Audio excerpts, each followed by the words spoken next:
Hi, welcome back guys. This is your friend, Lettuce Head Fanfics, back with amazing fanfiction. This is the series of What If Deku Had the Forget Me Quirk. Please give this video a like and subscribe to the channel if you want more videos like this.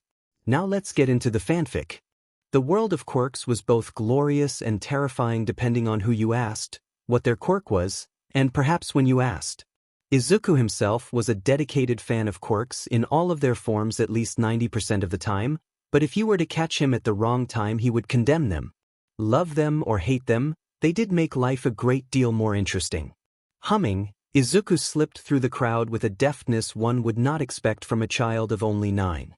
His eyes moved over the crowd restlessly, letting the information wash over him as he moved unseen. Every few blocks he would pause to take in this or that, a person with a particularly interesting quirk, the latest special edition All Might comic displayed proudly in a shop, a lovely hanging basket of flowers. When he was out here like this, no detail was too small and the longer he took, the better. There was power in information, he reflected with a small smile, hands coming together at the fingertips, just under his chin. And Izuku had a lot of information. He roamed in a loose patrol of his immediate neighborhood, taking his time in the more populated areas. People thinned out the closer he got to his home and those that could be observed were harder, less easy to read, which was to say, Izuku had to make an effort, not that he couldn't do it. To his immense delight, his path crossed with a pro-hero on patrol. He hung back to watch her admiringly, unable to place her at first, but still a huge fan. He would always be a fan of those brave heroes that passed over the work in busier areas with more civilians and instead worked in the truly bad neighborhoods. There was no glory to be had in these streets, but they still put on brave faces and waded into the shadows themselves to do good. His smile turned to a grin, finally placing the hero's costume as Whisper, the silent hero. Quirk, auditory stealth. As she paused to talk to a little girl that pulled her mother over to see a real hero in the flesh. Izuku moved over to listen in as the girl pointed to Whisper's gauntlets and asked if they did anything special. Well, she said in mock consideration, they do a really good job of protecting my hands, I guess. Don't they look cool? The little girl giggled in agreement and then gasped in delight when Whisper pulled a sheet of stickers out of a pouch on her belt. The sheet was curled from its storage, but Whisper held it taut for the girl to look at. Did you want one? She asked and the girl nodded hard, face screwed up in thought. Whisper waited patiently until the girl pointed to a purple flower and then the hero bestowed it upon her with a graceful bow. For you. It's a geranium. Izuku eyed the cartoon flower. It was not a geranium. He moved away when Whisper began chatting with the little girl's mother, realizing he'd been out a bit longer than he should have. He didn't regret it, he thought obstinately. Whisper and heroes like her were the heroes he admired the most. Ones that were really real. Not that he didn't love the more mainstream heroes as well. It was just. Izuku frowned as he thought. These smaller, more serious heroes were the ones he looked at and thought, what if he were to go up to them? What if he could push his quirk back long enough to find the words to tell them? What if they saw him, knew him? He smiled, sharp and bittersweet. No, he couldn't bother these heroes with his story. He wasn't brave enough to force the words out of his mouth and not strong enough to overcome his own quirk, so what right did he have trying to involve the heroes? At best it would make them a target of Mindwalker's wrath. At worst, they would take one look at Izuku and see the budding villain in him and lock him up. Wilting a bit, Izuku continued on his trek back to the apartment on autopilot, not even batting an eye at his own face. 5 years younger, staring at him from a collection of posters that ranged from yellow with age to fresh off the press. Some people just never gave up. At one time he thought he was one of them. It's only later he hears about Whisper's fate, only after she's been gone for 2 days. Mindwalker swaggered in with a bottle in each hand, crowing about it in delight. She hadn't been found right off and the police could only identify her through DNA and her trademark golden gauntlets. Izuku agreed with Mindwalker that it was another clear victory for them and then retired to his closet, kneeling in the blankets as tears poured down his face. He mourned her and selfishly mourned his dreams of rescue. He really was the worst kind of person. Izuku woke to the clatter in the kitchen before the barked curse could register in his mind. He brushed a hand through his hair as he stood and opened his closet door. He quietly padded over to the kitchen and peered inside. "Kid," Mind was calling, back to him as he studied the contents of the fridge. "For F's sake." "Kid." "I'm here," Izuku said. He stepped into the doorway, hands twisting behind him anxiously. Mind didn't like seeing Izuku's hands, and it was a point of shameful pride for the boy. He may have been a captive and a child, but he hadn't gone quietly. "Yeah, I know," he said irritably, shutting the fridge as he turned. "We need to get you a finjibel." "You wouldn't hear it," Izuku said before he could help himself. He cringed, but luck was on his side and his villain only laughed instead. "Demon right, I wouldn't," he agreed. Staggering over to the kitchen table, a rickety card table Izuku found in the neighbor's trash a few months back. He looked at Izuku then, with piercing purple eyes that could actually see him. "Or else what use would you be? You'd be worthless." Izuku didn't answer him and tried not to react. "Right?" Mind asked, voice quiet and gentle. "Right?" Izuku affirmed after a moment. "I would be worthless. So let's try to avoid you losing that quirk of yours," he said, as if quirks were pocket change that could be dropped or forgotten somewhere without a care. "And hurry up and give me something new to work with. Anything happening with that dead beach?" "Whisper." He stuttered. "Can I get my notes?" "Can you?" Mind echoed under his breath in irritated disbelief. "I can't stand you. Go get your notes. It's a pop FNG quiz." Izuku scrambled back to his closet and pawed his duvet until his notebook was freed. He grabbed a pen as well and hurried back to the kitchen. "There isn't much about Whisper," he said, voice shaking and apologetic. She was new to the job, in general and in this area. Her patrol route was short and she didn't have any points of interest on it. "Then move on," Mind suggested threateningly. "If the next thing that comes out of your mouth isn't something I can use, then you bet but I'm locking you in the closet until you puzzle something interesting to give me." Izuku's voice failed him as he turned his eyes to his notes frantically. The threat was not an idle one, and with Mind's quirk. "I found some new people moving into the abandoned warehouse by the river," Izuku forced out. "I followed them a bit, but I didn't go inside. They were talking about, dealing drags." "New dealers moving in?" Mind thought about it, straightening in interest. "I can work with that, and more importantly, so can you." Izuku stared helplessly at him and watched him grin meanly. "I know friendly neighborhood dealers would appreciate a tip-off," he said. "I like the idea of them owing me one." "And me?" "Oh, you'll be taking half their supply while I'm off chatting with my guy," Mind said as if it were obvious. "Don't get caught now, okay?" Izuku bowed his head, a coward to the last, as Mind laughed at his own joke. Though he'd retired to his closet hours ago, Izuku found that sleep couldn't have been further away. He tried to go through his journal to distract himself, stuffing his blanket under the door so the light from the hanging bulb wouldn't give him away should Mind come looking. His work only served to depress him further. "I know what you're doing, by the way," Mind told him before he let his prisoner scurry back to his den of dirty clothes. "You're distracting me with bad guy stuff. I'm letting you do it this time because this is a pretty good tip-off. But don't you think for a single moment," Mind snarled, voice turning threatening. At the edge of his mind, Izuku felt horror creeping in, and as usual, he couldn't tell if it was his own or a creation of the universally feared Mind Walker. "Don't you think that our next little shindig won't end with one of your heroes being brought low?"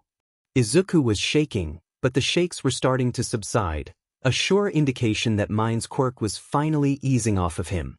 It hadn't been unbearable, not compared to what else Izuku knew the man could inflict upon him, but he was still certain that he would have nightmares if he could ever get to. He sighed and silent rose to turn off his single light bulb, plunging his tiny closet into darkness. He moved quicker then, from pure muscle memory, as he pulled the blanket from the door and shoved it to the corner. The door swung open silent and Izuku exited into the darkened hallway, lit only by an odd combination air freshener and nightlight. Mind brought that home the night after Izuku puked from the smell of blood on his captor's laundry. It was a small mercy, but Izuku clung to it like a lifeline. Quickly, he scurried into the kitchen to the window. He knew that Mind set traps that let him know when the front door was open. Izuku still didn't know what exactly he did, but the man always knew when he'd been out and about. So the window was his best option. He skirted the table to open the window, glad that it still slid open silently. He is sure the vegetable oil he'd poured on it would wear away any day now, but he was grateful for small mercies. The night air was cool on his skin and he realized he'd sweat through his clothes at some point during the past few hours. From fear, not heat. Still, he forced himself to head out the window to take in the drop to street level. He wasn't as concerned about bystanders as he was that someone might have moved trash cans below the window again and the possibility he'd fall in them. Mind hadn't even punished him when he limped back inside. He was too busy howling with laughter. Coast clear, he carefully climbed out, balancing on a small ledge while he closed the window behind him before jumping. The fall was short, but it still sent a painful jarring sensation up his legs. He hissed in pain, but didn't linger any longer. He took off at a slow jog. As he went, he thought about the future. Thought about how Mind was insisting on pitting Izuku against heroes. It was crushing, to be quite honest. Despite everything, he tried to stay on the side of good as much as possible. Mind kept dragging him across the line, but Izuku had rarely made the leap without his interference. Some part of him still clung to his childish daydreams of becoming a hero. He felt distinctly childish, but his quirk gave him enough peace of mind to square his shoulders and brush back his hood. He wasn't Izuku anymore. He was a hero for tonight. His inner mind walker cruelly told him he was too old to be playing like this and too far down the wrong path beside.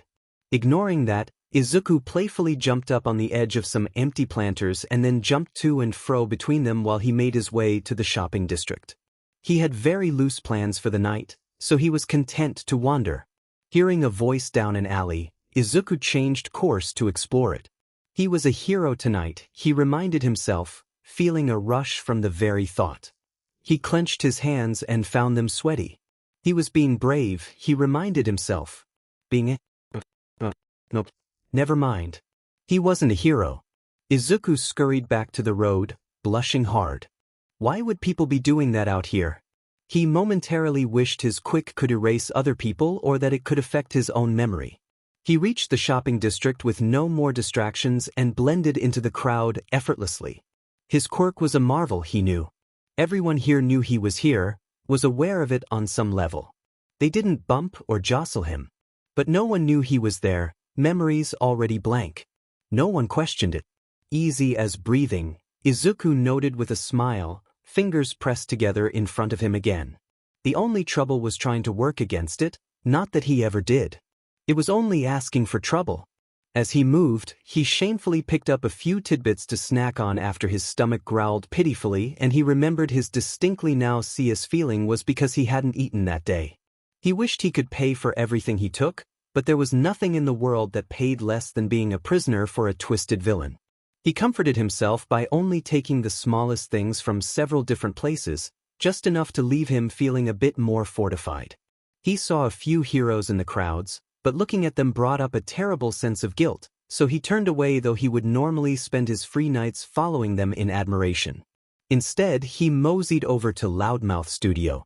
The building was garish with neon signs and promotional posters, but it was a very familiar sight given all his trips here in the past.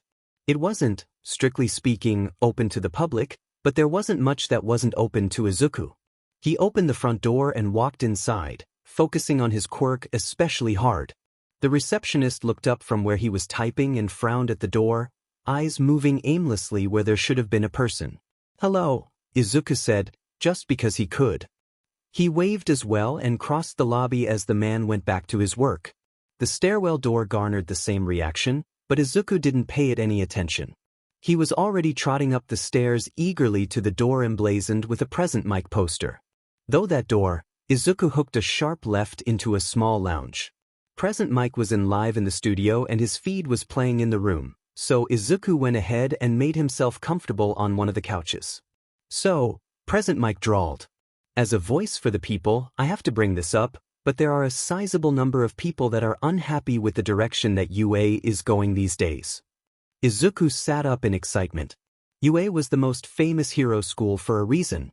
It was All Might himself's school back in his high school days. He loved learning about it, from the cuisine in the cafeteria to the books assigned. In his best daydreams, he was a student there with a quirk better suited to being a hero. I understand their concerns, a voice said, high and a little squeaky. It was unfamiliar, which both disappointed and intrigued Izuku. I know that parents especially are dismayed at how rigorous our curriculum is becoming, but we're doing this in the students' best interests. We are entrusted with entire generations of future heroes. We only strive to push them to be their absolute best. Do you have to push so hard? Present Mike wondered. Our school has the highest rate of students that become pro-heroes, the voice said somberly. We also have the highest rate of students that survive long enough to do so. We train heroes and we train them well. There was a... Present Mike trailed off as if struggling to find the sight words. Well, there was some outrage over a recent decision. The expelled class, the voice sighed. The expelled class, Present Mike agreed. I would very much like the exclusive on that story. Just as the other voice began to answer, the stairwell door opened and a man stepped through, drawing Izuku's attention. He watched the man pace down the hallway, away from him for a few steps before stopping abruptly and spinning around to stare into the lounge intensely. Izuku sat up on the couch and shut his notebook. Standing, he shoved the notebook in the waistband of his sweatpants and moved over to the man hesitantly. H's eyes didn't track Izuku's movements, but he seemed to be searching the room intently with his gaze. You can't see me, Izuku said. Maybe you just felt like you were being watched? Was that it? Izuku noted the clothes he wore, soft and comfortable, not in the least bit stylish, were civilian, but he carried 2 pieces of gear that screamed hero. The utility belt with accompanying Quirk cuffs was standard-issue hero equipment and the goggles he wore spoke more of function than fashion. Slowly, the man pulled his goggles up and over his eyes. Izuku moved to the side, careful to stay out of eyesight. A vision quirk, maybe? Maybe he shot lasers from his eyes like that American hero. That would be cool to see, though probably dangerous. Izuku wondered if he knew that Present Mike was recording and hoped the man would keep it down. Good talk, Izuku told him and began to back away down the hall. The man wrapped a hand in his odd, thin scarf. Was that something else he needed for his heroine-G? Izuku shook his head and turned, moving around the corner to the back stairwell as his mind ran through dozens of theories. He was too old to be a new hero, but he was definitely a hero with that kind of gear.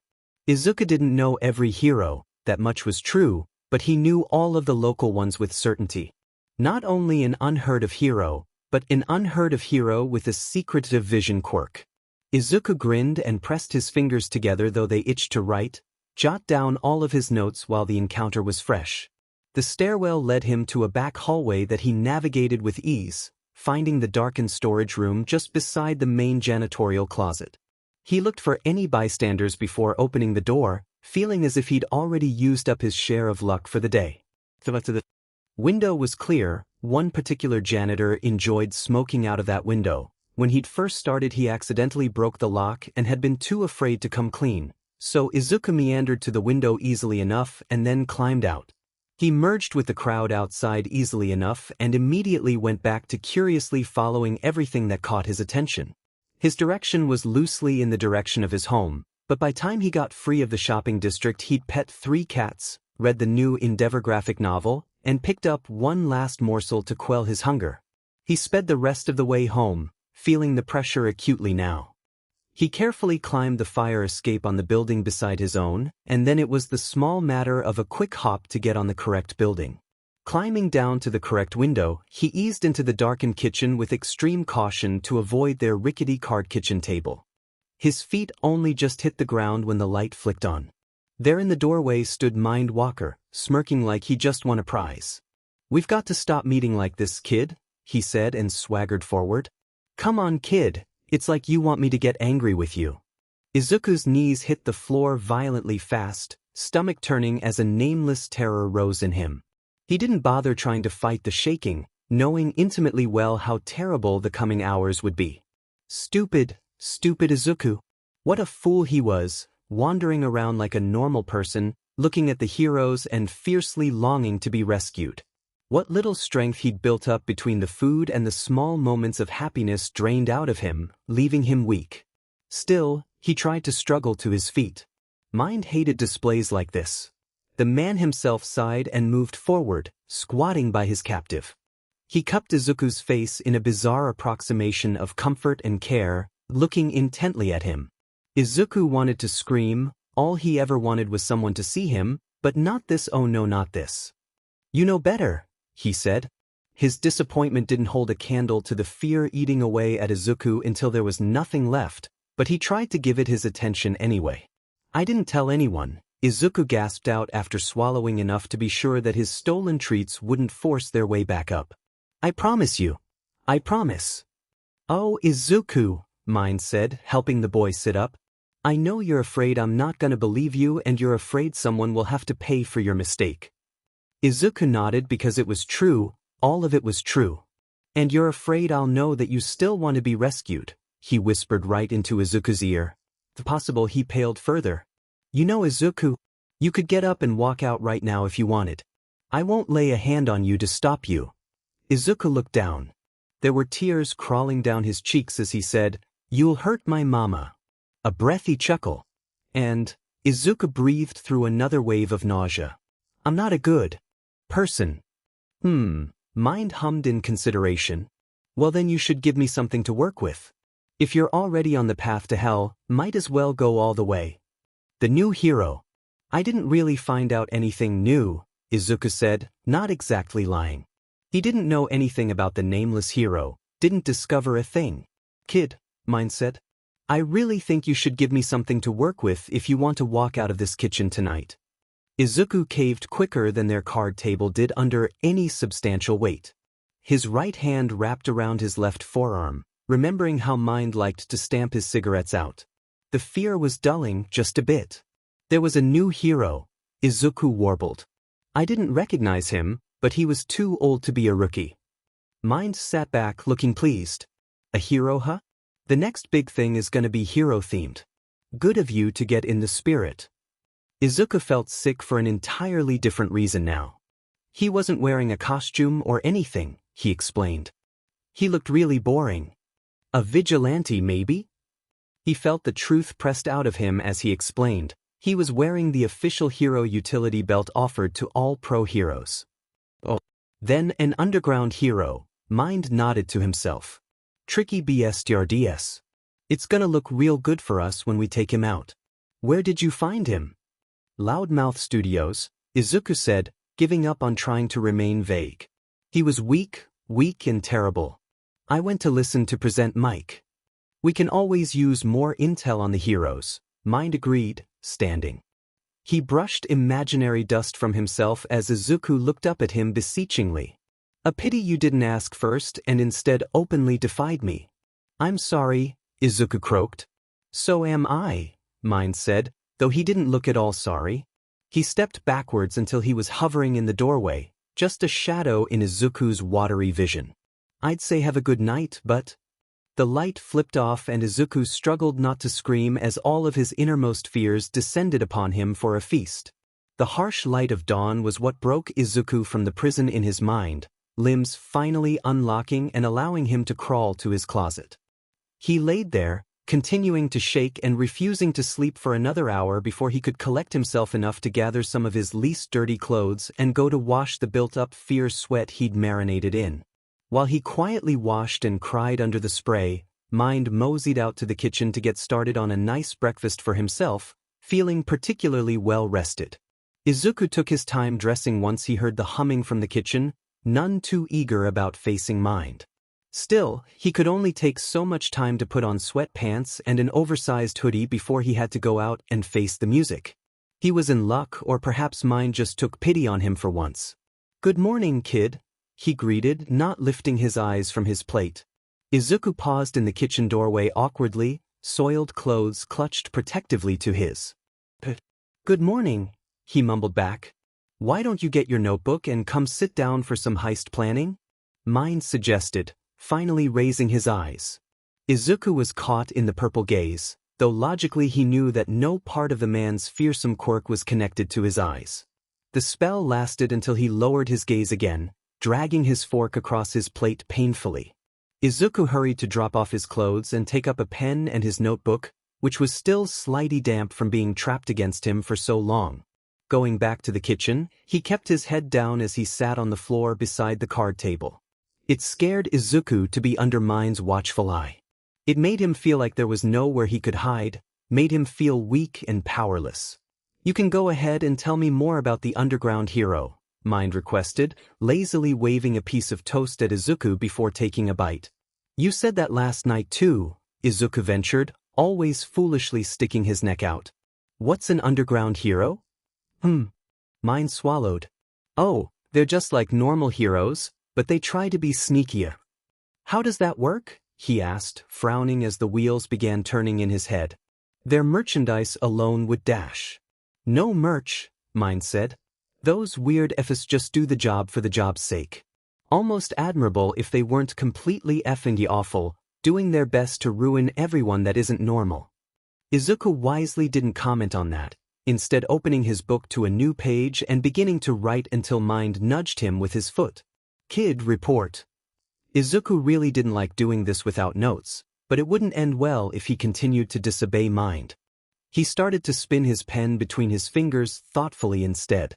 "I went to Loudmouth Studios last night," Izuku said, conveniently omitting everything else that happened. "I, let myself in."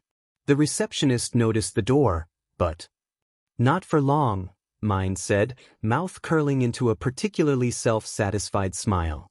"Yeah," Izuku said awkwardly. "I took the stairs to the floor where present mic records because they broadcasted in the halls." "How precious," Mind mocked as he toyed with his knife, drawing invisible lines and figures on the tabletop. "You're one of his little listeners." If only he knew a kid was listening for anything to use against him. None of those heroes ever suspect kids. Izuku nodded in agreement, feeling sick. The hero showed up a few minutes later, Izuku reported dutifully. He was too old for an intern or rookie, but he had official hero gear. "Boring," Mind jeered. "Get to the good stuff." "He didn't look very special," Izuku explained, hands sketching the man already. "He was wearing comfortable clothes, not a costume. That makes sense now that I know he's a stealth hero dash." A stealth hero. A stealth hero. Izuku's quirk was about stealth. Maybe he could... He swallowed and continued his analysis quickly, hoping that Mind didn't notice the revelation his prisoner just. With that in mind, he wouldn't want anything flashy. He had goggles with him and he put them on just before I left, which probably means his quirk affects his vision in some capacity. Izuku frowned. It has to be something subtle or it wouldn't make sense that he was working in a stealth capacity. "Give the kid an inch and he'll make it a mile through sheer force of will," Mind said, finishing his toast in 2 decisive bites. Though annoyed, he left Izuku work through the data. That was one of the only things the brat was good for after all. After that, Izuku had been tossed from the apartment with instructions to only return with a hefty amount of the new drag dealer's supply. He hurried to the warehouse he'd encountered before and wandered around until he found a door. Only there was a sizable group in front of it. Izuku frowned at that. They probably wouldn't remember if he pushed them over to get to the door, but in the precious few moments until the amnesia hit, they could retaliate against him. He eyed the one with the sharp claws nervously.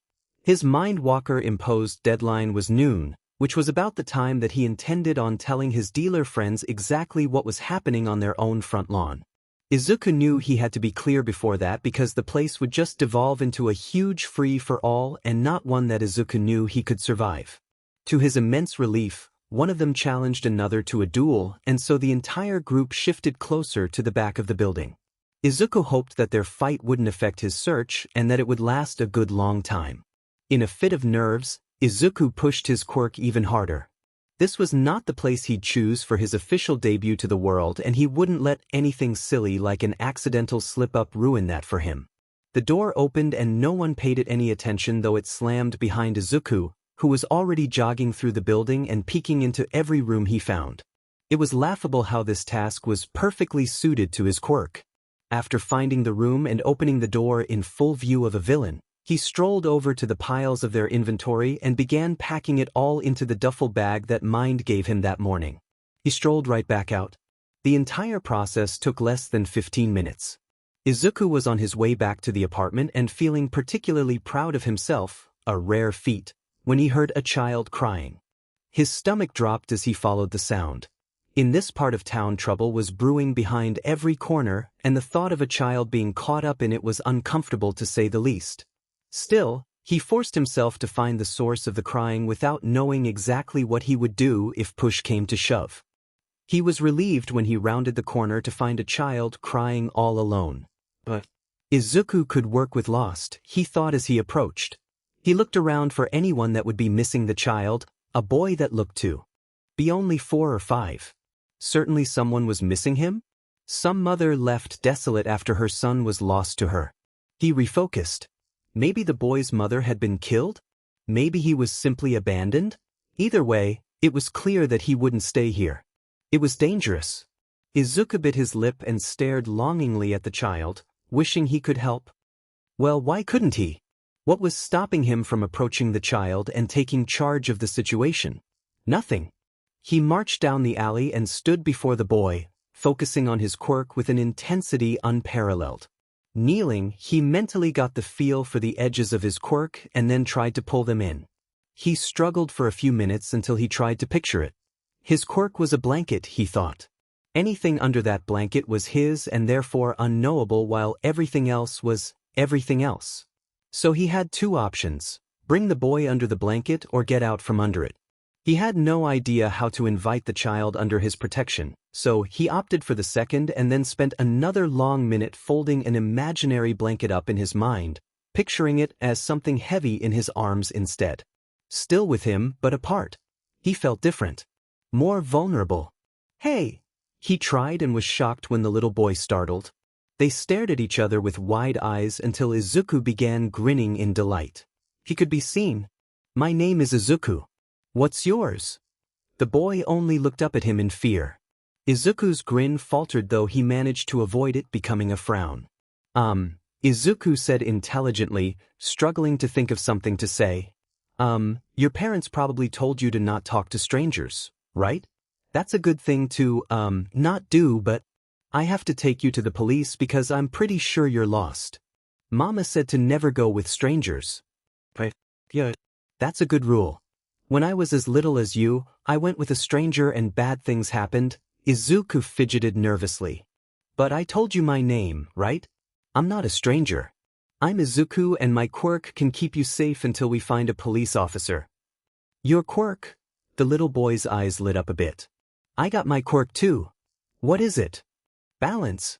I never fall over, the boy explained and then seemingly toppled over. Izuku lunged to catch him, but true to his word the boy's feet remained firmly glued to the ground. That's really cool. Izuku cried, and it wasn't even a reassuring platitude. He knew a couple heroes would probably love a quirk like that. My quirk lets me be really, really sneaky. If you're with me, we both can be sneaky together. My mama told me not to sneak up on her, the boy informed him. Izuku stood and held out his hand, delighted that it was picked up in a matter of seconds. She told me she has a bad heart, which is dumb because she's the goodest person I know.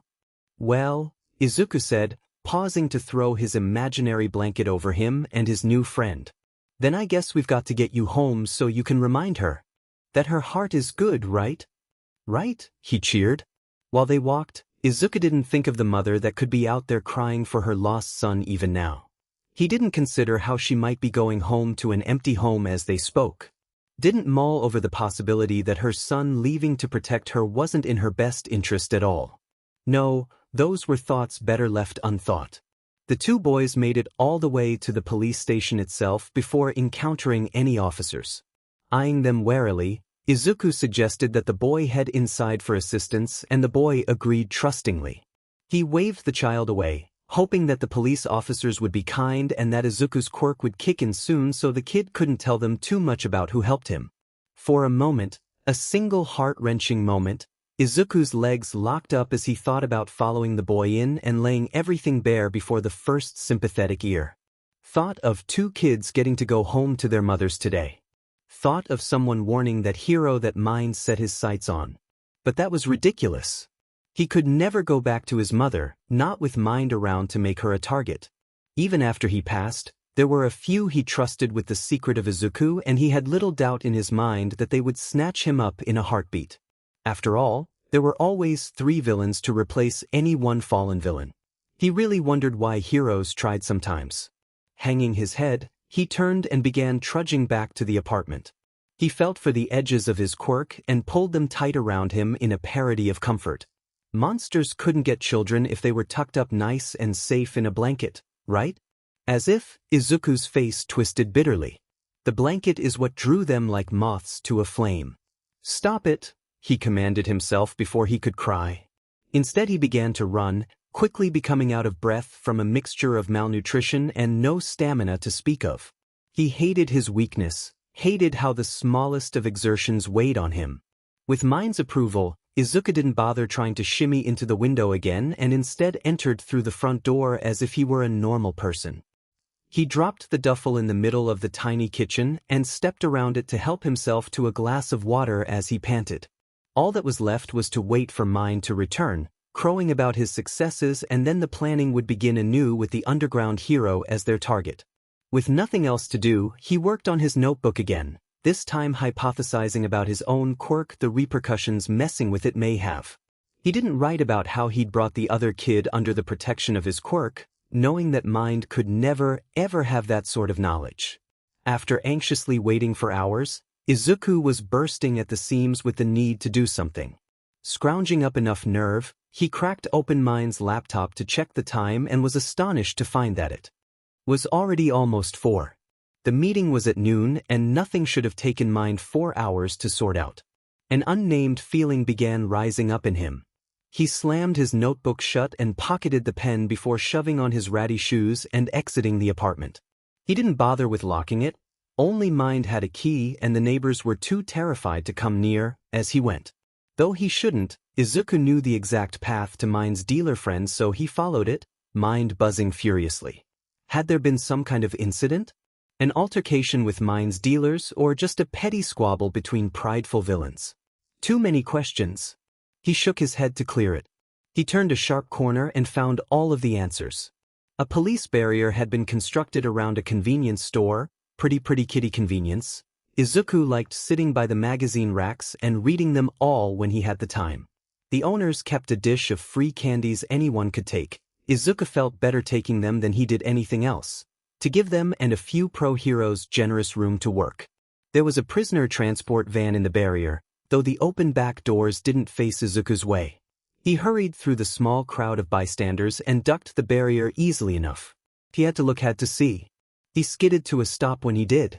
Behind him there were 3 heroes discussing the situation. That went better than I hoped. The BGMI hero, Fat Gum. Quirk, Fat Absorption. It was lucky. Present mic, Quirk, voice. If you have this all under control, then I'm heading back. The underground hero. The underground hero.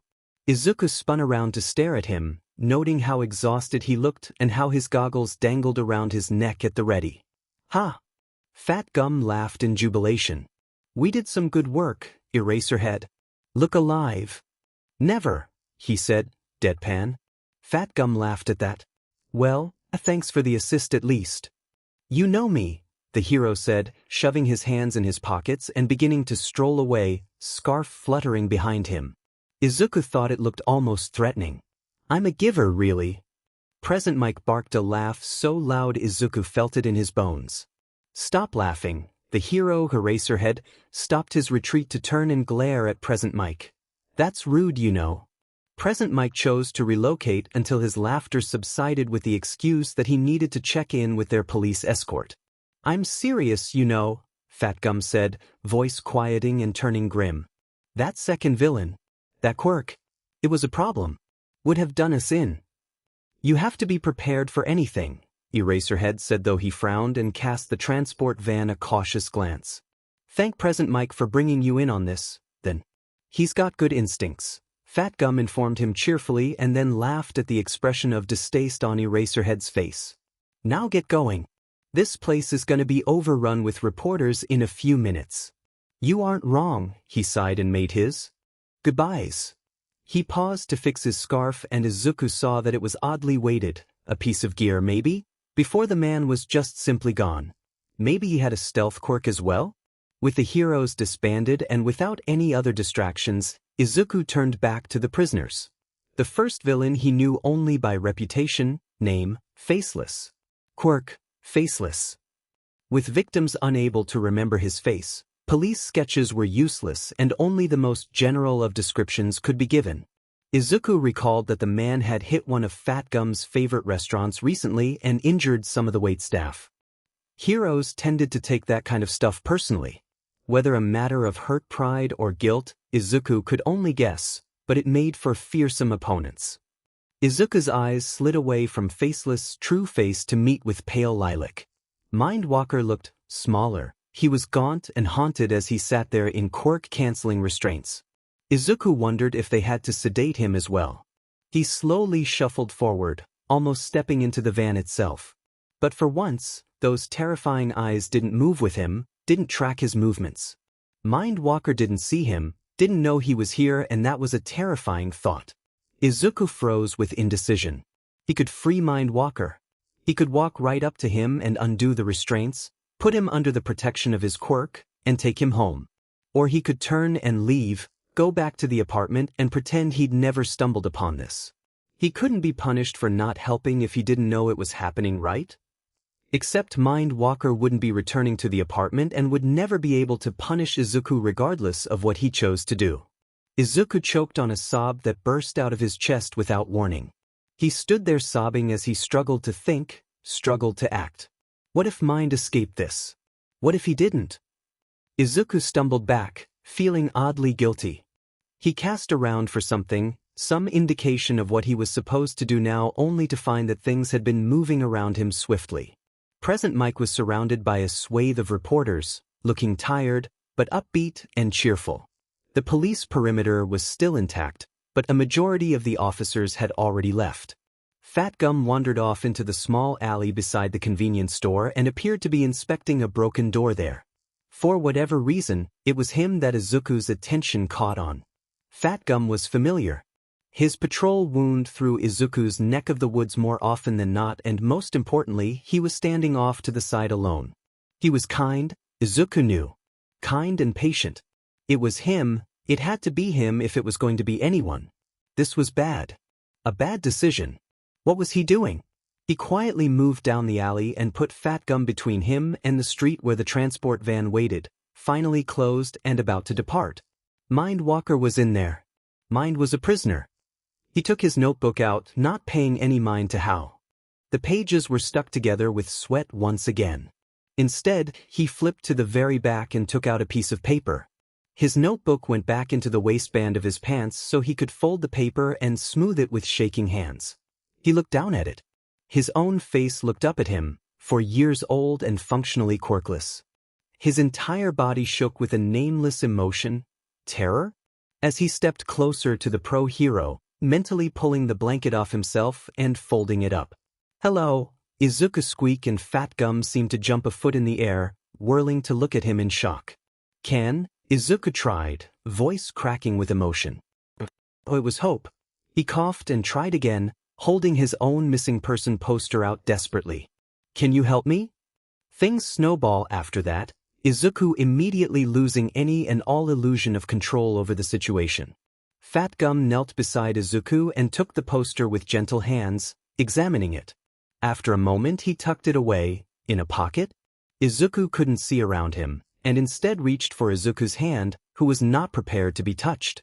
He felt like he was being burned alive, the gentle touch of anyone not Mindwalker entirely foreign to him, but it was quite possibly the best feeling in the entire world.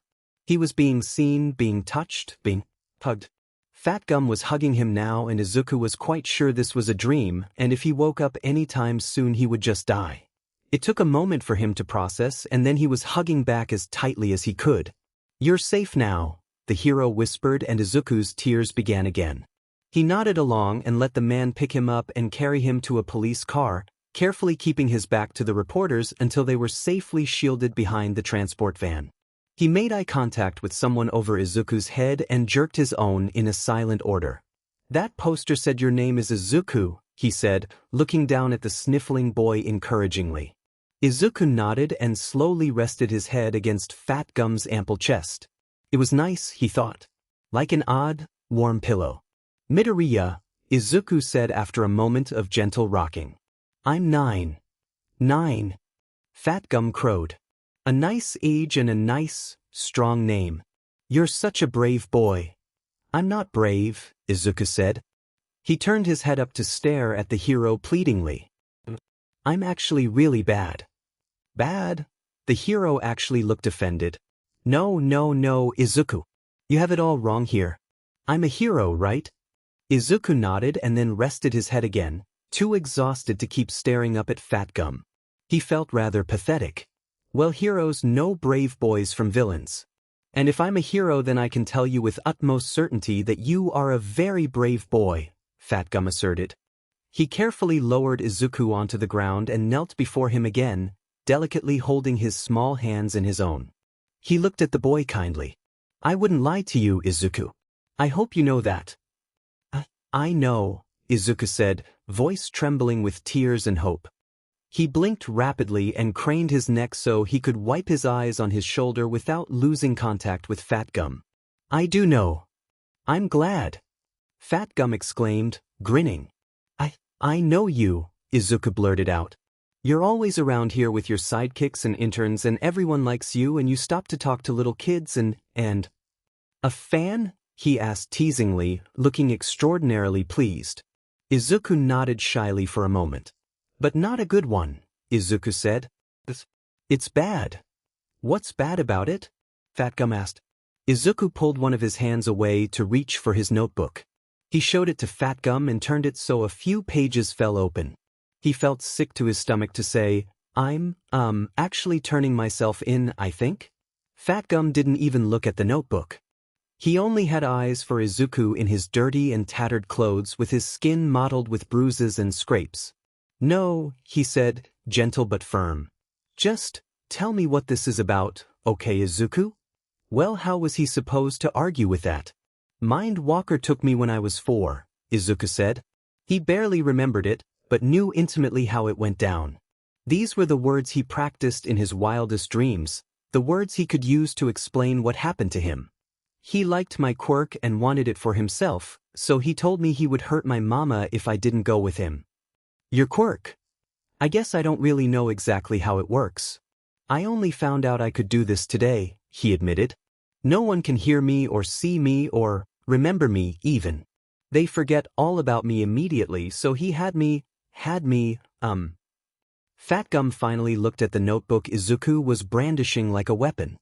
He flipped through some of the pages himself before he quietly said, He forced you to spy on people. I don't know why my quirk didn't work on him, Izuku mumbled, losing heart. He always just knew. I should have told someone though, and I should never have helped him, but I did. Fat Gum hugged him again and Izuku couldn't keep back the tidal wave of fears that garnered. I should have told someone, Izuku cried. But he said he'd hurt my mama and she's all I had and I miss her so much. You're telling me right now, Fat Gum said fiercely. You went with that villain to keep your mother safe because you were afraid she would be hurt and you would lose her. You know what that villain's quirk is, right? Fear manipulation, Izuku whispered. He knew what made you afraid, but you were still so brave, Fat Gum explained. He pulled away enough to hand back Izuku's notebook, but didn't let go of the boy's hand. You protected the civilian, Izuku. You're a hero. He made me do bad things, Izuku insisted, wiping his eyes again. He made me steal things for him and I stole things for me. For you? What did you steal for yourself? Food. So, Fat Gum hummed. It's still his fault. He didn't feed you and that forced you to steal. I guess. What did he make you steal for him? Today, this morning, really? He made me steal, drags. There were new criminals moving into the neighborhood and he wanted to take what they had and make other people run them out, Izuku explained. His tears were finally slowing. The, drags are at his apartment. I can take you there? Fat Gum opened his mouth to respond, but another voice cut him off. The vultures have taken flight, Present Mike announced, swaggering around the police cars. I repeat, the vultures have taken flight.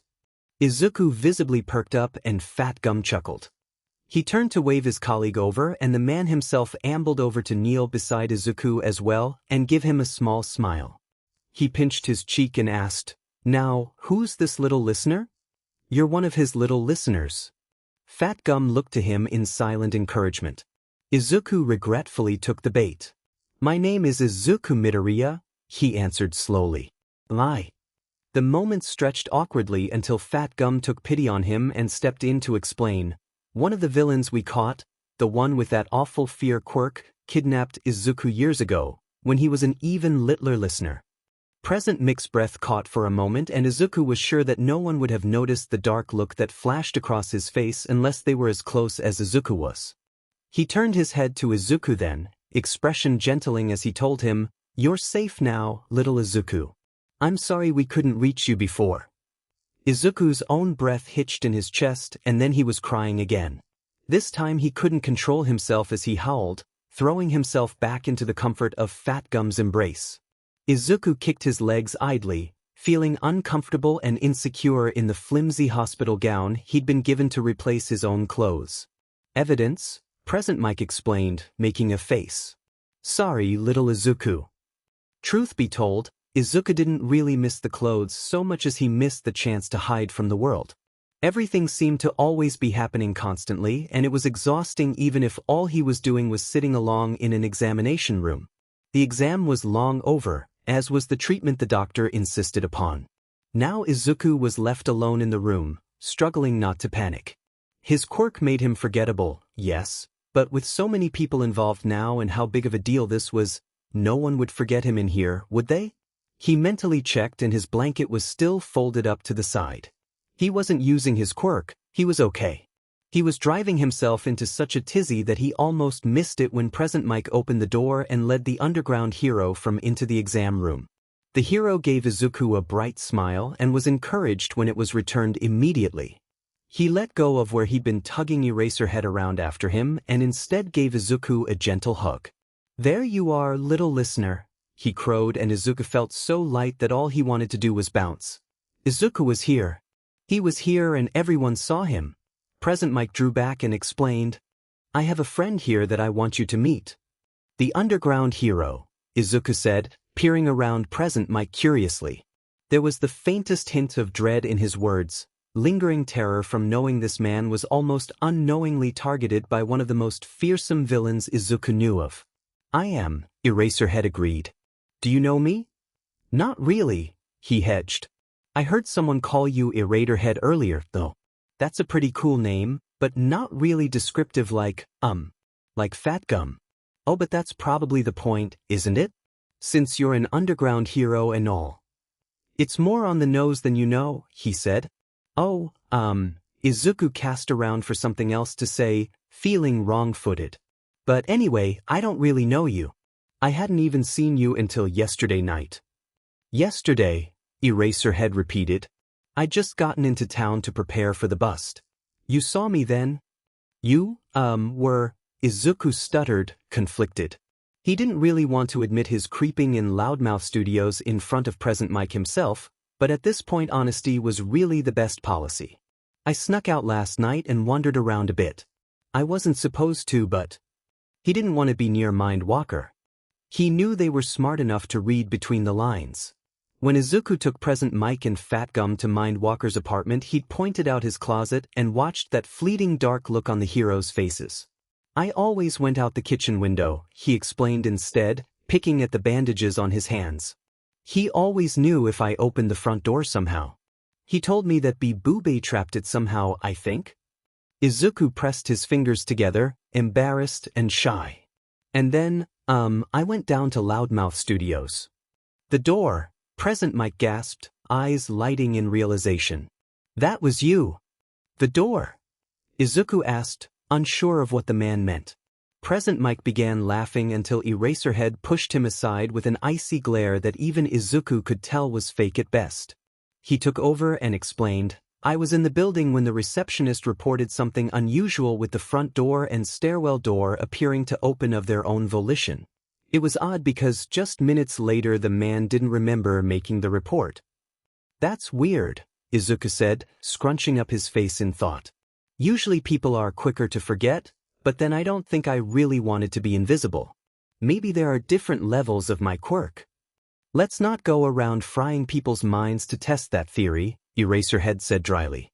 You saw me at Loudmouth?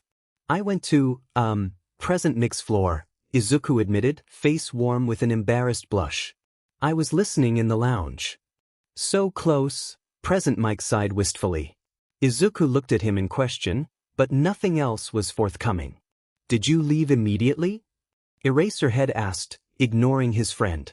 No, not immediately, he said slowly. You turned around and it was almost like you looked at me. I felt like I was being watched. Cameras? Not the same feeling. Oh. What did you do then? He asked, easing back on his intense aura. I got out of your eyesight, Izuku admitted. He scratched his head bashfully. I saw your goggles and figured you had some kind of vision quirk and I didn't want to get caught in it.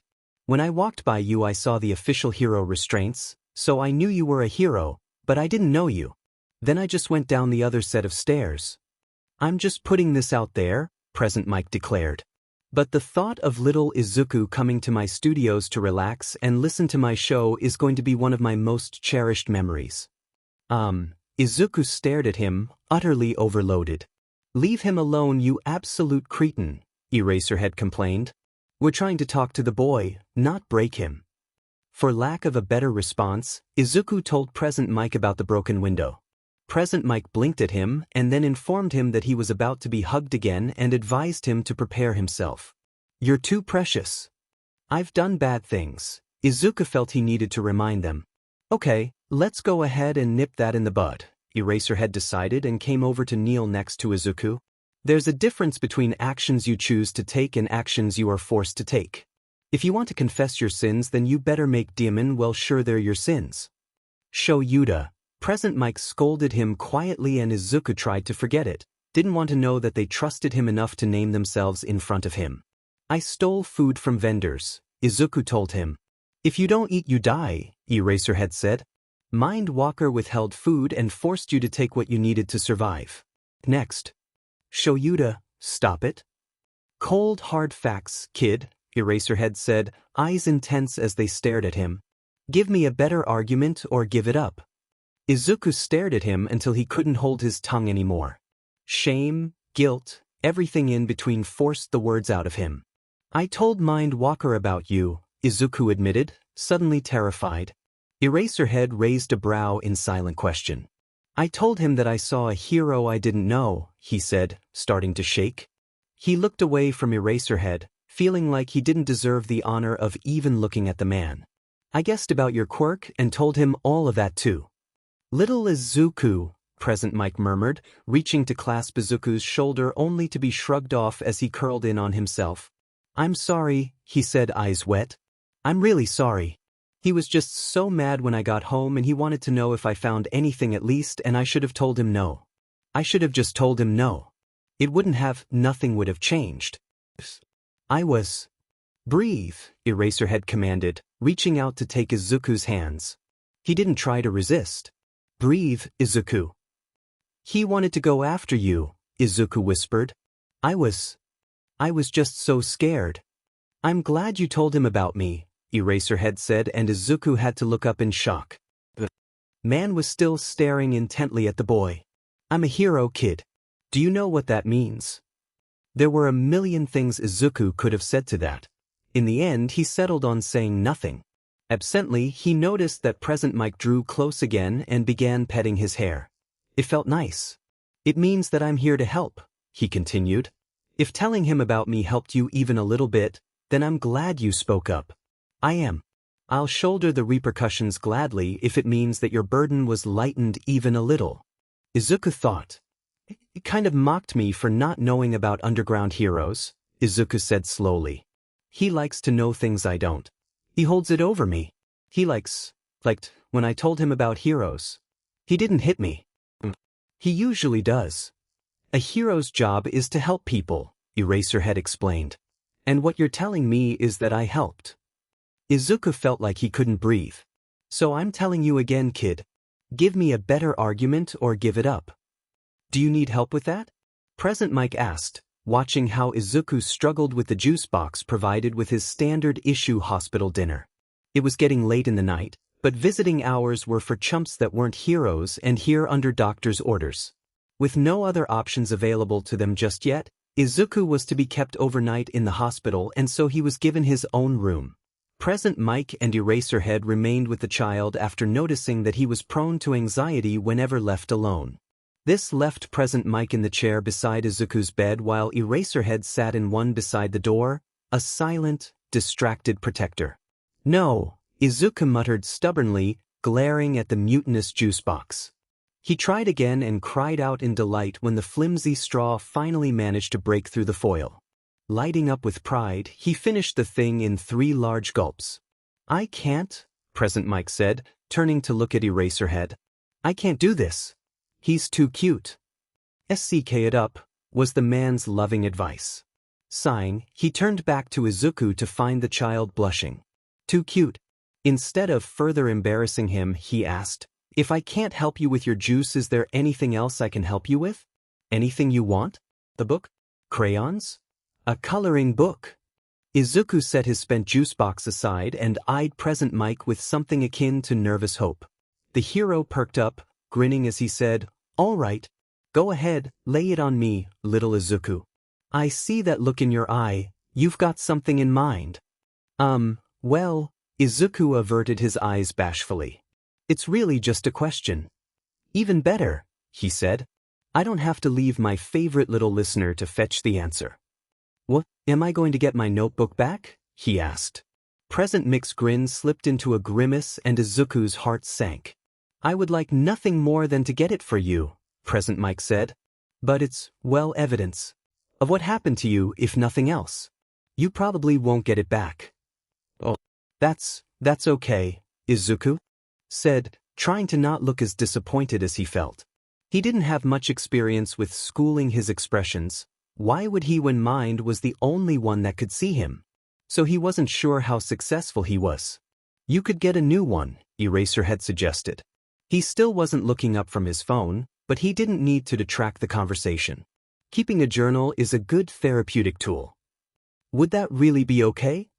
Izuku fretted. Do I have a journal, you mean? I do. I write it in code. Oh, Izuku breathed. That's so cool. Could you teach me? Of course he can, Present Mike said, standing up. He clapped his hands together in glee and announced, give me a few minutes. Just wait for me, okay? He charged out of the room with all the haste a man on a mission from a child should, and the room lapsed into a comfortable, if a bit awkward silence. Yeah, Eraserhead said after a moment, answering Izuku's silent question.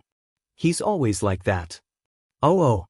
Hey, kid, he called, finally pocketing his phone and sitting up straighter in his chair. Earlier you said that you had some guesses about my quirk, right? That's right, Izuku said. Nothing solid though. What were your best ones? He asked. Oh, well, the first ones were all pretty wild until I stopped to think about it properly. Izuku laughed nervously. He was somehow comforted and encouraged by Eraserhead's silence, so he continued without prompting. For a second I remembered this hero in America and thought of eye lasers? Eye lasers, the hero repeated, not exactly smiling, but still managing to look amused. You thought I may have eye lasers? That's interesting. Shut up. Izuku pulled his blanket up to cover his face as it burned with embarrassment. It's so dumb. It didn't even fit. It's not a subtle quirk, and why would lasers make you wear goggles? I'm so stupid. Not stupid, he corrected. I'd say that's just childish whimsy. Anything else of note? Not really, he admitted. There were a million different things it could have been. And now? Do you have any ideas? He asked. Izuku hesitated as if about to speak, but ultimately just shook his head. It's actually all in my name, he admitted. My quirk is simple. It's called erasure. Oh, that's I didn't want to bother with a hero name, so had to accept the one foist upon me, he explained. With a wry smile, he said, Present Mike is rather hard to dissuade, you'll find. It's a good name, Izuku said, finally lowering the blanket so he could look at the hero. So your quirk erases things? It is vision-based though? I guess I just assumed because of the goggles, but really there are a lot of reasons a hero would need goggles. Take a breath every once in a while, Eraserhead advised. Yeah, it has to do with my vision. I can erase the quirk of anyone I look at. You can? Izuku gasped, eyes wide. That was a powerful quirk to have. It doesn't work all the time, he explained. I have to activate it. Can you use it on me? He asked hopefully. His heart was pounding. I have your consent? Eraserhead clarified. When Izuku looked confused, he explained. It's your body and your quirk. You haven't done anything wrong, so I won't use my quirk on you without your XPLCT permission. You understand that, right? No good person would force their quirk on you without your permission. Oh, Izuku blinked. Yes, you have my permission. Please use your quirk on me. Eraserhead leaned forward and something changed in the air, something charged and a little bit dangerous. The hero's hair began to rise and his eyes shone red and Izuku couldn't find his quirk. It left him breathless, feeling bare and vulnerable, but so very good. It's gone, he said, voice hitching as tears began to well up in his eyes. It's really gone. Eraserhead blinked and it was over, but Izuku had to keep wiping his eyes because the tears just wouldn't stop. After a moment, the hero moved over to take Present Mick's abandoned chair. Gently he asked, Are you all right? Yes, Izuku choked out. It just felt so good. Eraserhead wouldn't admit it under even the most extreme torture, but his heart melted just a bit. He reached out to take Izuku's hand while he cried. His quirk unnerved people at best, but there was a certain amount of sense to the child's reaction. Try and explain it, he requested. He wanted to get Izuku in the habit of verbalizing his feelings now that there were people that needed to know and wanted to listen. This might sound weird, okay? Izuku waited until Eraserhead nodded. When I started messing around with my quirk today, I was thinking of it like a blanket. You know, like how little kids throw on a sheet and pretend to be ghosts. My quirk was the blanket and it made me a ghost. So I tried to pull it off in my head. I pulled it off and folded it up and set it aside and then people could see me. Eraserhead waited and was rewarded for his patience. It was like you took the blanket from me, Izuku mumbled, wiping away the last of his tears. I took your blanket, Eraserhead said even though his thoughts sounded more like your prison. I took it and put it on the top shelf where you can't reach it and locked the cabinet up tight. Izuku nodded, relieved that the hero was willing to go along with such a silly analogy. I see you, Eraserhead said simply, eyes intent on Izuku's face. It was such a small thing to say, those 3 words, but it was all Izuku had ever wanted. Sorry for the interruption, Present Mike called as he opened the door and stepped in. He didn't look surprised in the least to find Eraserhead at Izuku's bedside. I haven't found you a notebook yet, but I did find something else you'll love even more. It's okay, Izuku stammered. You don't have to get me, things. Present Mike tooted, shaking his head. I absolutely do and it's a privilege and an honor. Now, come on in. Izuku's eyes widened as Eraserhead pulled away, easily slipping into the back of the room. Was it another hero? That would be really cool. He'd heard that Present Mike and Midnight were close. Maybe. Izuku stared in shock at a face so like his own, mouth falling open in surprise. He was only a little aware of the strangled noise he began emitting. Izuku, his mother whispered and the dam broke. Mama, he mouthed, voice lost for a moment. He scrambled out of his bed, all but throwing himself at his mother, weeping. Mama! He didn't care that his shrieked calls for his mother were probably disturbing other patients. All he cared about were the arms wrapped around him and the soft cardigan under his cheek. Izuku! Oh, baby, she cooed, voice breaking over her own tears. You're safe now, I have you. You're safe, Izuku. You're safe and I have you now. So, Hisashi drawled after taking a sip of his beer. That kid is going to be the death of me. Tell everyone I went happily into the light and that my wish is to be buried under the stars.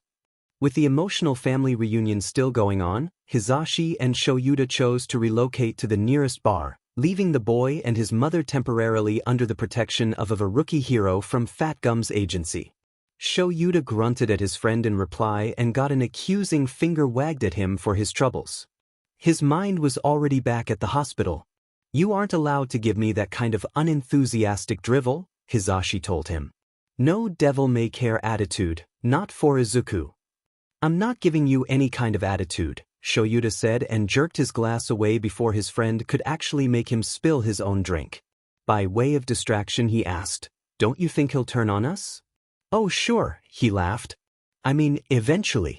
Teenagers are just like that, you know. Take this seriously, he snapped. Humor me, just for a minute. Hisashi sighed and took another swig of his beer. He set it down and began slowly moving it to and fro on the wooden table to see the path of water it left behind. Slowly, he said, is there a possibility that a villain may get his hands on Izuku again? And is there a possibility that villain may twist Izuku into working for them and against us? Also yes. He looked up then and pointed his bottle at his friend accusingly. But I don't think for even a second that he's a bad kid. I can't look at him and not see anything but a child in need of help, and I know you feel the same, so keep a lid on it, Mr. Doom and Gloom. All he wants is to be seen. Shoyuta sighed and traced the rim of his glass. He cried when I used my quirk on him and he said it was because it felt good. He's gonna be seen all right, Hisashi joked. With a personality like that, he's gonna take the world by storm. I keep thinking it's a shame, he sighed. A quirk like his would make for a great underground hero. Could you imagine? Keep your thoughts to yourself, Hisashi said, laughing. If anyone gets dibs on him as a protege, it's not gonna be you, you buzzkill. And besides, maybe he doesn't want to be hero. You're hilarious, he deadpanned. He swiftly dodged the gentle shoulder shove his friend tried and continued, he loves heroes. He felt bad for selling me out. Me, Hisashi. I give kids nightmares. I'd say that's not true, but I've seen your students around exam time, he laughed. Oh, Izuku's just too precious. How are things going with the protective detail? Well enough, Shoyuta said. He'd spent the better part of his afternoon and evening glued to his phone, fielding text messages and emails from what seemed to be 1,000,000 different people from 1,000 different agencies. He was efficient though and determined to set up a strong framework for Izuku Midoriya's recovery. Everyone agrees that he'll need constant hero supervision, he explained. For his own safety and the safety of his mother.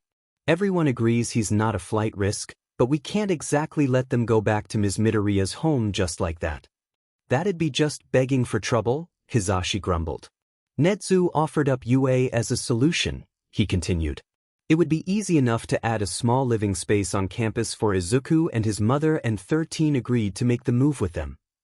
Oh, that's gonna be cute, he grinned. A cute little UA family that we can visit every day. Izuku needs training, Shoyuta explained.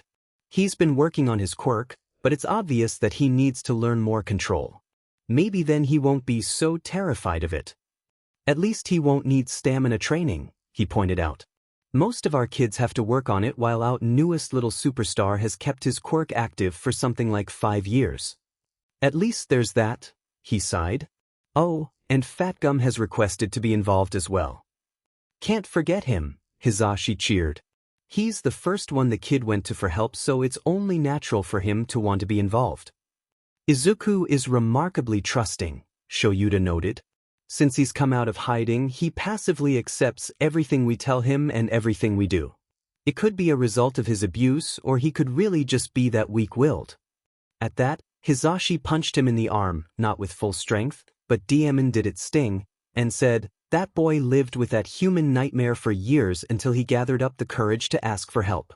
It's most likely he just trusts heroes, he admitted, rubbing his arm. Geez, Shoyuta. You have to stop with that negativity of yours, Hisashi complained. You're seriously bringing me down. We can't have that. His voice was dry. Nope, no we can't, he agreed and tossed back the rest of his beer. Especially not if I'm to be the voice of a generation, reaching out to every sad little kid in the entire world. You're too much, Shoyuta groaned and finished his own drink. He shoved away from the table and stalked out of the bar as Hizashi laughed behind him.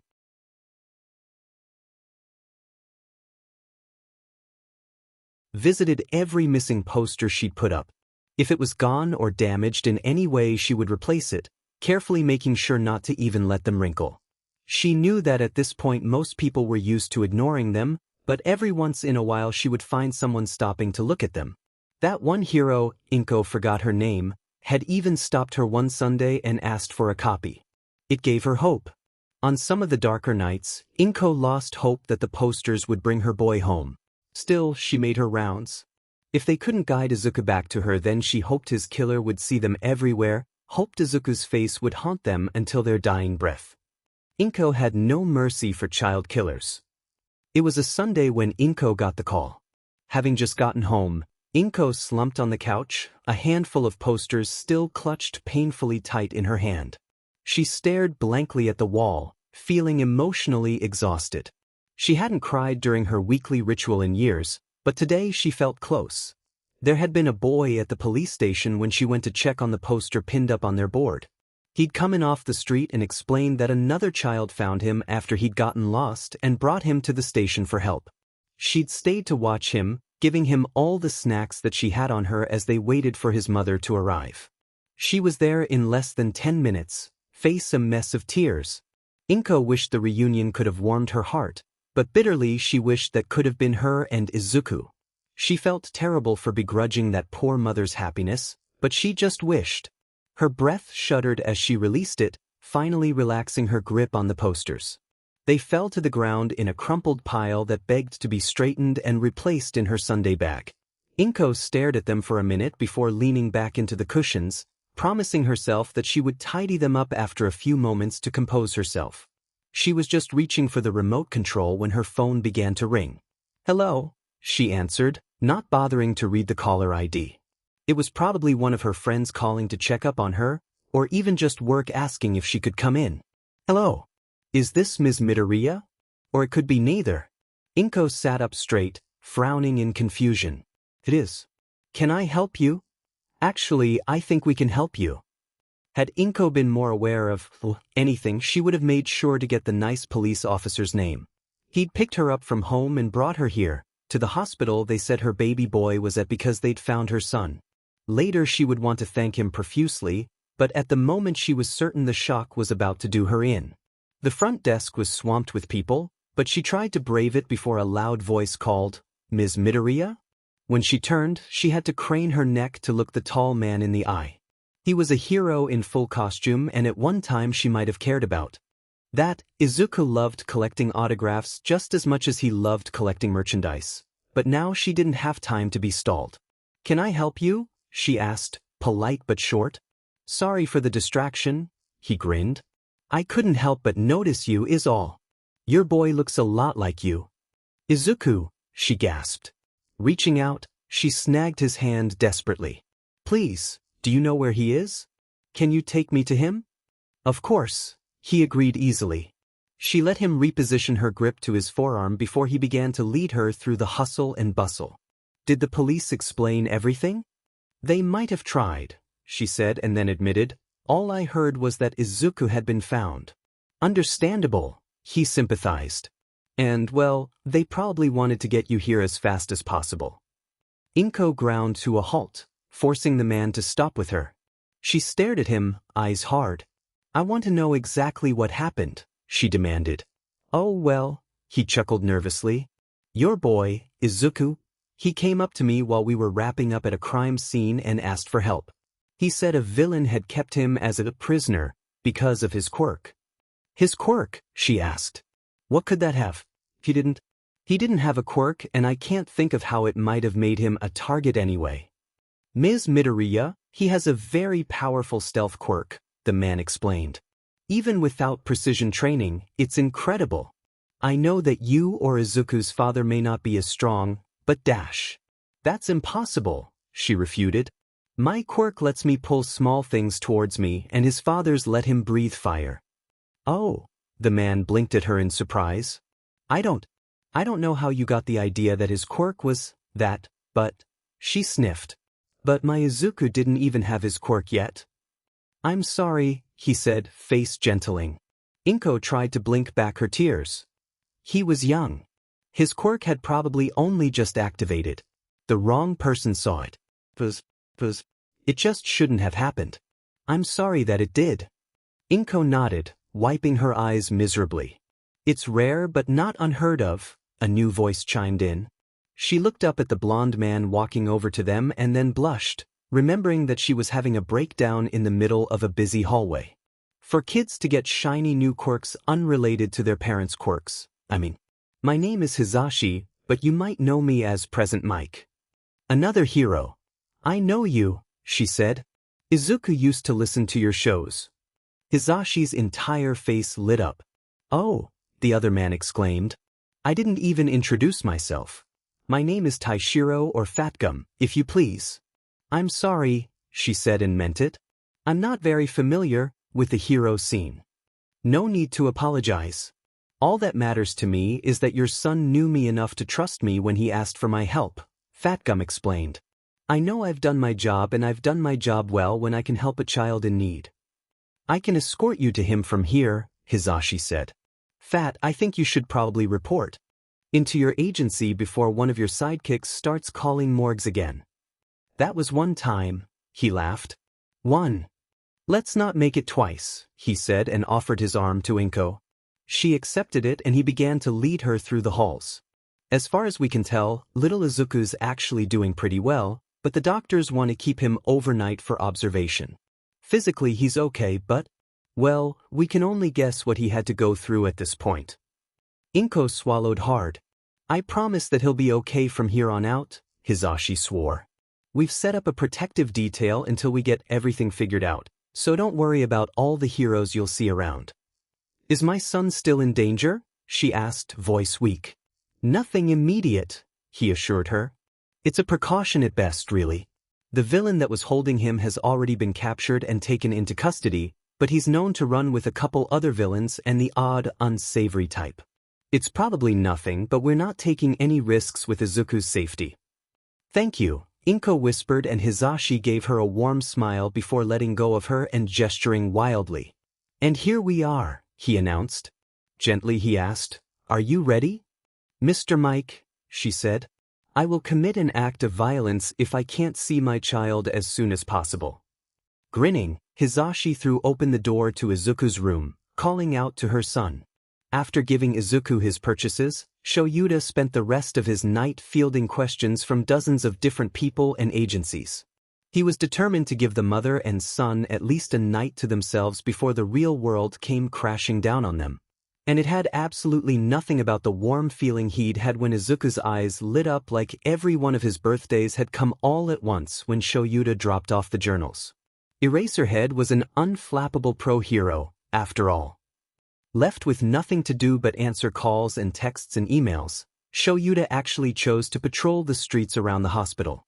Some might call him crazy, Hizashi for example, but he knew sleep would never come to him with how full of nervous energy he was. There was work to be done and he could rest when he was dead. Or when he finally returned to UA. He was pretty sure his students were spreading rumors of his untimely death at that very moment. The lightening of the sky as the morning came as a bitter pill. The last thing he wanted was to interrupt the Midoriya's reunion, but not even his extensive network was enough to hold off the rising sun. He sighed and stretched, emerging from his hiding place. He'd been eavesdropping and earned himself a few nice leads for the effort, before making his way back to the hospital, looping around to pick up a cup of coffee on his way. Strolling in, he caught sight of Hizashi almost immediately.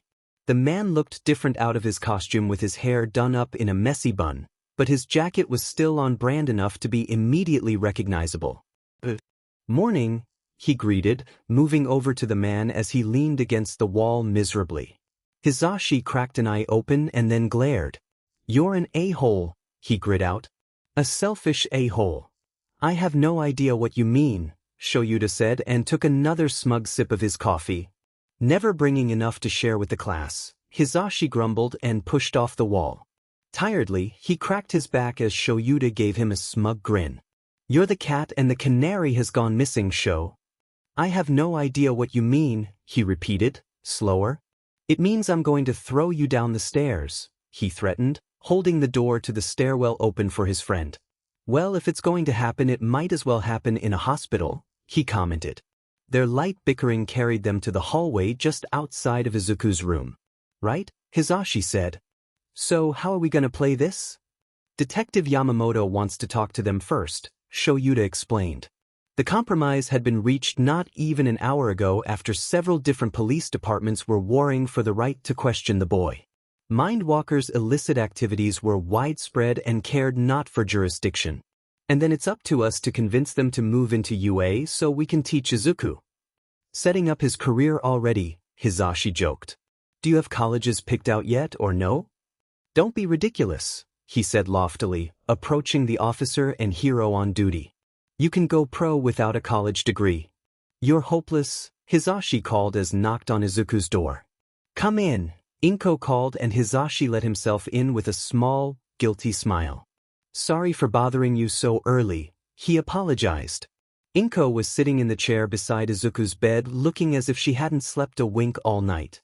Izuku, however, had just started awake. He blinked up at Hisashi in a mild panic. "Hey there, little listener."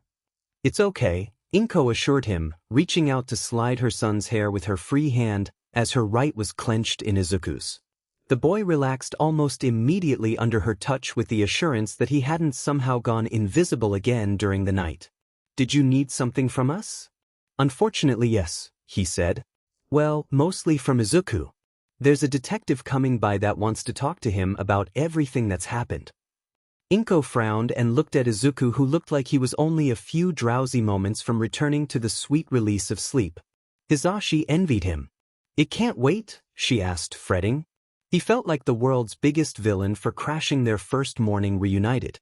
"Mama, it's okay," Izuku said, trying to sit up a bit more. He scrubbed the sleep from his face and frowned in concentration. His hands settled in his lap and he focused on them, twisting them together. "Is it gonna help?" Hisashi saw the scars on his hands, thin strips of pale against his normal complexion. He saw how the boy traced them, how grim he was. It hurt to think about. "Yes, it will," he confirmed, moving over to Izuku's bedside. "We have Mindwalker in custody, but there's a lot we don't know." "And I lived with him," Izuku said quietly. "You were his captive," Hisashi corrected. Behind him the door opened and admitted Shoyuta and a junior hero. "He probably didn't think you would ever get free, but here you are. You won, little listener." Izuku looked up at him then and gave him a small smile. His eyes shifted to the new hero after a moment and then he turned curious. "Hello," he greeted. "Your hair is a cloud." "You bet it is," she said cheerfully. "My name is Rainy Day." "It's nice to meet you." "Are you a hero?" he asked. "Just an intern for right now," she laughed. She lifted her hands to show off the bags she carried. "My boss heard what happened and sent over breakfast for everyone. It was a surprise to see Aizawa-sensei and Yamada-sensei, though."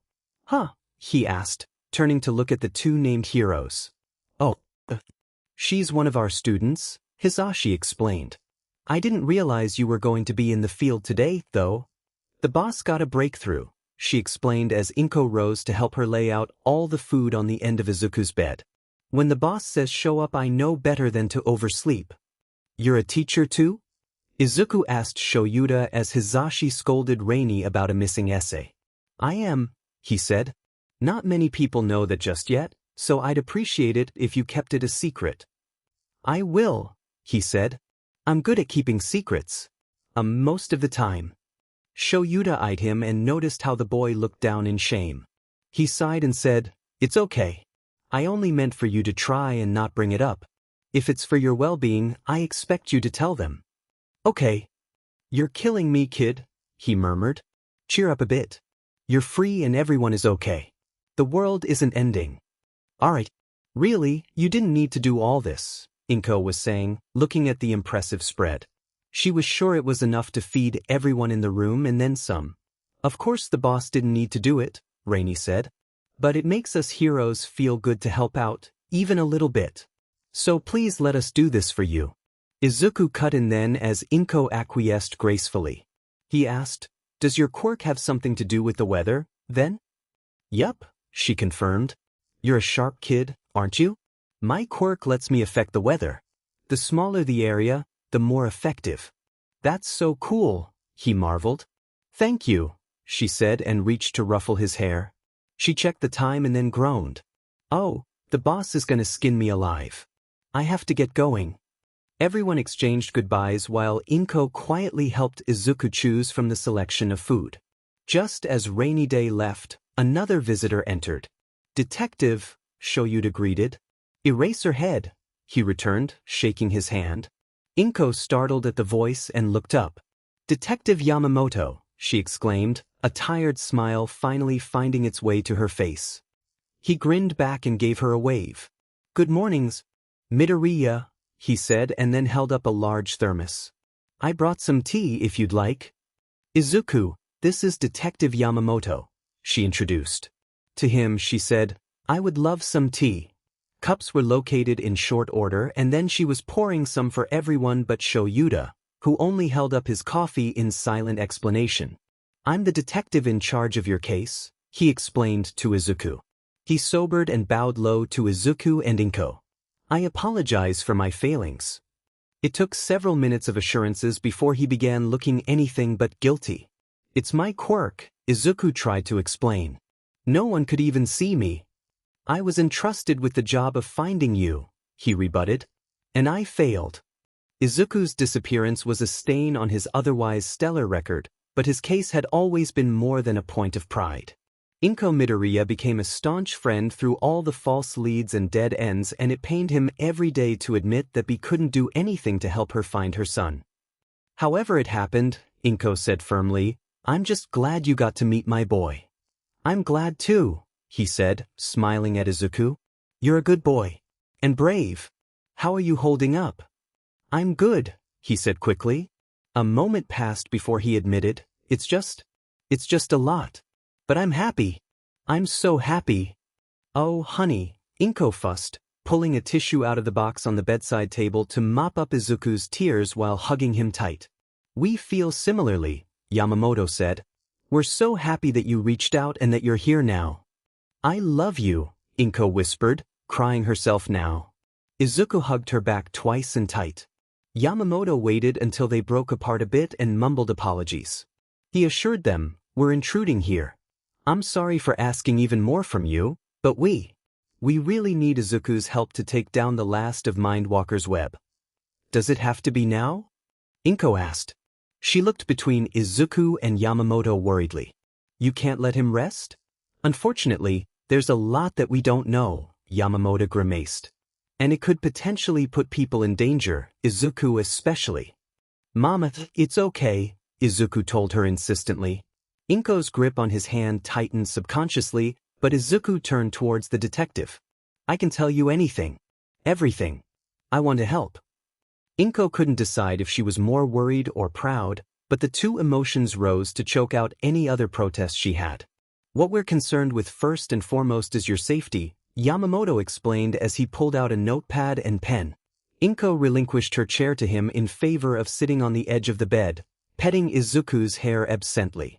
"As far as we know, Mindwalker ran with a loose ring of criminals for the most part. To the best of your knowledge, is that correct?" "Yes," Izuku confirmed, squirming slightly under the formal attitude shift that overtook the room. "And these partners of his?" the detective asked. "Are they aware of your existence?" "I'm not sure about all of them, but I know. A few of them are," Izuku said. His face scrunched up in aggravation. He had friends that would come and visit sometimes. "I hated them. They could never see me, but they talked about me a lot." "And what did they say?" he asked, tapping his pen on his paper. "Mind would talk about what I could do and how I helped him," he admitted, lowering his head in shame. "I'm sorry about that." "You did what you thought you had to," Shoyuta cut in. "We've talked about this." "Other than sorry, How else would you describe how you're feeling? Izuku stalled for a moment before settling on, thankful. Thank you for rescuing me. You're welcome, Detective Yamamoto said after Shoyuta glared at him. And, thank you for trusting us and agreeing to help. What else did you need to know? Izuku asked, lifting his head again. There was a shadow of something like confidence in him now that hadn't been there before. The detective made a mental note to corner Eraserhead and thank him for his intervention later. Could you describe Mind Walker's accomplices for me? Just a rough description will work for now, just so we can get an idea of what we're dealing with, Yamamoto explained. Izuku hummed in thought. There were 3 that came around the most, he said. He had a girlfriend, I think? I think they were dating, but I don't know for sure. I don't know her name, but she has a quirk that lets her change her hair color. Her favorite color to change to is purple to match Mind's eyes. Did she have any distinguishing features? The detective asked. A noticeable scar, for example. No, nothing like that, Izuku said, sounding disappointed. She's tall though. Taller than Mind. That narrows things down, he said. You're doing great, Izuku. Izuku traded a proud look with Inko. There was another one that they called Judge, but I don't think that was his real name. He has black hair and he's a little shorter than Mind, Izuku dutifully reported. He has a weird transformation quirk that let him turn stuff into rock, but only like alive stuff. Or stuff that used to be alive. Matter manipulation, Yamamoto pondered. A quirk that can turn organic matter into rock. That's a nasty one for a villain. I saw him do it to flowers once, Izuku said. They were supposed to be for Mind's girlfriend, I think? He turned them into stone and I thought Mind would be mad, but he said they would just last longer that way. Were they as pretty as rocks? Shoyuta asked. Were they colorful? No, they were just gray, he answered. So it's safe to assume that he can only turn things into one kind of rock, he hypothesized. Izuku nodded along considerately as one hand strayed to his journals on the side table. Shoyuta was willing to bet a month's salary that the kid wanted to write more notes. And the other one? Yamamoto prompted when Izuku lapsed into thoughtful silence.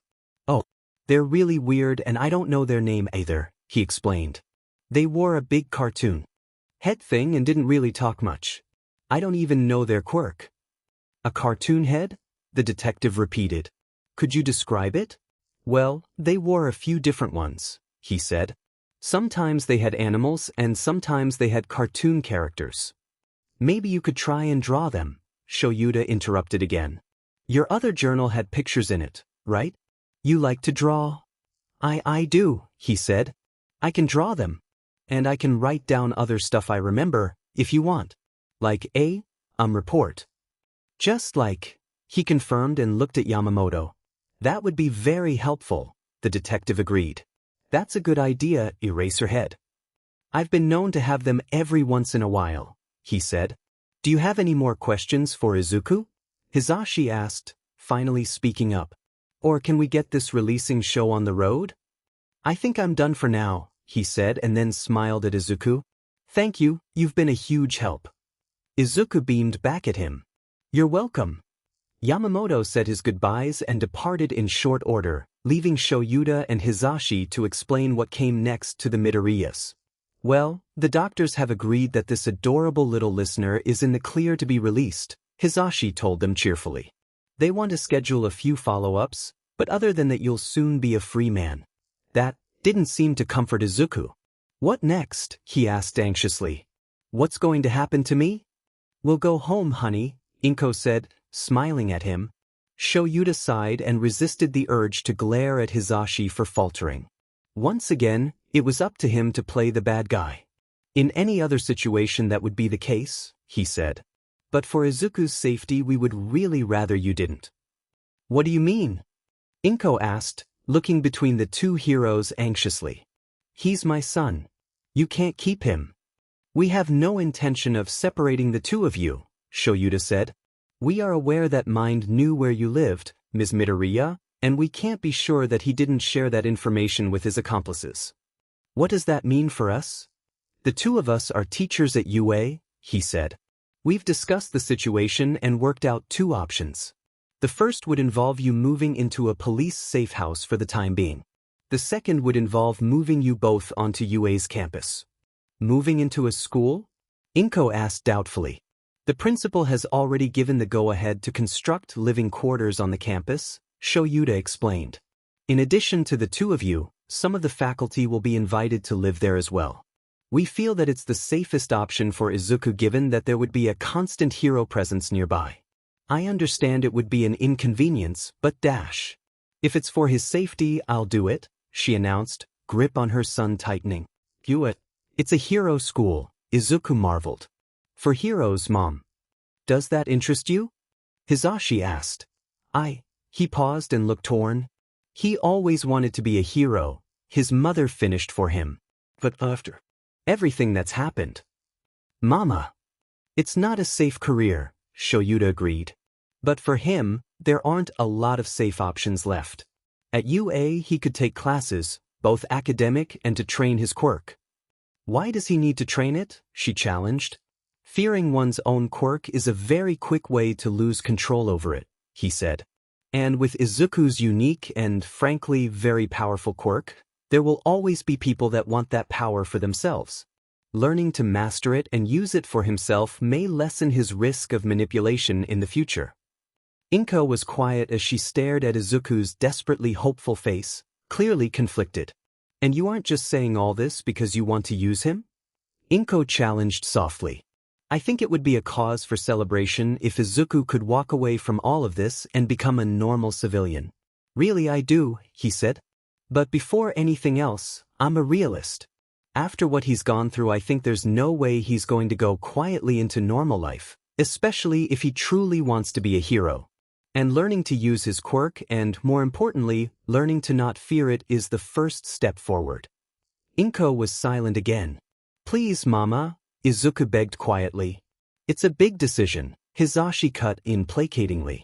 And not one you need to make now if that's what Okay, Inko decided. You have my permission to begin training my son. But I'm going to be there every step of the way. You can't take him from me. Shoyuta gave her the tissue box and said, I have no intention of taking your son away from you, Ms. Midoriya, but I do have a vested interest in making sure his power allows him to safely stay by your side. We're going to live at UA, Izuku breathed, eyes bright. And I get to train like a hero. We've been doing some brainstorming about the best way to hone your quirk, but we need some more information before we can develop a solid plan, Hisashi said. He was once again dressed casually, but it didn't seem as weird to Izuku as it had before. What kind of information? He asked, still fidgeting with his new and official UA jumpsuit. He glanced around at the newcomers and then to his mother where she sat by the new suite of UA apartments. She waved at him and then went back to her sewing. Well, he drawled. For example, is there a minimum distance? Can you use your quirk to obscure yourself from some people and not others? Can you regulate what they perceive, or is it an all-or-nothing type of deal? Izuku blinked up at him. I don't know, he said and frowned. We gathered as much, Hisashi said kindly. You're very quick to analyze the quirks of others, but you falter at your own. A person's quirk is an extension of themselves. The woman that has been introduced as Pro-Hero Midnight spoke up. But you don't seem to think of your quirk as your own. It's my quirk, Izuku said. I know it's mine. Nemuri hummed. Let's try it this way. How do you feel about your quirk? It's scary, he said slowly. She nodded as if she'd suspected as much. You fear it, she said. You don't like to think about it, but it's still a part of you, isn't it? I guess, he said dubiously. I think of it like a blanket. Like a blanket? Hisashi asked. You know, like hiding under a blanket, he explained. When I went up to Fat Gum, I pictured myself taking it off and holding it instead. It worked so. Was that the first time you experimented with your quirk? Nemuri asked. He mumbled, fidgeting. No, not really. I'd actually tried it for the first time earlier that day. What were you doing? There was a kid, he explained, looking down in a sudden fit of shyness. He was younger than me and he was lost, so I took him to the police. A beat of silence and then, You're right, Hisashi. This is the cutest kid to ever exist, Nemuri told her coworker, entirely serious. He crowed his agreement while Izuku blushed heavily. But let's not get too distracted. Today we just want to get a handle on your abilities. First we'll test proximity, Hisashi said. Do you remember how I said that another teacher would be joining us? Izuku nodded. His name is Snipe. Right now he's stationed somewhere far away, but within eyesight. We'd like you to activate your quirk for a minute to see if it affects him as well. Will I get to meet him? Izuku asked, looking a bit torn. He worried over activating his quirk. What if he could never turn it off again? What if, and he longed to meet yet another pro hero. After we're done, absolutely, Nemuri agreed. And if you get uncomfortable we can put everything on pause, okay? Okay, he agreed uncertainly. When do you want me to start? Whenever you're ready, she encouraged. Izuku nodded and looked over to where his mom sat once again. She wasn't looking up, but he knew that if he were to call out she would be by his side in an instant. To himself he whispered, "Just a minute." Taking a deep breath, he pulled his mental blanket from the closet he'd stashed it in and shook it out. His eyes slid shut as he visualized throwing it over himself. It draped over him, not constricting, and, surprisingly, his world didn't end. He let out the breath he'd been holding and opened his eyes. Nemuri and Hisashi looked wrong. There was something in their face that screamed confusion, but their postures were just as confident as before. He looked at them and then stepped closer for a better look. Confident was the wrong word, he decided. They looked guarded, ready for anything. "Present, Mike," Nemuri said, voice quiet and unsettled. "What's going on?" Hisashi frowned, face pinching in concentration. Eventually he said, "I thought we were here to... Isn't today move-in day?" They couldn't remember why they were here, Izuku realized. Worse, Nemuri didn't seem to even recall Izuku existed. He wondered if it had been a minute yet and then decided he didn't care. Moving forward, he mentally threw off his blanket as he gripped Hisashi's hand and stared up at the man anxiously. "Oh," he breathed and then smiled reassuringly down at Izuku. "Little listener, that's a very powerful quirk." Izuku tried to respond, but the words seemed stuck in his throat. Luckily, Hisashi seemed to understand. He knelt and gently pulled Izuku into a hug and told him, "You did good. You did really good. Are you okay?" Nodding was easier than trying to explain his anxiety over being unseen and forgotten, so he went with that. He relaxed into the hug as Nemuri messaged Snipe. "It looks like distance affects your quirk at least a little bit," she said after a moment. Hisashi slowly released Izuku, but remained kneeling beside him. Snipe reports that he remembered the gist of the experiment, but he was disoriented when he tried to remember the details. He said he didn't even remember it beginning. "So it's safe to say it isn't true invisibility, at least," Hisashi said, cheerful as ever. "It deals with the brain's perception directly." "People know I'm there," Izuku said. "Like when I'm walking in a crowd people know to avoid me. They don't just run into me." "So they can see you," Nemuri murmured thoughtfully. "But they just don't register it." "Can I go talk to my mom?" Izuku requested, beginning to squirm. "Absolutely," Hisashi said, standing and patting Izuku on the back. "Take your time." Izuku scampered off to let Inko cuddle him for a minute or 2 or 15. "The next experiment is focused on targeting," Nemuri explained. "We want to see if you can target people to effect with your quirk." "Once again," Hisashi said. "You can take a break or say no whenever you like."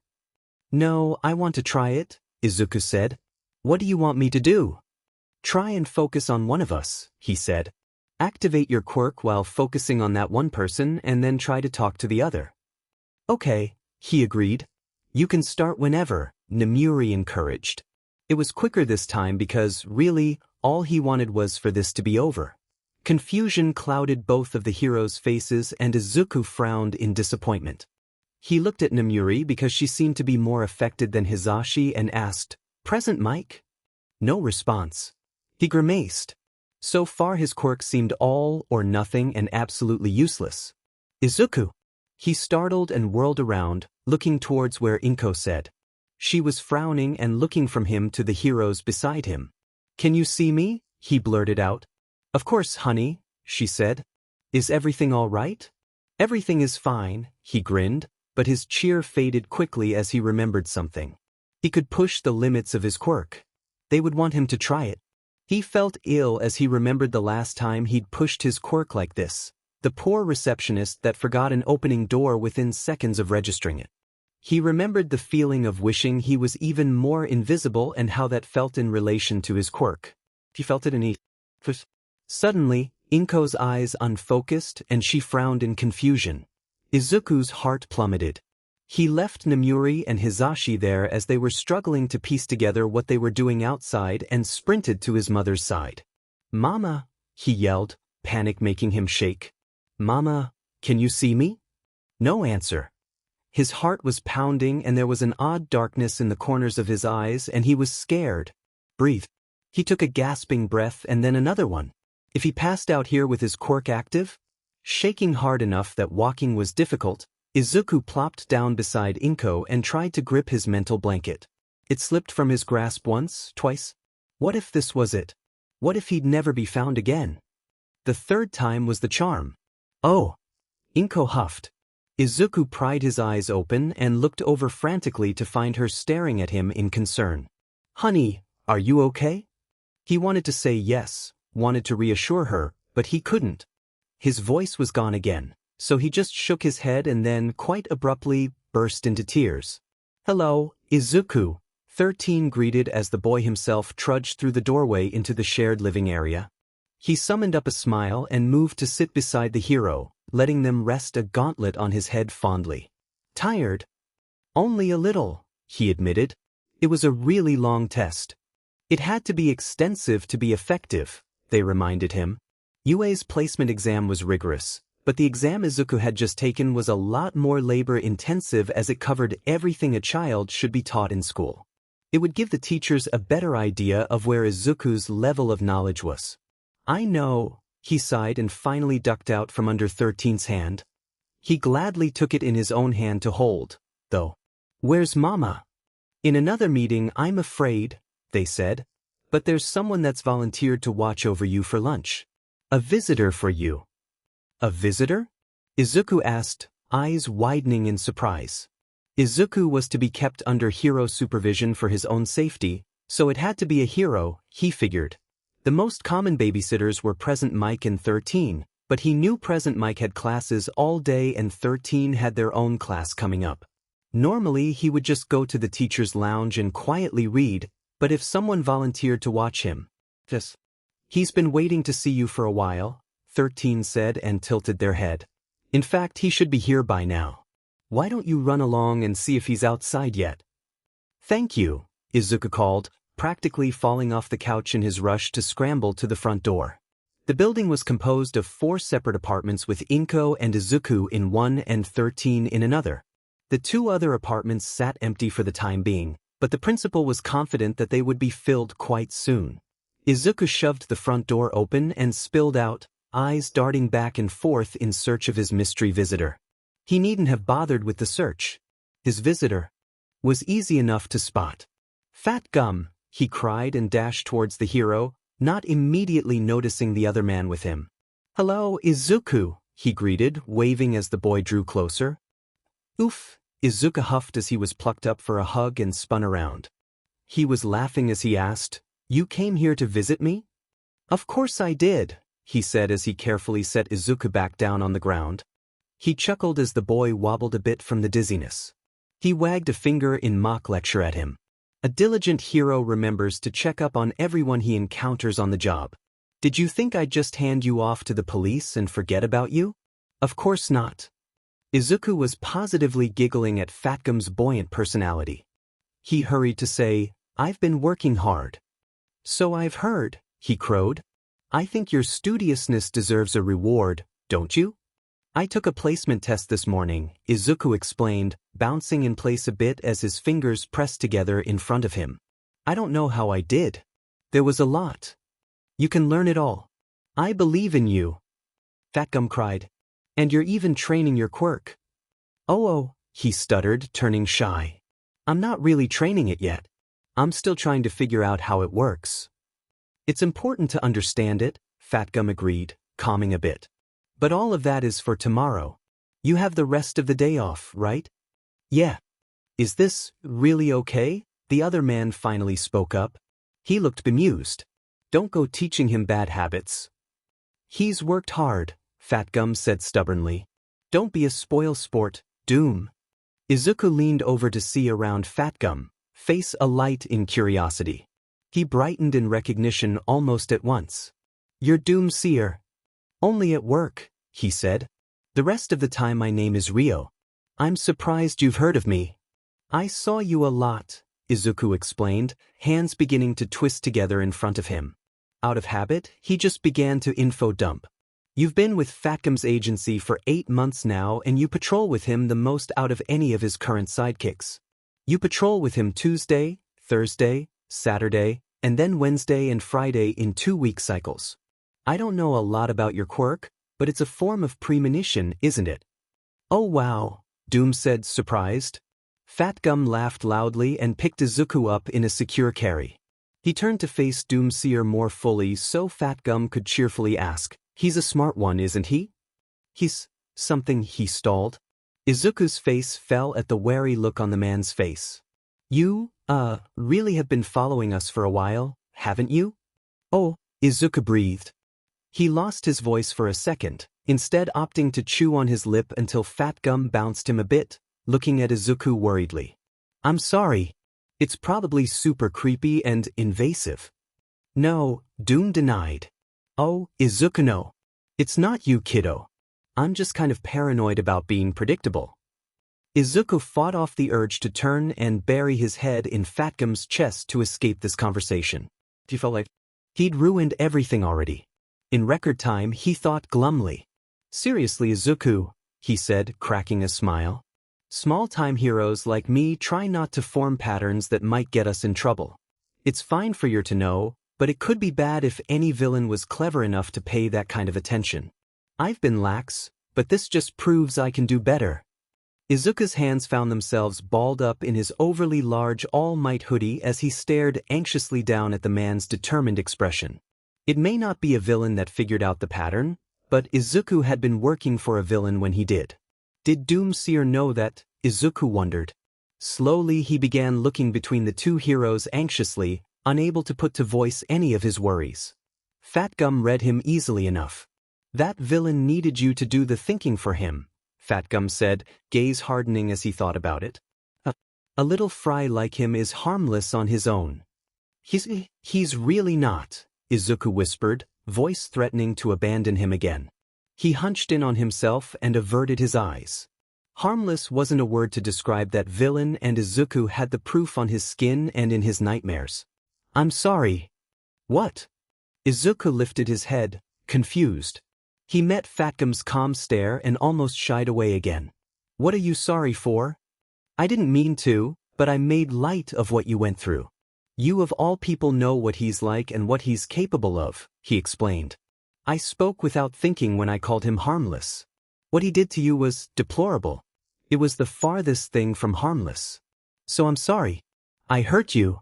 And no, Izuku rushed to assure him. It's okay. Pust, Doom stage whispered, hands cupped around his smiling mouth. It's more polite to just accept the apology.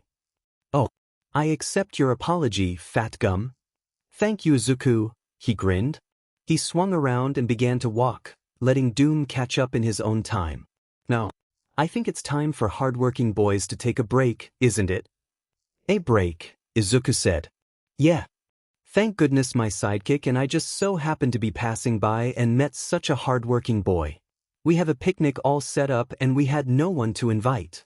Fat Gum exclaimed. Izuku laughed a little as Fat Gum carefully maneuvered him to his shoulders. I've never, It's not hard, the pro hero assured him. You just have to sit around and eat and be polite enough to not laugh when I beat Doom at trivia? At trivia? You're going to play trivia? Izuku looked down at Doom. Yeah, we brought this box of cards, Doom explained, reaching out to stop his boss. He shrugged off his backpack and took out the box in question. Carefully, he handed it up to Izuku. You can play or you can be referee. Referee? We get competitive sometimes, Doom laughed. We played chess once and I'm not sure the poor maintenance workers have found all the pieces yet. Maintenance workers? We were sitting by a fountain, Fat Gum said by way of an explanation. What? I was too. Moves from winning, Doom added, sounding appropriately outraged. He stuck his tongue out at Fat Gum when he smirked down at him. And then this guy picks up the board and just frisbee tosses it into the fountain. It was an accident, Fat Gum said, face carefully composed. Accident my 8-triple, Doom scrambled, trying to save himself as his face contorted in mild panic before settling into acceptance. Sorry. Izuku giggled as Fat Gum scolded his sidekick. Inko, freshly released from yet another meeting, followed the sound of infectious laughter to find her son. 13 had been waiting for her at the end of the meeting to explain where Izuku was and that Fat Gum had come visiting. It was unexpected, but certainly not unwelcome. She remembered the hero very little, but he seemed nice, at least. And Izuku spoke highly of the man he'd reached out to. Inko would trust him alone on the ground that he'd been the one to rescue her son. And really, she thought as she took in the scene before her with a tender smile, there was nothing to worry about with Izuku in the care of UA's heroes. Izuku was sitting on a large basket like a king surveying his court with a selection of cards both in his hand and ringed around him. Fat Gum was busy doing what seemed to be a victory dance while a hero Inko was unfamiliar with lay on the ground in a terribly dramatic corpse pose. All of that was nice enough, but she only had eyes for Izuku and how he was laughing hard enough to cry. The rush of love in her heart was strong enough to tear her apart in that moment, and she had to wait for it to pass before she moved. She couldn't keep crying on him all the time, but sometimes the relief was strong enough to choke her. Her son was fine. More than fine, he was thriving. Well then, what's all this? She called, propping her hands on her hips in mock sternness. Izuku's head whipped around to smile at her, laughter finally fading, though his chest still heaved as he caught his breath. He wiped his eyes as he was surveyed up and down, Inko noting his mussed clothes and the grass stains on his jeans. What have I told you about rolling in the dirt, Izuku? Avoid the mud, he joked, and then he was off again, laughing himself silly. Inko tooted in disapproval. I'm sorry, the man on the ground said mournfully without bothering to stand. It's all my fault, ma'am. I'm a terrible influence. It's because he lost, Fat Gum confided with a wink. And hello, Ms. Midoriya. Just Inko is fine, she said. I feel like I'll be seeing a lot more of you in the future, so we might as well get comfortable. Thank you for watching my Izuku. It's my pleasure. You've got yourself a really great kid there, he said with a grin. I do, she agreed with a fond sigh. She turned to regard him. But I think he really needs a bath before dinner. Mama. Izuku whined and then sat up straight as a thought occurred to him. Can Fat Gum and Doom stay for dinner? Well, Inko stalled, trading looks with the pro hero. She sighed again. Only if they want to. Will you? Izuku asked, turning wide and pleading eyes on the heroes. Please. We'd have to be the world's worst villains to say no. I hope you know that, Doom muttered to Fat Gum even though he was still staring up at the sky and had no right to be affected by Izuku's gaze. Of course we'll stay. On the day that Izuku Midoriya meets All Might, the last thing he expects to happen is that he would meet the #1 hero, his personal hero and idol. Now 11, he's all sharp angles. With a steady diet he's been growing taller, but his training tends to rob him of any baby fat he might regain under the careful and worried eye of his mother, and Fat Gum and Present Mike and Eraserhead, and he's advanced in leaps and bounds in his academic studies under the careful tutelage of UA's best, and for the most part he's caught up, if not outpaced, others of his age. He's also begun flourishing under Aizawa's training, both in body and quirk. Less concerned with strength training, Aizawa hand-picked a number of physical disciplines to ready Izuku for more intensive work in hero training. Izuku likes his gymnastic classes the best, but hand-to-hand is always interesting. He's still trying to convince his mentor to let him begin some basic hero studies, but has been thus far unsuccessful. You're always telling me I need to think before I act, Izuku complained yet again as he stretched, eyeing his teacher where he, too, was stretching. Use your head, is like your unofficial motto. It's like that with most underground heroes, he said, not rising to the bait. He calmly strolled into the center of the mat, looking oddly informal in a plain white shirt and black sweatpants. Are you ready? Izuku sighed and flipped up his hood just to watch Aizawa's eye twitch in aggravation. Even years into their acquaintance, he couldn't tell why exactly the man seemed to dislike All Might so much. If you let me get my hands on that hoodie, then I'm going to ruin it, he said blandly. Consider it motivation. Izuku paused warily and then stripped out of his All Might hoodie, complete with iconic cowlicks on the hood, and folded it up to set aside. I bet that's another empty threat. One day I'm just going to assume everything you say is a lie. And yet it's achieved the desired effect, he pointed out. Izuku made a face, but stepped onto the mat all the same. It's not a bad strategy to assume people are lying to you, though. Mom says I have to always look at the bright side, he challenged, a smile on his face now. Are you calling Mom a liar? No, but I'll freely call you a fool if you'd like, Aizawa offered, dropping into a more ready stance.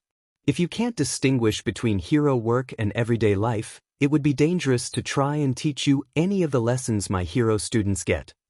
Izuku grumbled about old people and them not being able to take a joke for a moment before. Lunging at his teacher.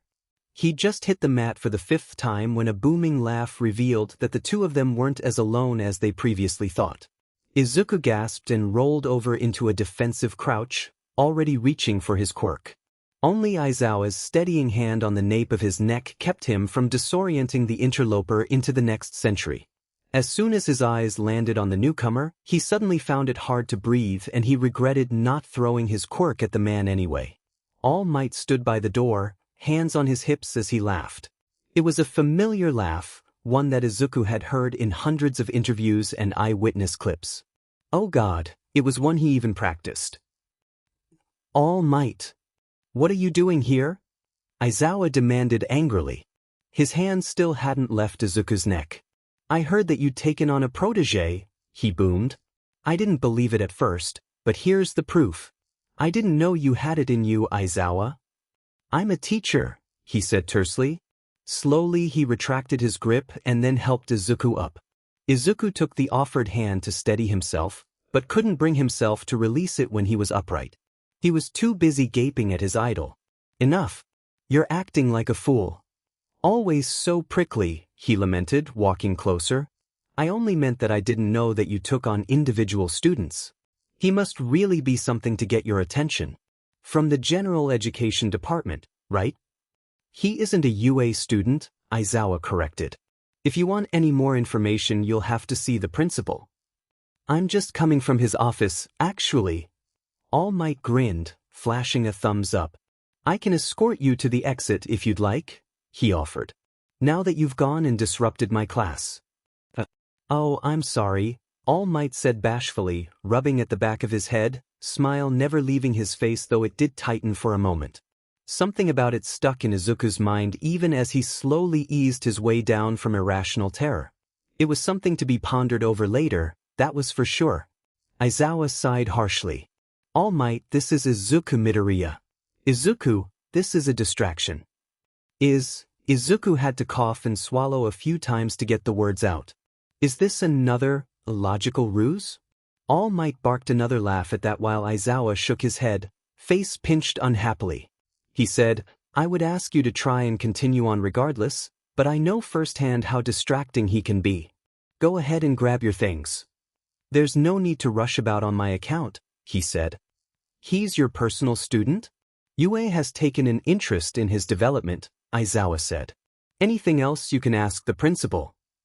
He must be very special to have attracted that kind of attention. Izuku internally preened at the unintended praise. Were the two of you working on hand-to-hand? The lesson looked a bit one-sided. Izuku ducked his head in embarrassment, peering at his teacher's annoyed face from under his green fringe. He's young, but I refuse to coddle him, he said steadily. His progress is unmistakable and you've welcome to keep your comments to yourself. You aren't a teacher, All Might. Well, he said, and for the first time Izuku thought he saw something uncomfortable on his idol's face. That's not entirely right. What? If anyone were to ask him, Izuku was hanging around outside the principal's office for Aizawa. Technically, he had to be in the custody of one of UA's heroes at all times, and the talented Eraserhead had stormed here about 30 minutes ago during his turn. All Might being in there as well, that was just an added benefit. To pass the time, he'd taken out his journal, volume 6, and began to note his impressions of All Might, and then he dissected his performance in class earlier and highlighted a few areas of improvement. By the time he actually busted out the highlighters, All Might was stepping out of the office. He coughed into one fist, not seeming to see Izuku. Anxiously, Izuku said, "Hello." It sounded like something caught in All Might's throat, and the coughing abruptly increased in intensity. "Apologies," he mumbled, hand over his mouth as he fumbled for a handkerchief. "I didn't see you there." "People usually don't," Izuku said. "It's my quirk." "Right. I didn't get a chance to ask about it before," he said. "It's an invisibility quirk? That's certainly a handy quirk for an underground hero." "It's not standard invisibility," Izuku hurried to correct. "It's kind of like a confusion quirk? People can physically see and hear me, but their brains just forget. I can push it a bit and disorient people." "Well then." All Might reared back a bit, surprised.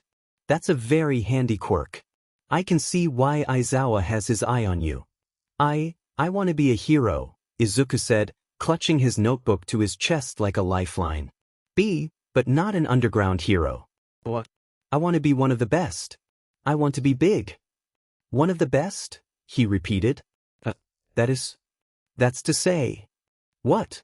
"A quirk like that is more suited to being an underground hero than a chart topper," All Might said, looking mightily uncomfortable. He averted his eyes awkwardly. "And underground heroes, well, they just aren't anything special." Izuku's heart crashed to the ground, and he wasn't sure if he should scream or cry. So he did neither. He ran. "Are you going to tell me what went wrong?" 13 asked, reaching out to pull the blanket a bit tighter around Izuku and then resuming their absent back rubbing. "You come crashing in here crying like that, and you're going to give your mom a heart attack." Izuku sniffled miserably from under his blanket. He was glad that he'd made it out of earshot before the hysterical sobs caught up to him, once again proving his propensity for tears. "I met All Might," Izuku finally said, voice wobbly. "Oh." The hand on Izuku's back stopped for a moment before resuming, a bit more mechanical than before. "What happened?" Izuku was glad to hear the unspoken, "What did he do?"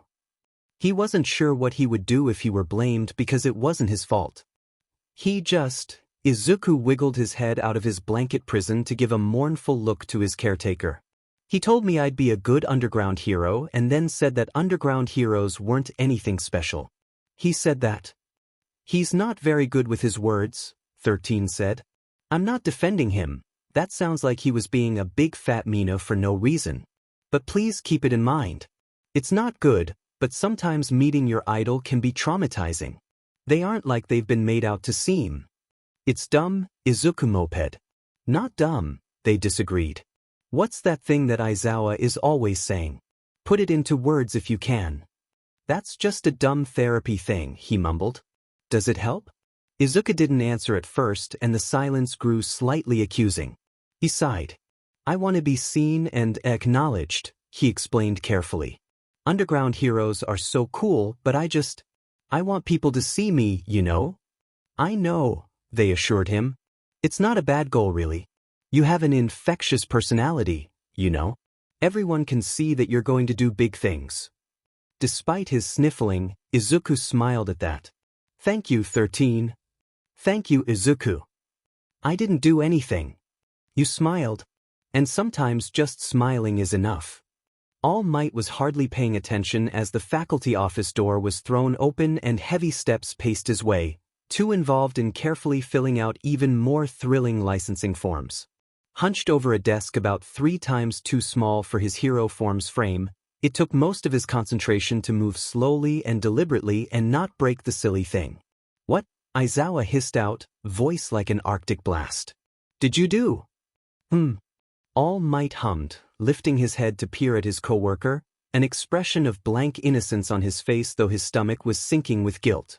"What do you mean?" Aizawa sneered at him before turning to snatch a nearby chair, dragging it harshly against the linoleum to make All Might cringe a bit.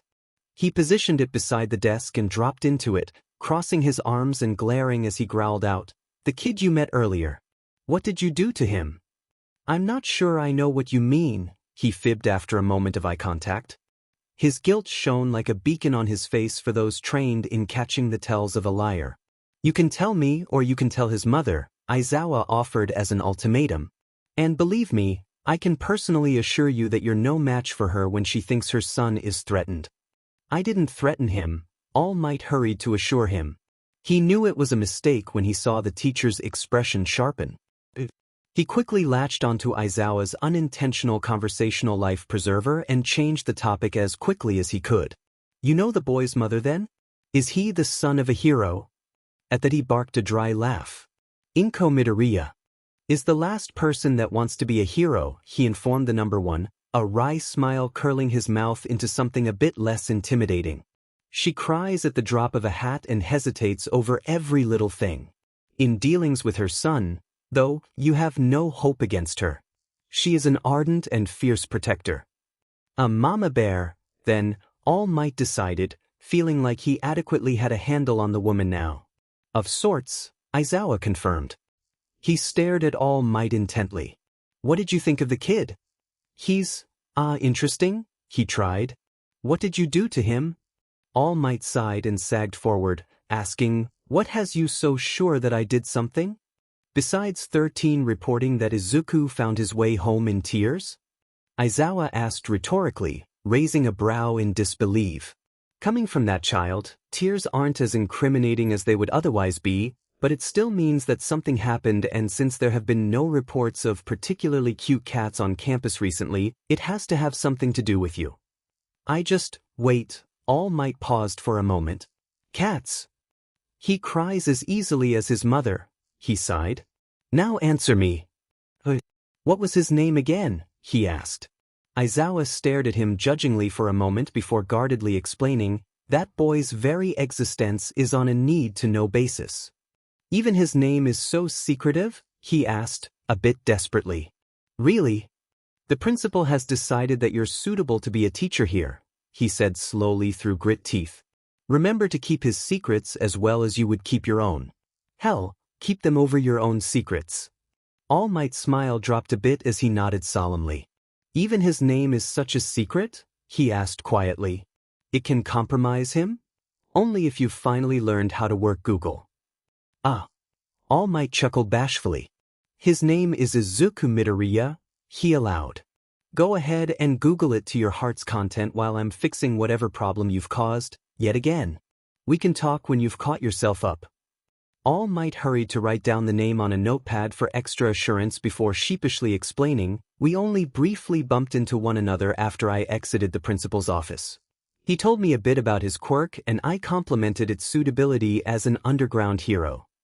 "That isn't the path that Izuku has chosen for himself," Aizawa said levelly, reaching to fiddle with a paperweight in the shape of a cinder block, a piece of official merchandise of Pro Hero Cementos.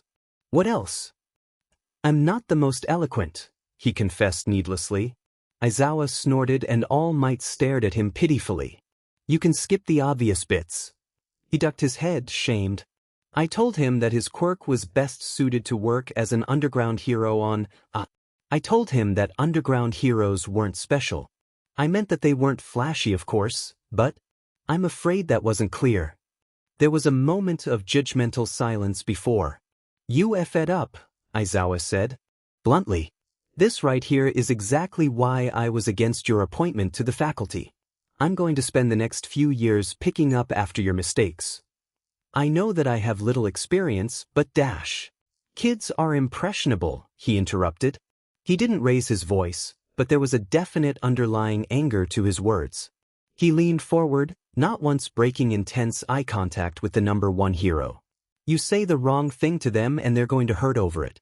They internalize it. No amount of apologizing will unsay those words." "I know," he said quietly. "Without a script to follow, you're useless," he said, leaning back and dropping the paperweight back on the desk carelessly. All Might stared at it despondently as his fellow hero left the room without another word. Coughing, he slipped back into his withered form in a cloud of smoke. Useless indeed. Aizawa wished he could say the sight of Izuku practicing his hand-to-hand in his backyard was surprising, but it wasn't, though it was a good sign. He meandered down the path and propped himself against the waist-high fence that divided the yard from the rest of UA's grounds.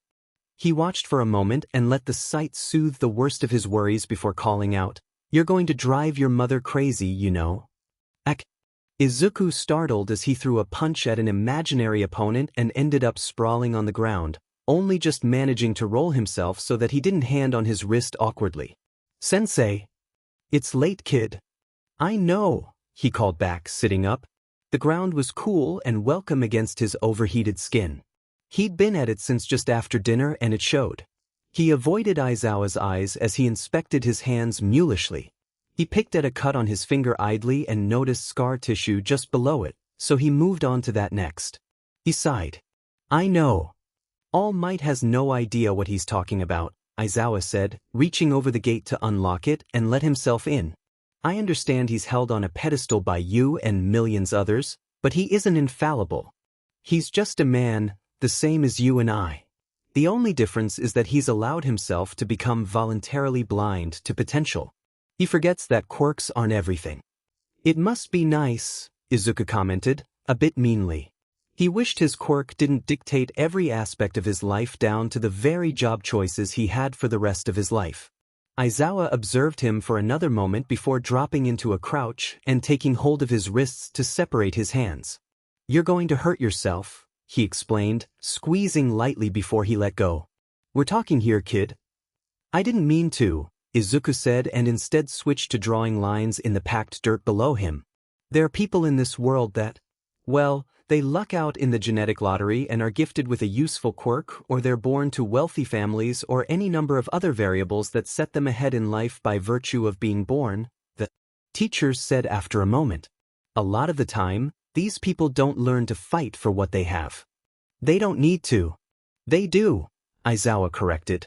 "Because of people like us. Those people never learn to defend themselves or their position from people that have learned to fight for every inch of progress. They've never been confronted with the sheer drive it takes to overcome. Villains? Villains are easy. It's the driven heroes that need to be watched.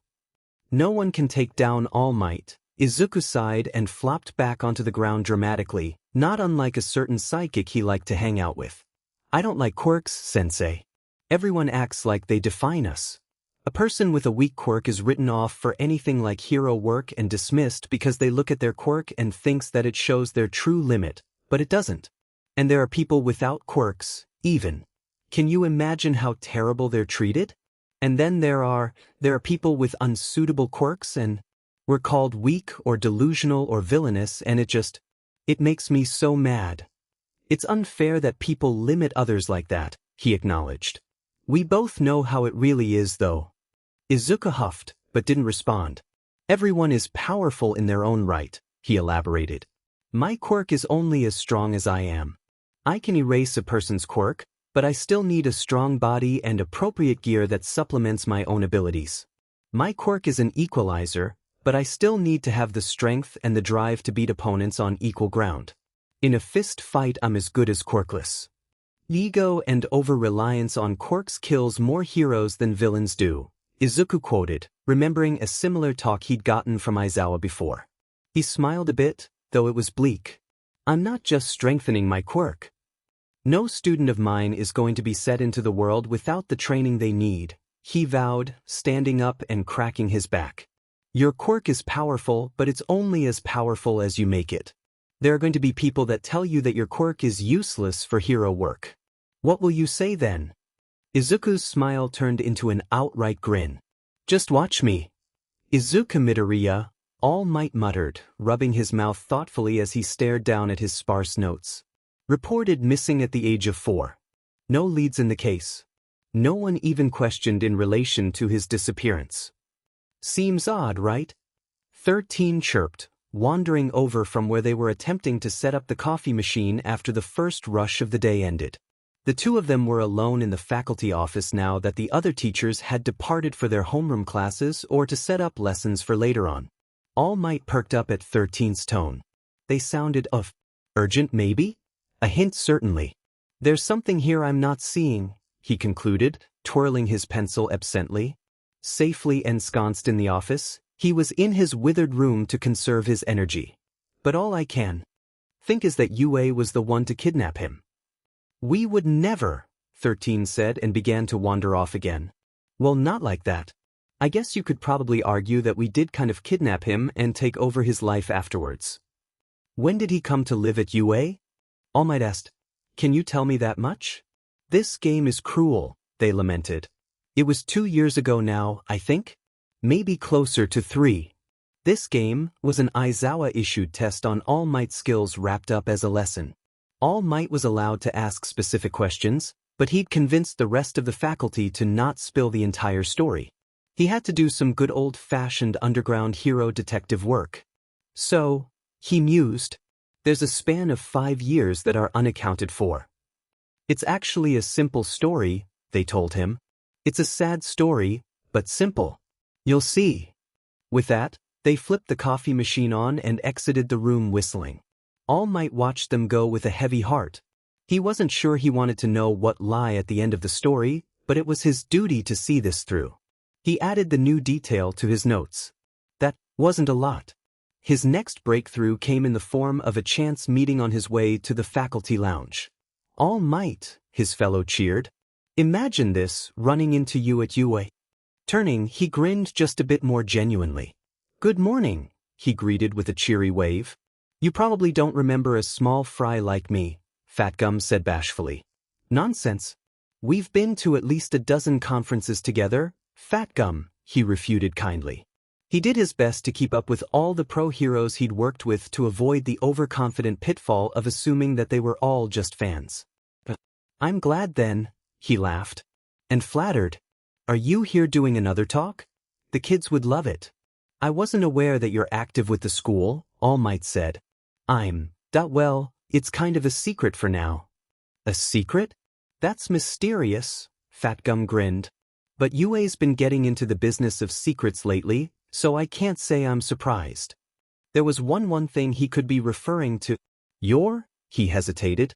You're referring to young Midoriya, aren't you? You know Izuku? Fatgum brightened. The principal, he gave permission for me to be let in on that particular secret, but I'm afraid there were those that didn't agree with the decision. All Might chuckled awkwardly. Izawa? Well, he convinced the other teachers to not explain. He wants me to figure it out for myself. That's harsh, he said. But you must have really annoyed him for him to do all that. How's the investigation going so far? I have a rough timeline, he said, hurrying to pull his notepad out. A very rough timeline. It's rather bare bones. I know that he was kidnapped at 4 and recovered at age 9. Yue must have been involved in that in some capacity, but other than that. No leads, Fatgum said, looking troubled. Feels pretty hopeless, huh? That was the limbo. Izuku was stuck in for 5 years. Oh. All Might felt like the world's largest fool. The last one to realize the true meaning of the test he'd been issued. I just mean, he hurried to explain. That's what everyone dealt with for 5 years, so it's to be expected that people are going to be protective of him. Eraserhead maybe more than most. You think so? He asked. He doesn't strike me as the emotionally involved type. Maybe I'm mistaken, we don't really talk about it. There was a moment before he was officially found where Eraserhead came close to finding him unintentionally, he explained. Have you heard anything about his quirk? A bit, All Might said. Invisibility, correct? It's more than that, Fatgum said. It has something to do with how he's perceived or something. Right now his working name for it is just stealth. It's powerful. It let him go unfound for years, and at one point he found himself in front of Eraserhead. If he'd activated his quirk, then he would have seen Izuku. It isn't his fault, All Might argued. He couldn't have known. I know that. You know that. Even he knows that, Fatgum agreed. But it's harder to convince that little voice in the back of your head. The story ended well anyway. Izuku found me the very next day. That was an odd way to phrase it. He found you? Nodding unhappily, the other hero explained, his quirk was active for 5 years, All Might. Oh, All Might uttered. Little pieces began clicking together to build a terribly bleak picture. I see. Do you? He was 4 when he disappeared. All Might began slowly. That's when his quirk manifested and activated, and he couldn't be seen anymore. He lived like a shadow for so long. That isn't quite it, Fatgum sighed. There's more to the story, but if you manage to get on Eraserhead's bad side, then I think my help ends here. Izuku wasn't alone, okay? All Might nodded and bid his fellow hero goodbye. In hindsight, the answer to his little mystery was staring him in the face. Or rather, it could stare him in the face.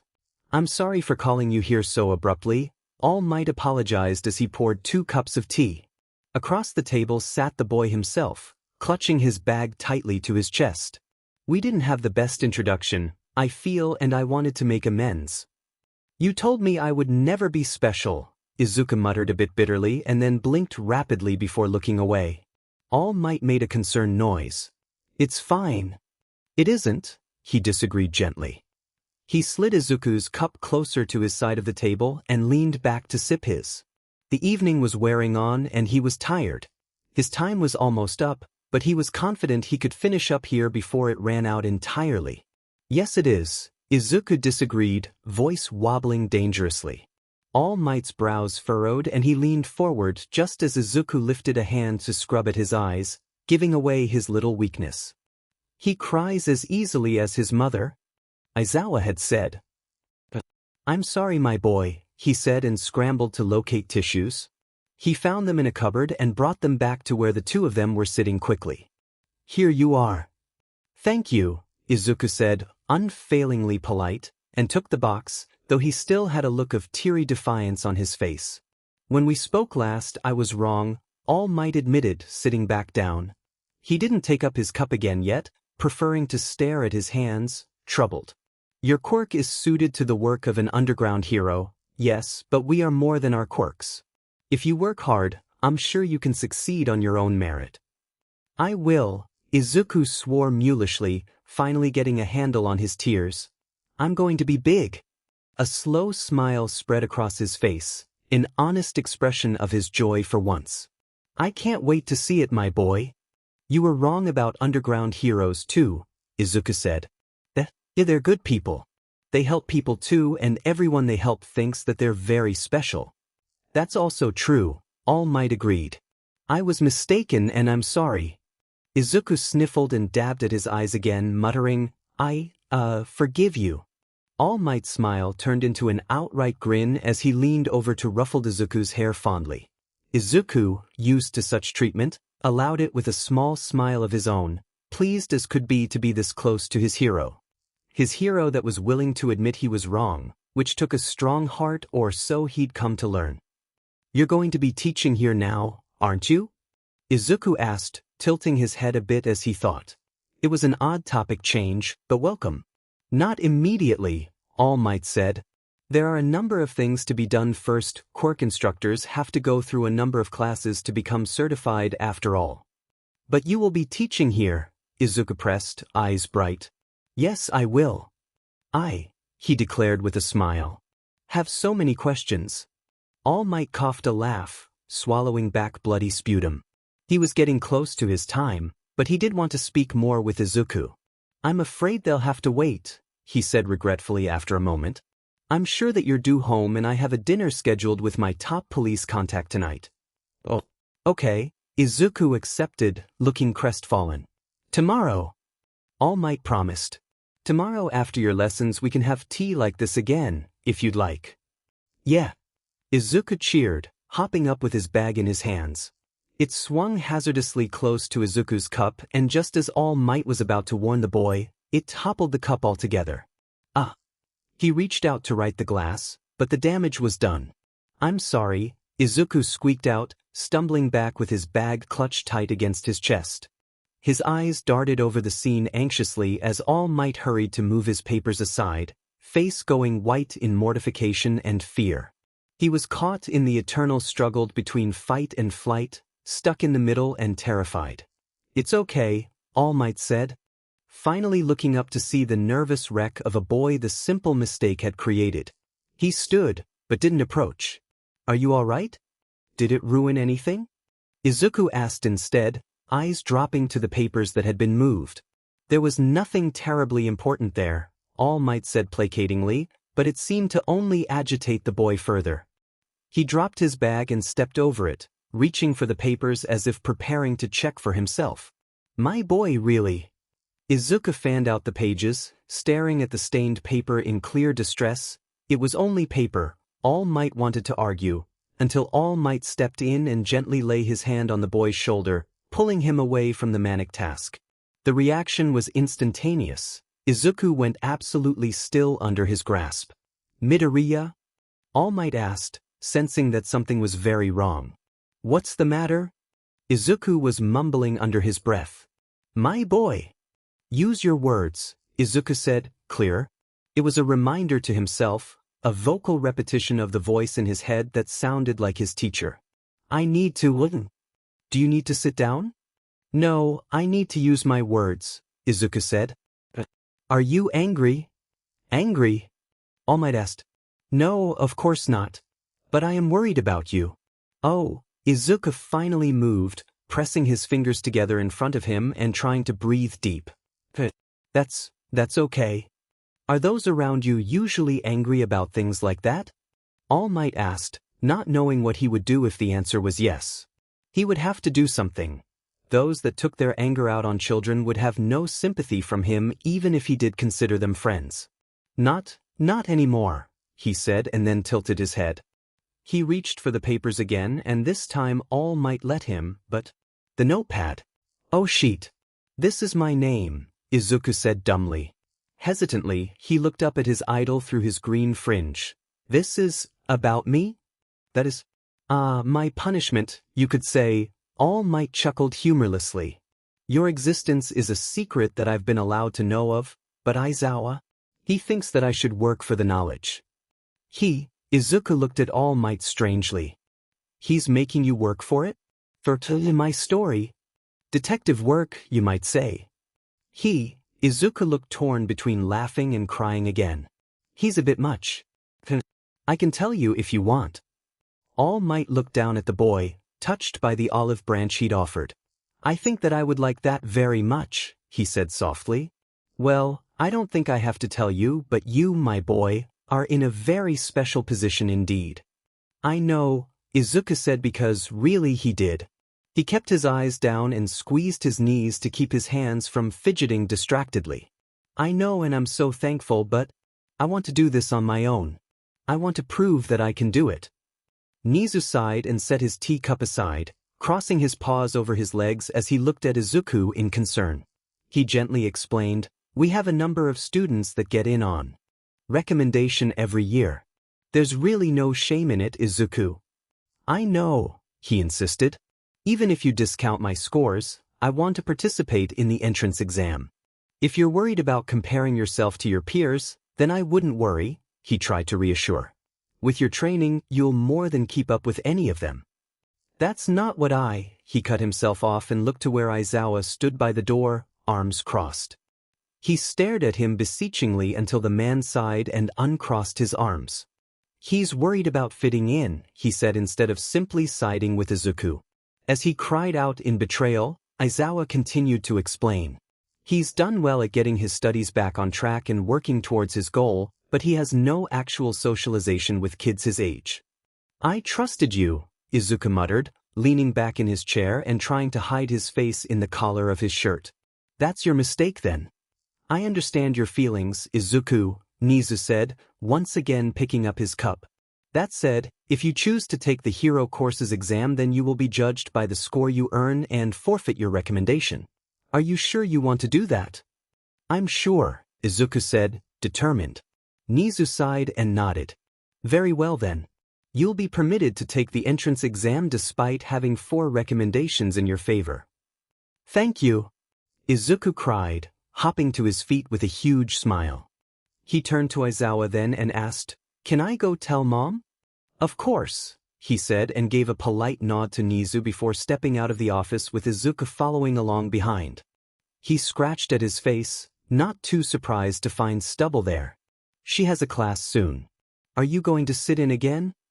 Izuku looked nervous at the very thought, but nodded. Aizawa was right in saying that he didn't exactly get along with people his own age, and even these tiny hour-long classes pushed the limits of his tolerance. Back when the Midoriyas had first moved to, Inko did her best to keep up with her old job, but the commute had gotten to her quickly. Eventually, the principal convinced her to take up a post in the cafeteria alongside lunch rush. The job had slowly morphed into a position as a home economics when she'd unintentionally became the mother figure of Yue. Izuku was proud of her and happy to share her with the rest of the world, especially those that didn't have a mom like her. Her class was purely optional and offered at the end of every school day, almost like a club. She held classes every day, but each group only met once a week. Her class was really popular. Aizawa left him just outside the classroom, letting Izuku work up the courage to sneak in on his own while he disappeared to do something. Izuku didn't know what Eraserhead did to relax. The class had just begun when Izuku entered, slipping in quietly with his quirk giving him assistance in his goal of going unnoticed. He made the mistake of looking up and meeting his mother's eyes and then quickly dialed his quirk back. "It looks like my little helper has decided to join us again," she said, beckoning him to the front. He skirted the edge of the classroom shyly and hurried to her side as the older kids just smiled indulgently. They knew he was her son, though they didn't know much else about the specifics, which suited them just fine. "We're going to be starting a new project today," she said cheerfully. "We're all going to be jackets. I have a few base patterns for you to work off of, but the decorations are all up to you. Izuku, could you?" Izuku dutifully picked up the stack of papers on her desk and began distributing them to the class. "All the materials you'll need are in the bins in the back of the room," she reminded them. "If there are no questions, you're all free to start." As the students rushed to select their materials, Izuku scurried back to his mother and all but attached himself to her side. She let him, feeling a touch nostalgic for the days she still towered over him and could wrap herself around him when she hugged him. "Are you all right?" she asked kindly, one hand moving to fuss with Izuku's green curls. "I'm fine," he said quickly. "I just wanted to tell you that the principal agreed to let me take the entrance exam." "Oh, Izuku," she sighed fondly and cupped his cheek as she ducked in to kiss his forehead. "Sometimes it's okay to let people do things for you." "I need to prove myself," he reminded her. I want to be like the other students applying here." "There's no such thing as normal," Inko reminded him quietly, correctly guessing the path his thoughts were meandering down. "All that matters is that you're happy and healthy, Izuku." "You'd be happier if I failed," Izuku said before he could stop himself and then stepped back, ducking his head in shame. Inko, though shocked, forced herself to answer, "Maybe I would be, but it wouldn't be right of me. I just want you to be safe, Izukuin, and being a hero is a very dangerous thing." "I know," he said, "but I want to make amends. And I want to help people. My quirk, it was used for evil for so long that I want to prove that I can be good. I can do good, Mama." Inko's eyes glazed over with tears and she had to look away and blink them away before she could tell him, "I know, and I'm so proud of you, honey. I'm so proud of you." The class bustled around them as they hugged it out, tears in their eyes. They were used to the Midoriyas crying. "This is our last class before the exam," Aizawa said ominously. "Thus far I've done what I can to give you a rounded physical education to prepare you for a future in hero work, but I can't tell you what will be on the test or if I think you can handle it." "I understand," Izuku confirmed, leaning forward to touch his toes in an effort to stretch the muscles in his back a bit more. "I wouldn't expect you to. I want to do this on my own." "And you understand the consequences if you fail?" he challenged. Izuku nodded. "I'm also applying to the general education course," he reminded his teacher. "I know that the test might be an adequate gauge of my skill or my quirk since it's not as flashy as others, but I have to try." "Idealism has no place in the world of pro-heroes," Aizawa cautioned not for the first time. "To make it to the top you have to be willing to sell your soul and pander, stepping on others the entire way up." It's a cutthroat field. I won't do any of that, Izuku said, finishing his stretching and standing at his full height, face full of determination. And I'm still going to make it to the top. Aizawa sighed, knowing his pupil was too hard-headed to let even his depressing realism get to him. Then you should show me, he said and beckoned Izuku forward. I through you, Izuku crowed for what seemed like the millionth time. He practically danced around Aizawa, who couldn't even find it in himself to be upset about it, a small smile lighting his face at his charge's obvious enthusiasm. Once, he said to keep the boy humble. I still did it, he cried, bouncing as he walked, fingers pressed together in front of himself. I'm getting better. You've always been getting better, Aizawa said gruffly. I wouldn't still be training you if you stagnated. What's this? Izuku spun around and looked towards the small apartment building that Aizawa had been leading them to. Through the dusk, he could see a tall figure haloed in light from the open front door. He had his head bowed low. Who's that? Izuku asked, pausing as Aizawa hurried to put himself between the man and Izuku. Something's wrong, isn't it? Everything will be fine, he said firmly, striding forward. Izuku followed, but allowed him to get some distance in the event that he needed to use his capture gear. As they drew closer, it's Fat Gum, Izuku realized and hurried to run around Aizawa towards the hero stripped of his fatty protective layer. Aizawa let him go ahead, but stayed only a step behind. He cried out a worried greeting, Fat Gum. It's really late. Izuku, he murmured, turning. Izuku craned his neck to look at his face, and from that one look, he just knew. Something was wrong. He flung himself at Fat Gum, who was ready to catch him and hold him close. Izuku. Something happened, Izuku said, heart hammering in his chest as sympathetic tears began to gather in his eyes. Fat Gum's eyes were already red-rimmed. What happened? The simple question tore a body-shuddering sob from him. I'm sorry, Izuku. I'm so sorry. Izuku was still wide awake when his bedroom door cracked open, letting in a gentle glow from the hall's light. He didn't bat an eye as his teacher slipped into the room, moving silently to stand over his bed. After a moment, Aizawa reached out to brush back his curls, seemingly unsurprised to see that Izuku was still awake. You have class in 3 hours, he reminded him gently. So do you, Izuku said, looking up at his teacher with a dead-eyed stare. Fat Gum is staying the night, Aizawa explained unnecessarily, as if Izuku hadn't been listening to him crying all night. His mother was still awake, sitting up with him and giving him any comfort she could offer, though he refused every offer of food she made. Good, Izuku said tiredly after a moment. He shouldn't be alone. No, he shouldn't, Aizawa agreed and moved away to sit in Izuku's desk chair. That's one hero duty that no one talks about. What is? He asked, sitting up and abandoning any pretense of sleep. Burying our dead, Aizawa said, staring into the darkness at nothing and everything. He was lost in his thoughts, in his regrets. In our line of work it can happen at any time, to anyone. For pro heroes, it's a hazard of the job that we expect. But that doesn't make it any easier to watch so many of our own die so young. Izuku grabbed a pillow to hold close, tears beginning to run down his face again, though he was too tired for the sobbing and heart-wrenching wailing of before. Us older heroes go looking for trouble, Aizawa continued, leaning forward on his knees, hands folded before him. He looked down now. Young ones like Doomseer, sidekicks and interns alike, they don't look for it. It just finds them. He had to have known, Izuku said.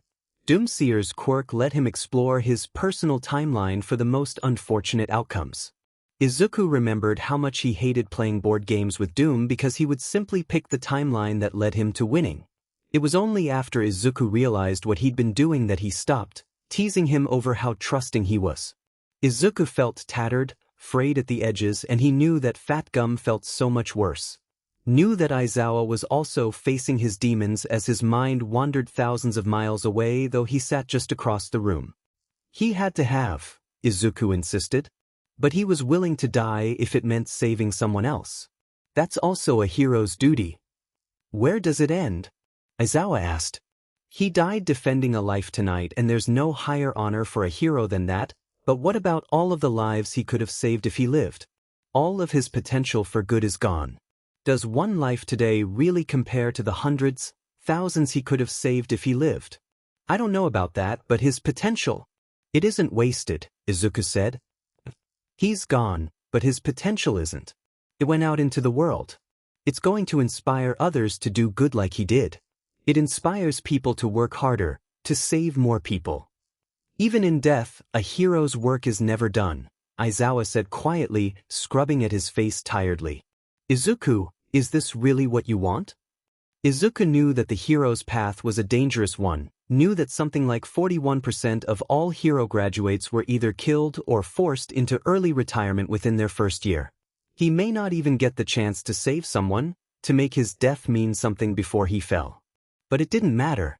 I want to be a hero. Silence, only ragged breathing. Okay, Aizawa said, nodding as grief wrote itself over every line in his face. The funeral was a somber affair.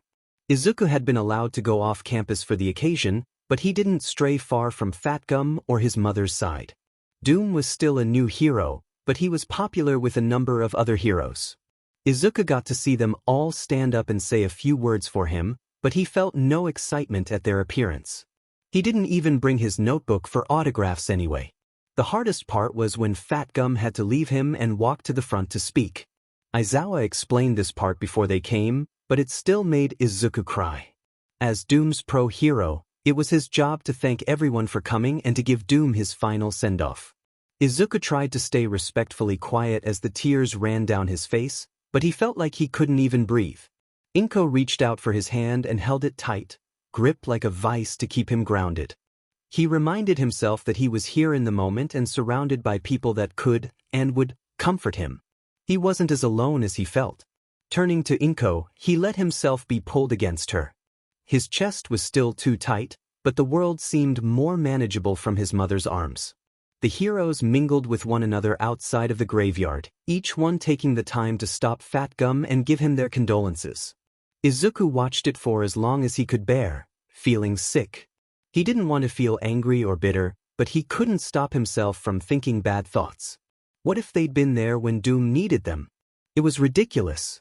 That was like asking where Fat Gum was, and everyone knew that Fat Gum would have traded places with Doom in an instant. Are you okay, Izuku? Inko whispered, reaching out to brush curls out of his face.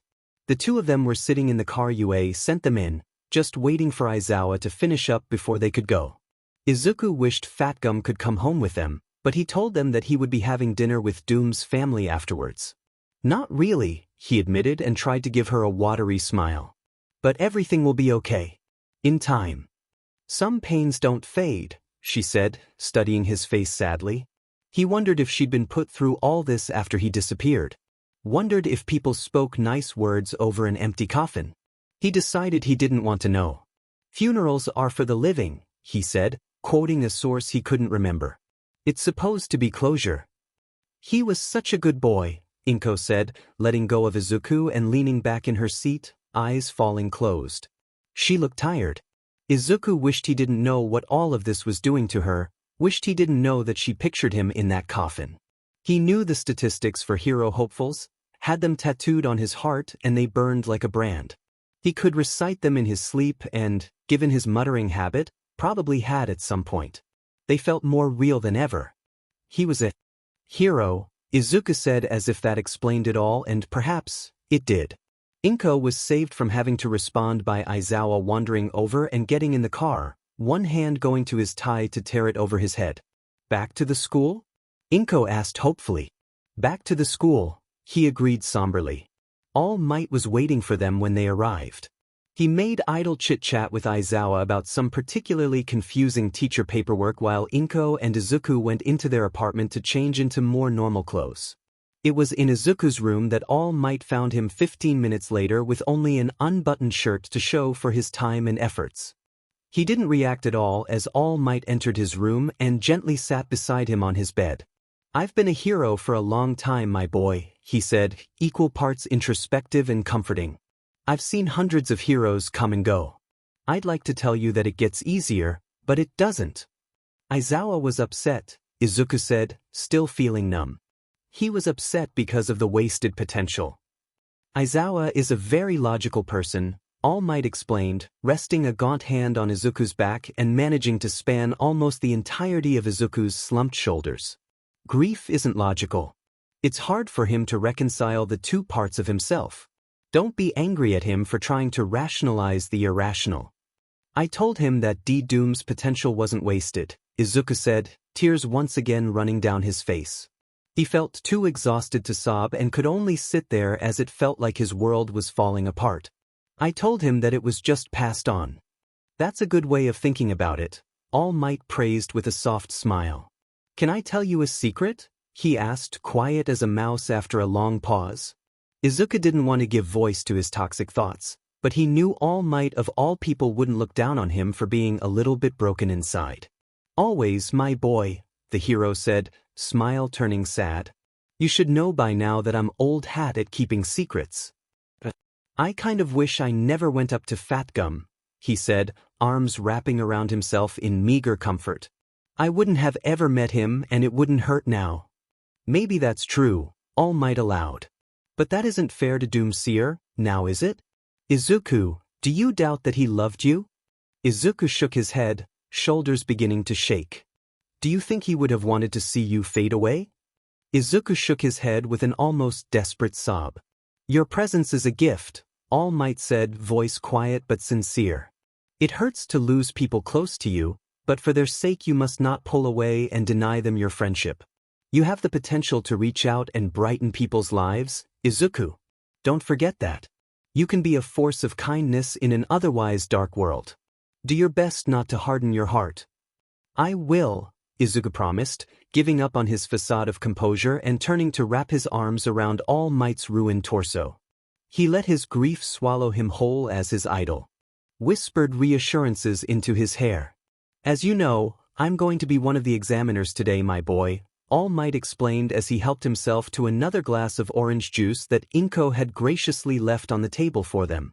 He was having breakfast with the Midoriyas at her insistence after he'd come to wish Izuku luck and was unlucky, lucky, enough to admit he'd been too nervous to eat anything that morning. For the practical, right? Izuku asked, letting All Might top off his glass as well. That's correct, though you probably won't see me, he explained, trying hard not to let anything slip. He wanted to respect Izuku's desire to do the exam on his own, but it was a struggle not to reveal everything and beg Izuku to reconsider.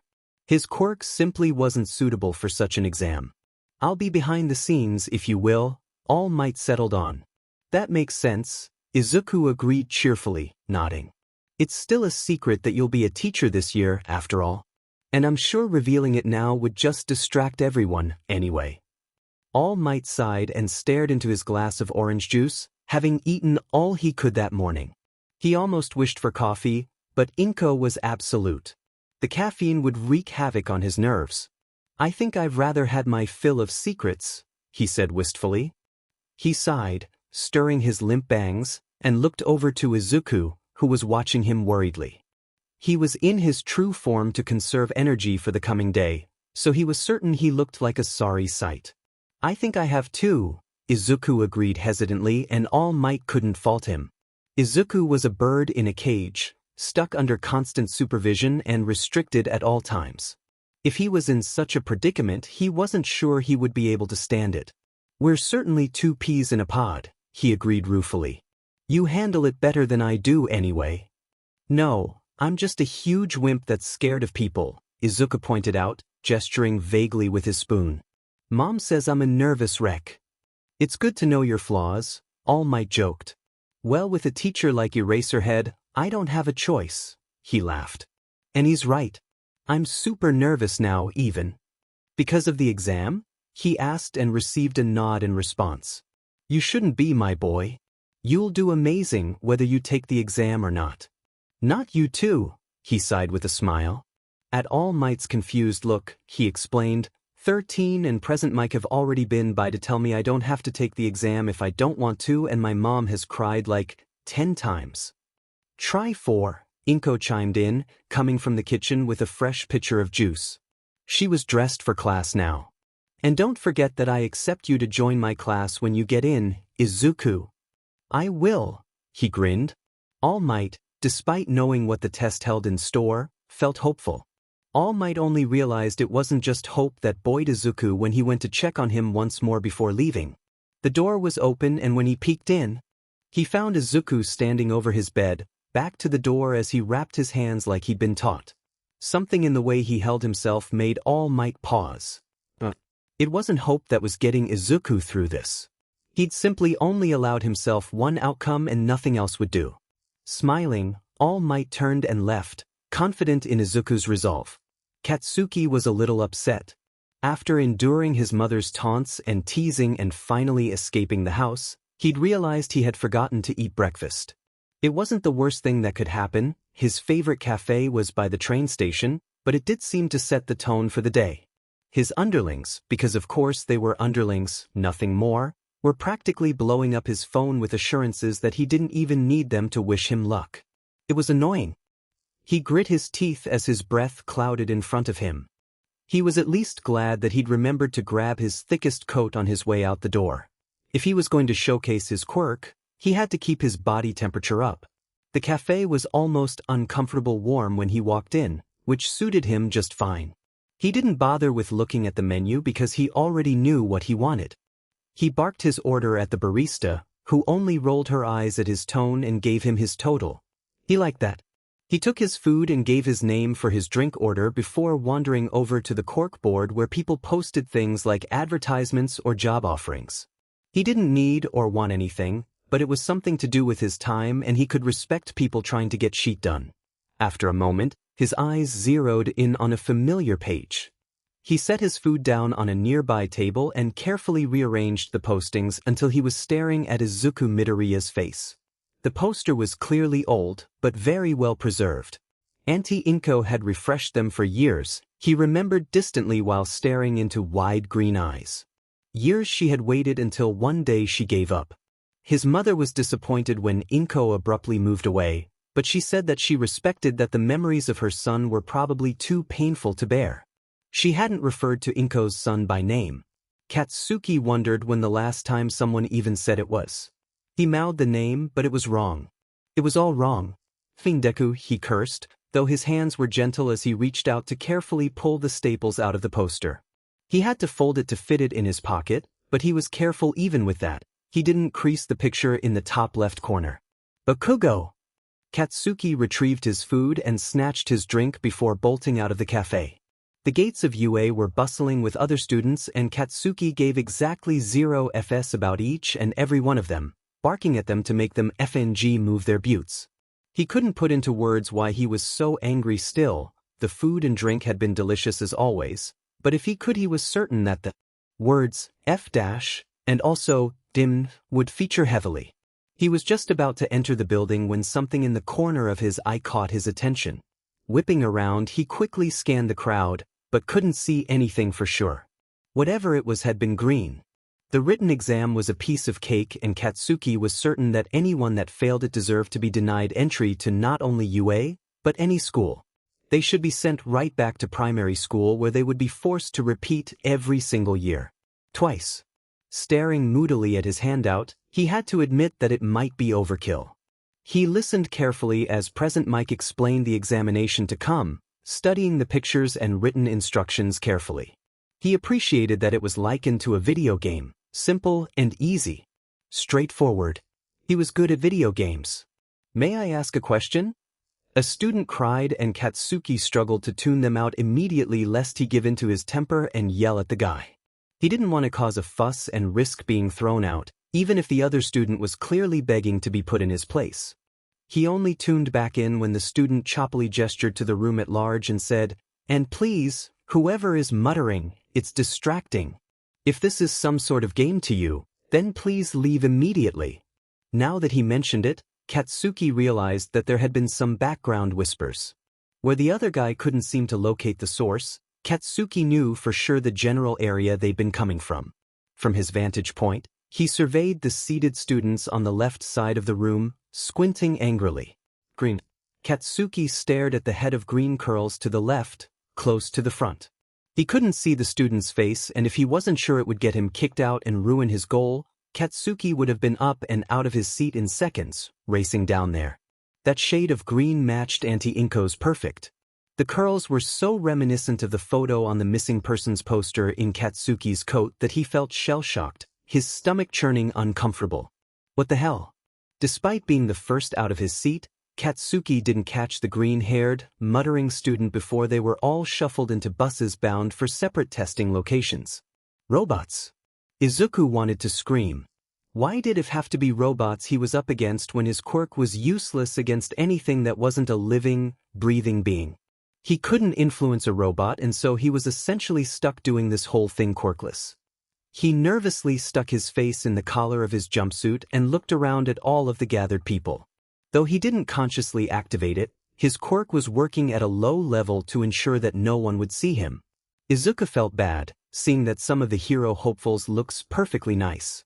Although he had caught sight of the student that berated him in front of everyone else, he made a mental note to stay away from him in particular. His quirk didn't work on robots, so he couldn't sneak up on them. The only people he could influence were his fellow students, but the rules were very clear on attacking them. So his only option was to try and be as quick and crafty as he could and hope for the best. He really should have accepted the recommendations gracefully. Robots. Katsuki was absolutely delighted. While he didn't care if a couple extras were used as collateral damage to showcase his quirk, he knew the heroes grading the test probably would. Robots were the perfect solution. He could go all out without a care. He was back in his coat to help generate sweat even though the day had warmed up considerably. Looking around, he noticed his fellow students trying to either gauge the competition or make friends. Both were ridiculous. Friends weren't going to help them not be entirely useless, and he was the only true competition among all these losers. Still, he couldn't help but eye the crowd, hoping for another glimpse of green. At this point he was fairly sure he'd only imagined it earlier. There was no way in hell Deku would be at a UA exam. At present mix call, Izuku rushed forward with the rest of the crowd, but didn't stop or slow at the first robot appearances. He wanted to get some distance to work with because he knew he was going to take a lot longer to disable one of the robots than others with flashier quirks. He ducked around a few more obvious encounters until he finally got one alone. It was only a one-pointer, but it would have to do. As it whirled on him, he forced himself forward, trusting that they wouldn't put anything too dangerous in the entrance exam where a lot of kids could get hurt. Izuku ducked under its neck-like appendage and jumped up onto its body. The thing flailed, quick but lacking the range of motion to scoop him off. He grit his teeth in a grim grin and shoved his arm up under the metal plates of its body and began ripping at the wires indiscriminately. He didn't have time to puzzle out anything more elegant. Soon enough, the robot buzzed and froze before collapsing. Izuku jumped out of the way just in time, only narrowly avoiding being squashed. 1 point, he panted, a looming dread beginning to fill him. He didn't have time to linger over it, though. He dashed off in search of another easy target. Katsuki was fairly sure he'd never had so much fun in his life. The robots were so easy to take down, and he'd cleared the field several times over before realizing the obstacles were becoming less and less frequent. Maybe there was a set number of robots in each arena? In that case, he had to double down and make sure no one else got any points. With that thought in mind, he rounded another corner as he tried to shake out his arms and wrists. They were beginning to tremble from the knockback of his blasts and the overuse of his quirk. He hated that it was a weakness for him, but it wasn't like he had the opportunity to use his quick constantly to build up stamina. It was already risky enough to let off a couple controlled bursts throughout the day with all those quirk usage laws in place. God damn it.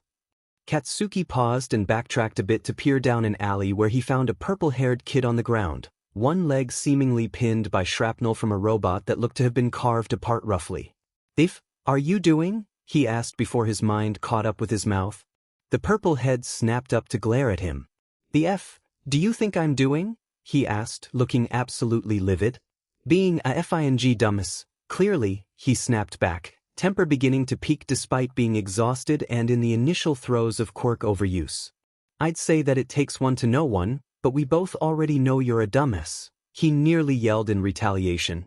"If you're dumb but has to ask what the F I'm doing as if I chose to lay around here trapped under some scrap metal. If you need help, just say it, Katsuki taunted. Go ahead, beg. The purple-haired kid grit his teeth. I would rather die, thanks. Katsuki bit his lip before he could actually laugh in his face, but his mirth quickly turned to surprise when he heard screaming break out from somewhere behind him.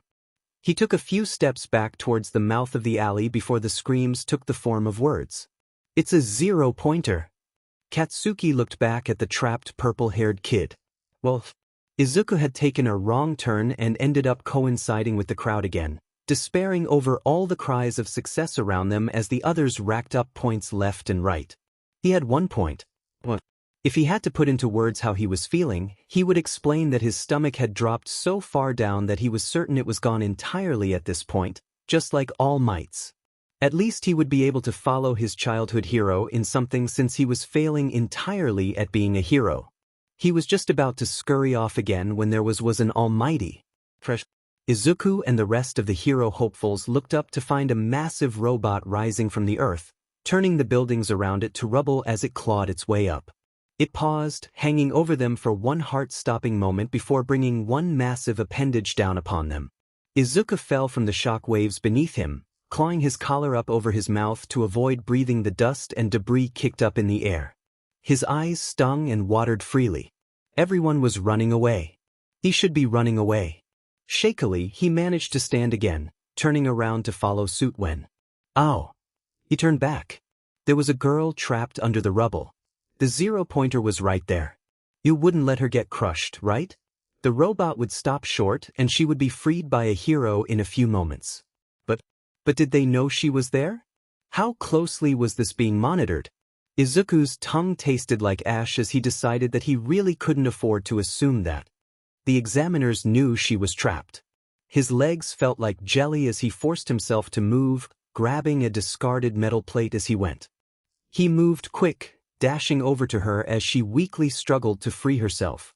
Izuku had long since learned that his quirk was less like a blanket and more like a dial. At 0, he was normal. At 100, his own mother had trouble remembering him. In this moment, he made sure the dial was jammed down to 0.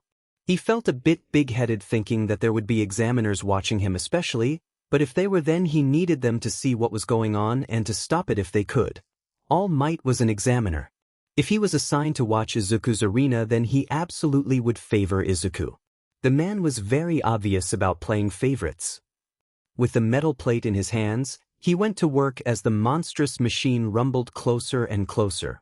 Jamming the plate under a rock, Izuku threw his body weight on it to shift it. The girl struggled more insistently, weakly turning over to try and help him. I've got it, he said, trying not to freeze up. This was a person. A real live person. Not only that, but it was a girl. Save your energy and try and pull free. I can, she mumbled, pressing her hand to another piece of debris. Izuku tried to shift it, amazed when he found it to be weightless. He shifted it away as the girl fell back against the concrete. He was about to ask her if she was okay when she began vomiting. Izuku levered off another piece of debris before hurrying to steady her, shifting her a bit so she didn't end up in a puddle of her own sick. Can you do more of the rocks? He asked. His eyes slid over the wreckage around them, seeing potential where before there was none. Or can you do something else? We can launch stuff at it. I can do it, she said, voice small, but stubborn. Izuku nodded and took off for some larger pieces of metal plates, particularly the sharper ones. He grabbed 2 before he had to admit that his own strength was in question now. He returned to the girl, dragging the plates.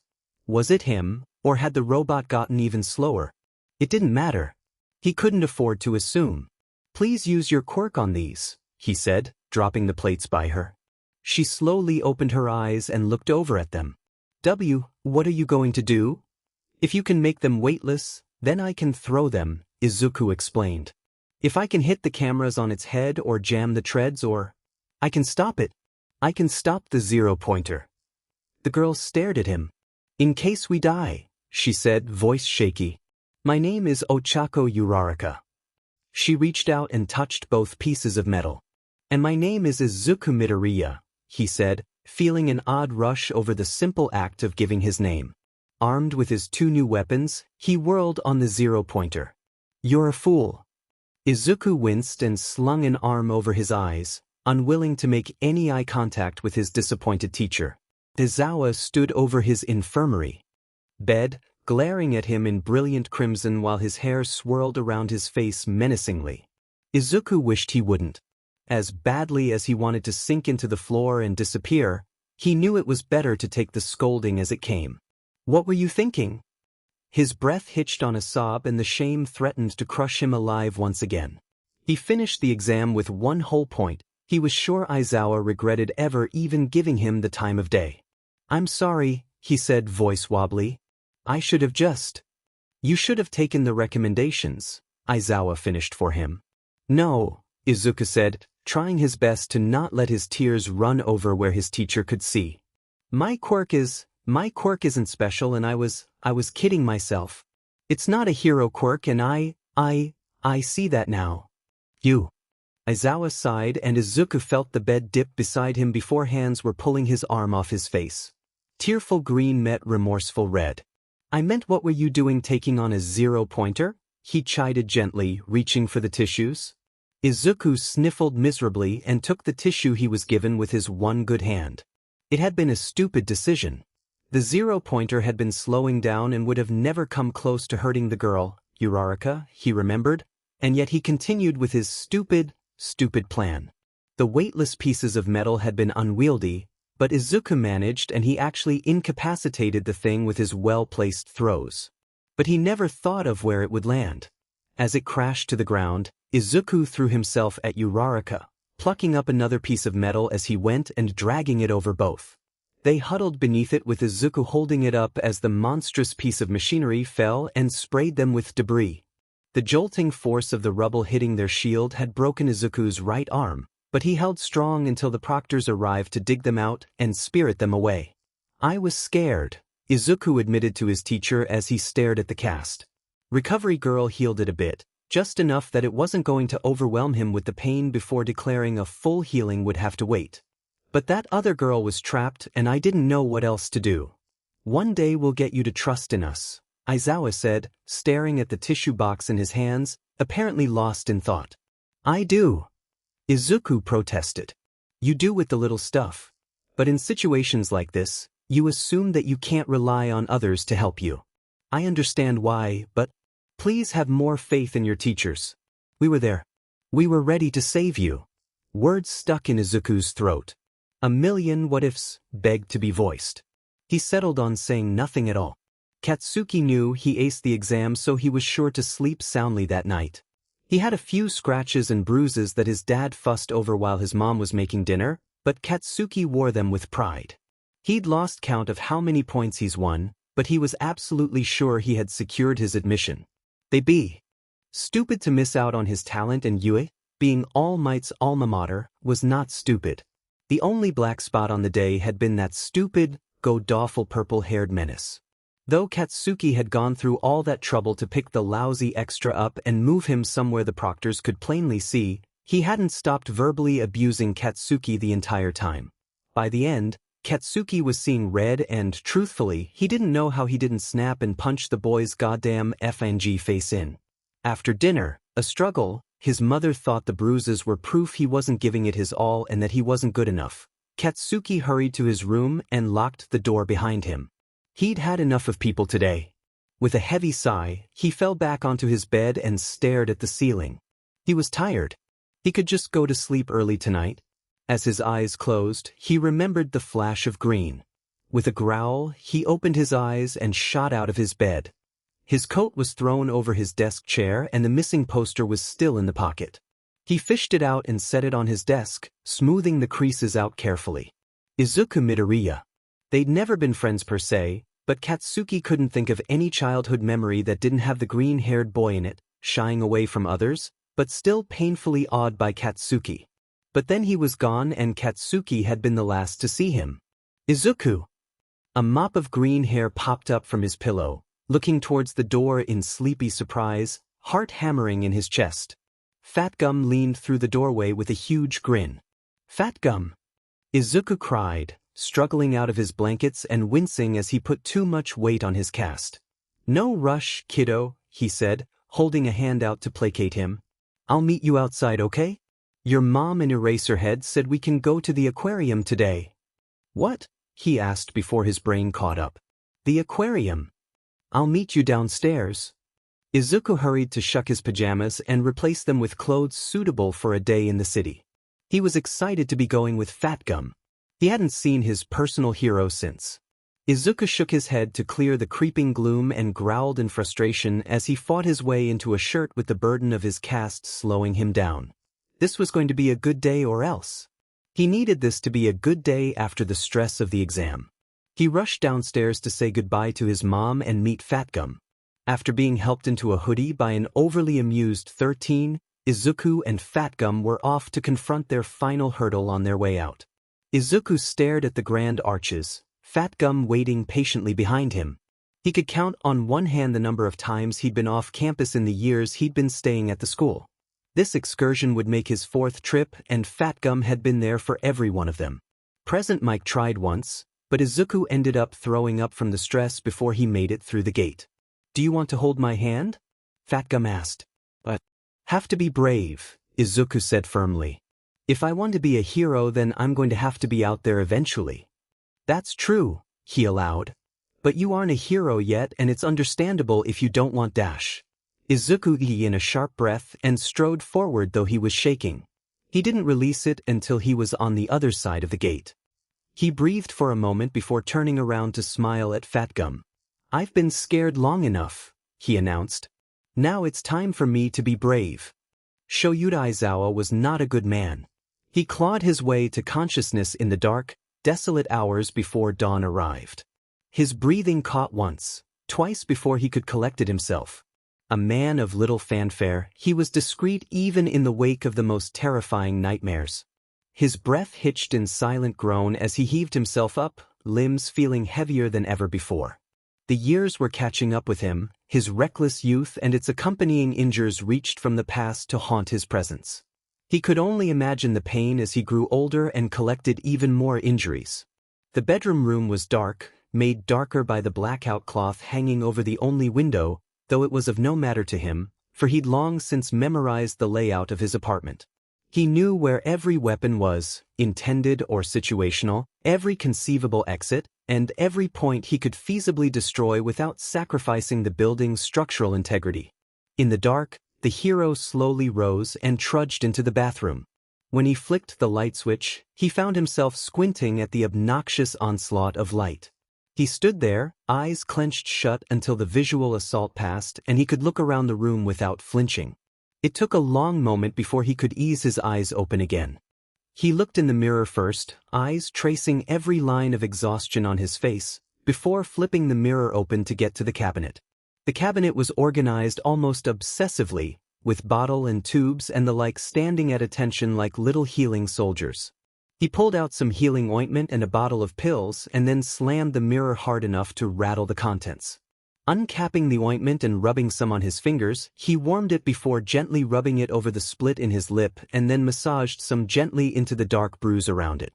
He glanced at the bruise-like circles under his eyes, but he'd need an entirely different type of medicine to deal with that. Dropping the tube into the sink basin absently, he clutched the bottle of pills a bit desperately, reading the label for what seemed like the 100th time. Sleeping pills. Bottle containing 30 pills despite how he'd had the prescription for 2 weeks now. He was a weak man. Shoyuda took one sleeping pill that night and he woke up feeling more rested and infinitely glad that he'd resisted the urge to chase the first pill with 29 more. He had breakfast with a friend, saved a woman in distress that night, and got home in enough time to feed his cat her evening meal. Ren was a massive feline, almost offensively orange and fluffy. Almost 3 feet long, she was a constant sunny shadow trailing after her master while he was home. She enjoyed lounging on him especially, and was well pleased to partake in her favorite activity as Shoyuda began to drift off on the couch. It took less than an hour for him to shake himself awake, jolting himself from his night. 1, 2 jagged breaths and no more. Those 29 pills would never look so tempting. He was weak and lacked conviction, and that's the only reason he lived to see his 25th birthday. He would tell anyone that asked, but only his best friend ever did. There was no one else to worry over him, and he liked it that way. And then his best friend blackmailed him into escorting the principal of their fair UA to his radio show. There had been a breach that wasn't a breach, and then a foiled robbery, and just as he was about to board his train home, Hisashi called him about a boy. The boy was the youngest 9-year-old that Shoyuta had ever met. Seemingly scared of his own shadow, not that he blamed him after years of living with a man with the quirk fear, he was determined to atone for sins that weren't his own. Shoyuta took one look at him and knew. He just knew that this kid would end up one of his most desperate cases, and he immediately launching into trying to teach the kid healthier ways of thinking of himself. Years of forcing himself through psychology classes had never fixed him, but he would be dead if he wouldn't try to use them to help this kid. It had been a surprise to hear that he'd encountered the kid before, and the shock sat heavy in his stomach. The kid, Izuku, had been suffering right in front of him, and he'd been unable to do anything. What kind of hero was he? He knew that his colleagues, with the exception of Fat Gum, who'd been there when Izuku was ready to reach out, felt similarly guilty. But Shoyuta was nothing if not adaptive. He took his guilt and he used it as motivation to keep on doing what he once loved. He took the boy on as a one-on-one student and began teaching him everything he needed to know, looking the other way at some of the other things his mentors taught him. Izuku wanted to be a hero, so a hero he would be. Shoyuta Aizawa was not a father. In the coming years, Shoyuta taught him to defend himself and to defend anyone in his care. He taught him the patience of a hero waiting for villain to expose themselves. Taught him to utilize his quirk and not shy from it. Midnight taught him the power of being at home in one's skin, but also the power of not being oneself for a while. It was a shame he wasn't destined for underground hero work, because if you gave him 5 minutes in a bathroom or a cheap corner store, he could effectively throw together a disguise that would fool almost anyone. Not that he really needed disguises most of the time, his quirk was perfect for passing by undetected. Present Mike taught him effective control, turned the blanket analogy into a set of dials labeled intensity and range. He taught him the value of taking on every task with as much energy as he could muster, taught him the value of good momentum in his recovery. Fat Gum taught him how heroes interacted with the real world outside of UA's gates. As the only hero Izuku trusted to escort him into the general public, he took it upon himself to teach him the most mundane of errands that every other person easily did without anxiety. Doom taught him how to skirt the edges of a hero's duty. Taught him how to pick a lock and throw a knife. Even in death, he taught Izuku a hero's resolution. All might came later, but with him came a solemn lesson in the burden of being a hero that everyone placed their faith in. It was a well-rounded foundation for heroism that any hero to be would kill for. Really, it was just a shame that none of them focused on practical applications. Shoyuta Aizawa was a failure as a teacher and as a father. Izuku was missing. It's my fault. Shoyuta sighed, hating how quickly they dissolved into a pity party, but unable to snap at his hero colleagues. He would just about die with guilt if Izuku had disappeared on his watch. Knowing that didn't make watching Fat Gum fall to grief any easier. There are heroes scouring the city, Midnight pointed out, twirling her flogger in agitation. There were a number of heroes gathered in the meeting room, all crowded around the large U-shaped table. Midnight scanned them all, frowning. With this many heroes looking, the only likely reason he hasn't been found is because he's using his quirk. Then it's safe to say he's sided with the villains, Endeavor grumbled, shifting in his too small chair and crossing his arms. Whispers began breaking out until Midnight snapped her weapon against the table in a sharp crack. Who's to say the brat wasn't gathering information the entire time he's been welcomed into a hero school? I can't believe how foolish dash. We must remember he's only a child. Nedzu spoke up, quieting the rest of the dissent in their ranks. When I made the decision to allow him safe haven in UA, he was only 9 and required extensive quirk training. His quirk may have been used for nefarious purposes, but I can assure you the boy is nothing but eager to become a hero. Bleeding hearts, Endeavor muttered, but wouldn't make eye contact with the principal. If you're so determined to prove us wrong, then you should be out there looking, Shoyuta said, placing a hand on Fatgum's arm when it looked like he was about to hop right out of his chair. Catch him in wrongdoing and we'll re-evaluate. Little Izuku would never become a villain, Fatgum said hotly, puffing up in anger. If he used his quirk, then it had to be to help someone or dash. To escape someone, Midnight posited, tracing her lips with the handle of her flogger thoughtfully. Maybe he saw something and it spooked him. He still gets anxiety attacks when he leaves campus. It wouldn't take much. This is all meaningless speculation, the number 2 hero scoffed. He stood and addressed the principal directly. Patch up your security and let the real heroes find the boy. God help him, Shoyuta muttered as Endeavor strode out of the room, leaving a swirl of ash in his wake. It happened like this. Fatgum proposed one last trip into the city to pick up school supplies before the term started. Izuku agreed, feeling particularly bold, and the two of them left early that morning. They'd gotten clothes and notebooks and the like and stopped in a busy plaza for lunch. Fatgum left Izuku at a table in clear view as he went to buy food from one of the stands clustered around.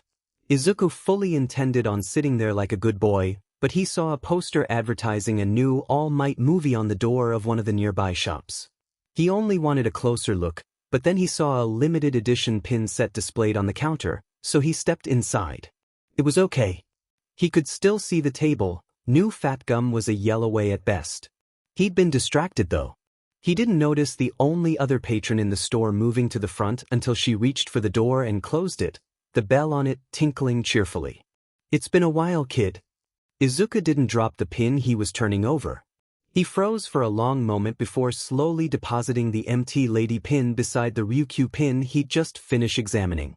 His movements were sluggish, mind blank with an old familiar fear. The woman was a stranger, face completely unfamiliar. But that voice. Why don't you fire up that quirk for me? She asked, smiling. It reached her eyes. Then we can take a short walk. Numbly, Izuku found himself submitting. The woman smiled when the suspicious-looking cashier took on a confused look and then opened the door again, walking out. Izuku followed. It's a nice day, she commented before reaching out to take his arm. You know, I kind of thought you died. I went back to Mine's apartment a month after he was arrested and it was a crime scene. I know how dependent you were on him, so I figured when he didn't come home you just curled up to die and the neighbors reported the smell. Izuku's voice caught, but finally he was able to say, I didn't recognize you without the cartoon heads. That's the point, she said with a smile and then dragged him over to get coffee. He waited with her in silence, a nervous mess of anxiety. You know, Mind was a massive effing idiot. Izuku's eyes widened in shock. He stared at her dumbly until she snorted and elaborated, shoving her hands into her coat pockets. He had no idea what he had his hands on, she continued as the barista handed over her coffee. She thanked him with a flirtatious smile and then dragged Izuku out of the cafe. He thought it was a type of invisibility quirk and I wasn't about to correct him. He always got so upset. How did you know? She said with a cat that ate the canary and went back for the hamster smile. Have a memory quirk. It's impossible to find someone with a FING invisibility quirk. Lady yelled, stomping her feet and scowling thunderously. Her partner in her search only sighed. We both know this is an impossible assignment, but we still have to try, Kemui Woods said patiently. When the number 1 hero himself asks for help, we have to give it to him. It had been a surprise when their agencies contacted them and gave them the assignment, but it had been an outright shock when they got to the briefing and found All Might there. The awe of being in his presence was enough to overshadow the surprise that the illustrious Yue had apparently been harboring a child with a very, very powerful invisibility quirk. The scandal of it all was delightful and would make a pretty penny being sold to the right tabloid. Yue creates supernaturally strong proto-hero now gone rogue. If only she hadn't signed the non-disclosure agreement. So my quirk doesn't work on you, Izuku ventured after following the woman around fearfully for what seemed like hours. Nope, she said distractedly, fingering a sheer scarf. She dragged him through enough stores that he honestly couldn't remember the number. Everyone greeted her warmly as he passed entirely unnoticed. Do you know how Mind saw you? He could never see past your quirk, she said, pulling a shirt from the next rack. He just could sense your fear. I think any empath probably could overcome your quirk, honestly. That wasn't true. In his training, Izuku strengthened his quirk enough that he could erase every hint of his presence. He could make his own mother forget him. Had Mind really only been able to sense his fear? Without extensive training, he wasn't able to obscure everything. Had Mind really only found him because of fear? What do you want with me? Ah, she said, abandoning the racks to turn on him. That's the million-dollar question, isn't it, kid? Izuku's stomach sank. Katsuki didn't like shopping. He didn't like attendants that tried to make him buy this or that. He didn't like all the pointless variations, the frivolity. It was horseshit. It was his parents' brand of horseshit. But he needed new gloves. He wore them to bed to try and contain any small explosions that might accidentally erupt, but his chemically volatile sweat eroded the gloves almost too quickly to keep up with. The best pair he'd had was sinfully expensive and they only lasted a month. Clicking his tongue in irritation, he flipped through the sparse collection of leather gloves. They weren't the most comfortable to sleep in and honestly they probably effed up his circulation a bit, but he had a style to maintain, thank you very much. He pulled a pair off of the display that was bare of decoration and stomped over to the checkout area. The attendant was overly nice and it was pissing him off, but he wasn't a savage, so he grunted at the appropriate intervals and forked over his cash promptly. He stared over her shoulder blankly, letting the chatter was over him and then, green. A flash of green, pulled away quickly. She was dragging him now and his stomach was churning and he couldn't track what she was saying and he was sure he was going to just have to kill himself because she wanted the information he had on UA and she promised that she knew people that could get the information from his head without him having to say a word. He was going to be a security risk. They would attack and his teachers, his mother would be in danger. He would sooner bite his tongue and drown in the blood than let that happen. The road before them was blurry through his tears, but he tried to track where they were going. She was dragging him through a small shopping district not 10 minutes from his old home. He remembered coming here with his mother and he lost himself, wailing loudly. No one noticed a thing. No one could see him. It was Deku. It had to be. Ducking out of the store and leaving his purchase on the counter like a dumbass, Katsuki sprinted in the direction of that green. There was no proof and it was absolutely insane to believe what he saw was his childhood friend, and yet, he ran. Izuku wailed, tripping over his own feet only to be dragged back to them. Stupid Ifenji Deku was always FNG crying. Izuku dug his heels in, trying to slow his attacker as he craned his head and looked for the source of the voice in the crowd. That voice. That name. Both were etched in his memory, now and forever. Through the crowd, green eyes locked with crimson. Kaken. It was him. Holy if it was him. Izuku Midoriya was alive and looked as if he was about to piece himself in terror like he did when he was a snot-nosed brat on the playground. There were serious laws about quirk usage. Illegal quirk usage was absolutely taboo and honestly the kind of thing Katsuki tried to avoid, as it would mar his record. But it was Deku. He aimed his hands downward and his palms ignited, lifting him clear of the crowd. Hastily adjusting, he propelled himself over them and he was on Izuku and the woman in seconds. Deku, he cried again, reaching for Izuku's free hand. He grabbed it and pulled with all of his strength. Between the two of them, they broke the woman's grip and she went stumbling. Katsuki roughly dragged Izuku back until they were out of arm's reach and then shoved Izuku behind him for good measure. What the F are you doing with him? The woman staggered to her feet, eyes like daggers. I think you're confused, sweetie, she said, voice dripping with venom. He belongs to me now. He's a Ifenji person, he snarled. The word, that hated nickname was still ringing in his ears, but DMN if it didn't sound like help. And well, he was going to be a goddamn hero. Ifenji missing person at that, he continued. Izuku grabbed the back of his jacket and gently pressed his head against Katsuki's back. He seemed to be hyperventilating. You're not taking him. You can see me, Izuku was whispering into the fabric over and over again. What FING weirdo. Boy, he's a villain now. I don't know what you think you know, but he'd been nothing but a tool for evil. If you really want to be a hero, you'd kill him now, she taunted. Even if that was the truth, he grit out. The proper thing to do would be to turn him into the police. Goddamn goody two-shoes, she grumbled, and then there was a blade in her hand and she was lunging and Katsuki was just raising his hand for an explosion when she stopped. She stopped where she was standing, knife raised and poised to stab Katsuki in the heart. She stopped and she looked confused. The F dash? He asked, but she didn't look like she knew anything more than he did. It hurts, Izuku whispered and then drew a shaky breath. Oh, Kaken, it hurts. And then Izuku Midoriya passed out cold. When he awoke, Izuku found himself in a hospital bed. It took some time before he was able to focus enough to make sense of what was going on. He's going to be fine. That was Aizawa. He sounded stressed. Quirk shock is dangerous. There might be permanent damage. Maybe even a coma. Yamada sounded like he was panicking. Izuku felt a gentle hand run through his curls. You don't need to be so dramatic, his mother said, sounding perfectly composed for once. He's waking up. His eyes still seemed glued shut, but he got the sense that his teachers had come closer to hover over him.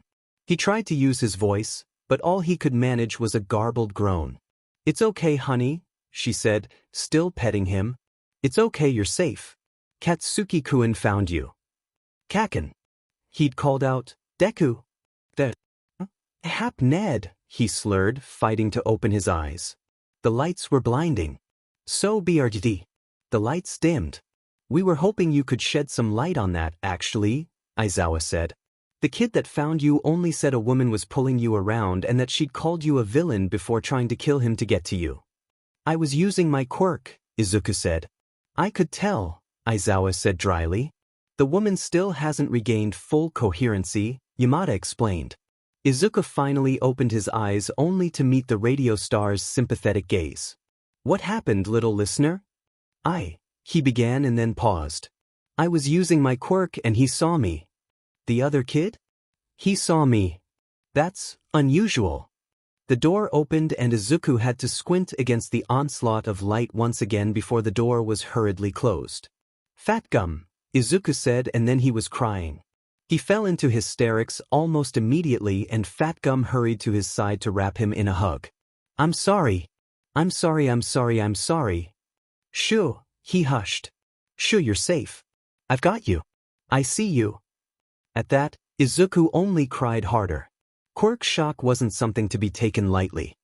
Given the oft inexplicable nature of quirks, at times the consequences of overusing them were dire.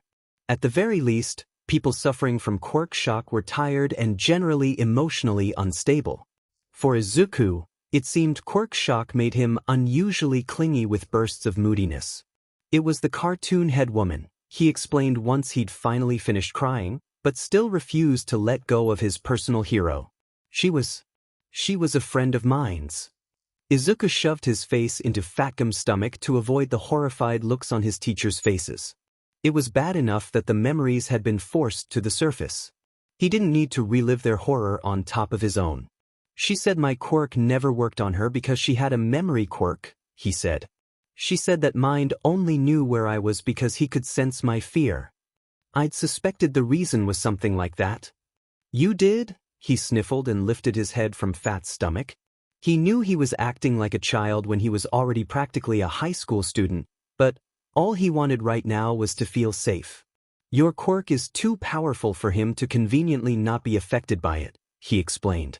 Or that's what I thought until I met your little friend. Kaken, Izuku said immediately. Can I see him?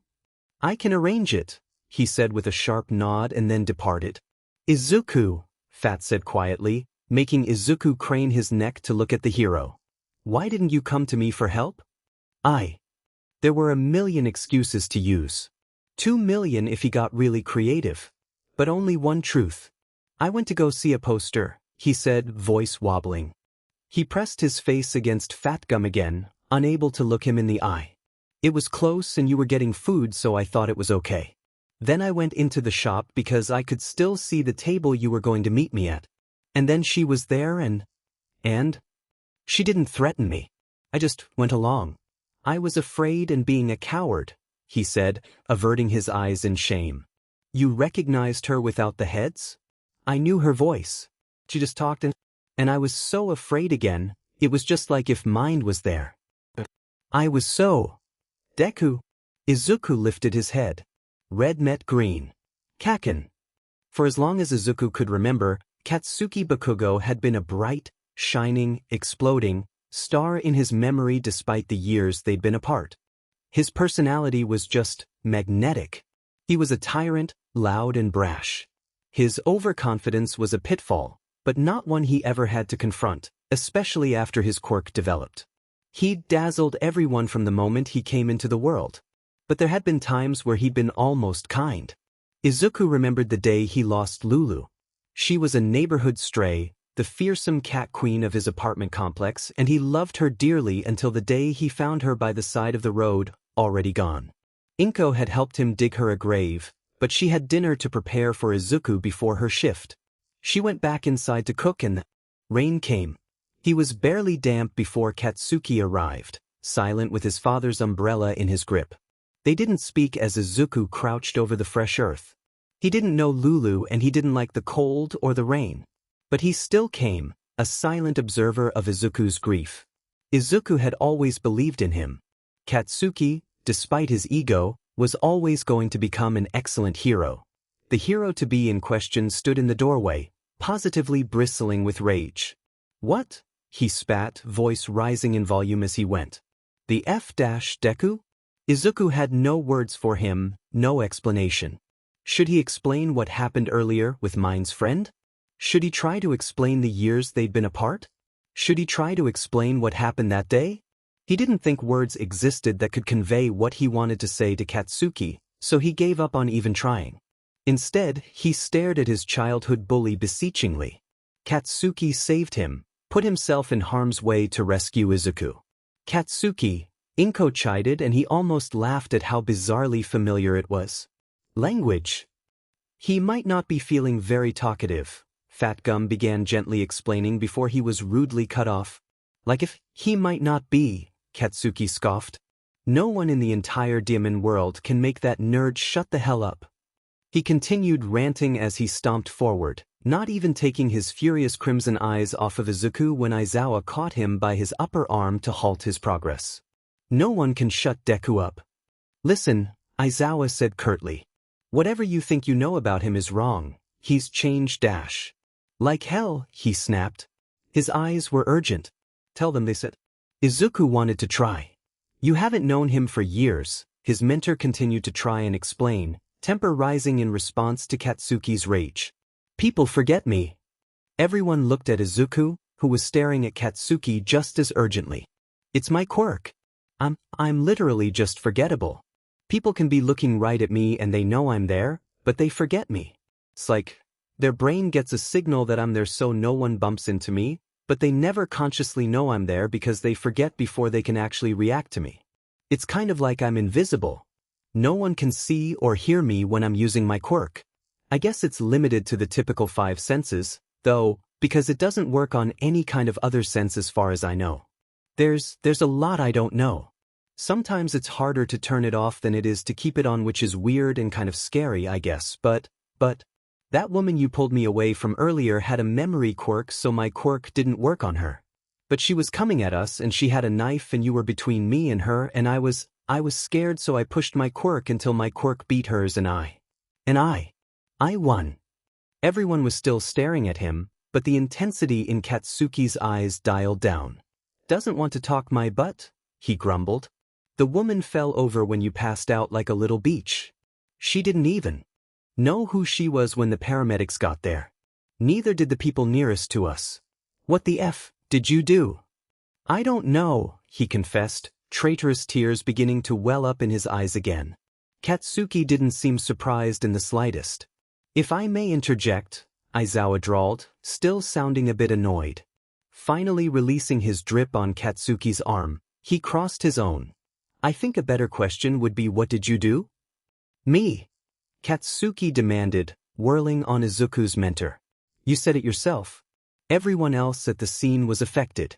What set you apart? What made you and you alone escape unscathed?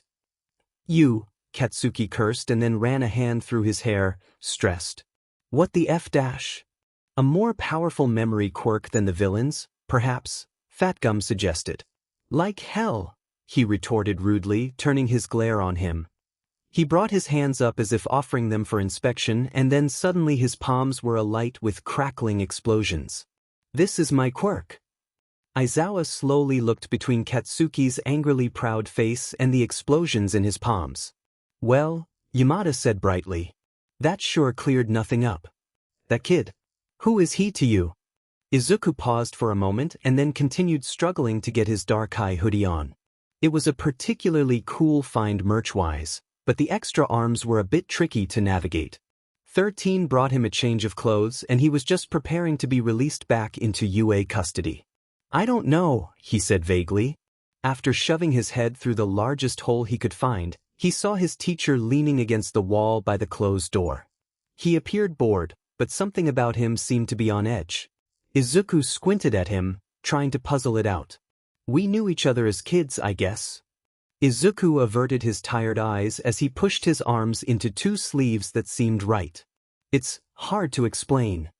Try, his mentor suggested in a tone more suited to a command. You've been reticent since you woke up, but he told you that you wanted to talk and you did. That's not what happened, Izuku said, tugging his shirt into a more comfortable place. He was frowning. I do talk a lot. Not like that. I did as a kid, Izuku said. I knew what I used to be like. Before I was so afraid. Quieter, he added, I want to be like that again. A beat of silence. He's a good person, Izuku said and then grimaced at how wrong those words tasted in his mouth. It wasn't really that he was good, but that he was striving to be the best. He's a security risk, his teacher finally said. I need more information for you and your mother's safety. He's not going to tell anyone if that's what you want to know, Izuku said irritably and began tugging at a few errant curls in his vision. Maybe his mother would cut his hair before the first day of school. He was beginning to look a little shaggy. He's always planned on being a hero, you know? It's hard to be evil when you look up to All Might so much.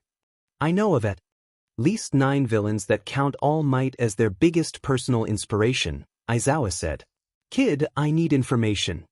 Then get it yourself, he cried, arms falling to his sides as his hands curled into fists. He was helpless to stop the words that flowed out of his mouth. You're acting like mind. The hospital room went silent then, save for Izuku's heaving breaths. He didn't know why he said that, but he regretted it almost immediately. He wanted to apologize immediately. He didn't apologize immediately. I guess, Aizawa started and then stopped. A moment passed before he admitted, I guess I am. Izuku made a small noise as he turned away, blinking quickly. His hands came up to press together in front of him, the smallest comfort he could give himself as his eyes began watering with regretful tears. Just say sorry. Why is it so hard to say sorry? He screamed at himself in his head. But the words were still stuck in his throat, jagged things that refused to be coughed up. He'd been mostly sincere about what he said. Aizawa sighed and pushed away from the wall. He'd pinned his hair up in a bun which usually made him look more put together, but now it'd only make him look even more tired. He didn't look at Izuku as he said, It's been a long day. We should get you home. Izuku made another noise, this one pure pain. Before he even decided to, his body was moving at his mentor. In a matter of steps, he was crashing into the man, arms wrapping around him tightly. I'm sorry, he managed to whisper. Those magic words released the floodgates in his chest, and then he was crying in earnest. He didn't know what was wrong with him, being so weak and so ungrateful. I'm sorry, I'm sorry. Sometimes he felt like he couldn't stand himself, like he was at war with this pitiful, mean thing he'd been made into. He hated it. I'm sorry. Another sigh from Aizawa and then there was a hand in his hair, petting it soothingly. It's okay, he said. Izuku, look at me. He waited until his student obeyed. I'm worried and I was taking it out on you. That's not okay. You've done nothing wrong here, okay? You're still in the stages of quirk shock. Keikaken is good, Izuku promised. He bullied me, but he'd never tell anyone anything. He does seem to be the obstinate type, Izawa agreed. After a moment he said, your quirk didn't work on him. Izuku backed away enough to scrub the tears out of his eyes, nodding miserably. I would ask if you felt anything odd during the event, but I'm sure there's plenty that felt odd this time, he said and hooked an arm around his student's shoulders to guide him to the door. How are you feeling now? Rate it 1 to 10. 1 being bad or good? Good. 1 being affected only a little. A for maybe? We can work with a 4, he said, and it felt like a promise. They began strolling down the hospital hall in silence. Well, at least I know that if you go into quirk shock you won't die, Izawa said. Abruptly, a terrifying smile lighting up his face. That opens up a whole new world of training possibilities. Izuku groaned, shoulders sagging as he contemplated what fresh hells his mentor was mentally crafting at that very moment, but he couldn't help smiling along. I've got a lot of practice at this not dying thing, he said. I don't plan on breaking my streak anytime soon. Today was Izuku Midoriya's first day of school in 10 years. He stood in front of his mirror, staring at his reflection as he fiddled with his tie.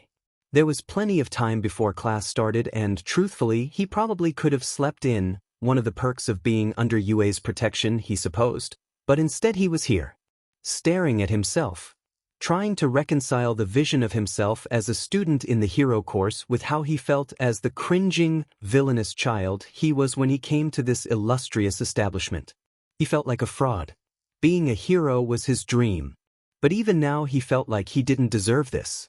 He was a villain at worst and a tool for evil at best. His phone chimed on his desk, but he made no effort to pick it up.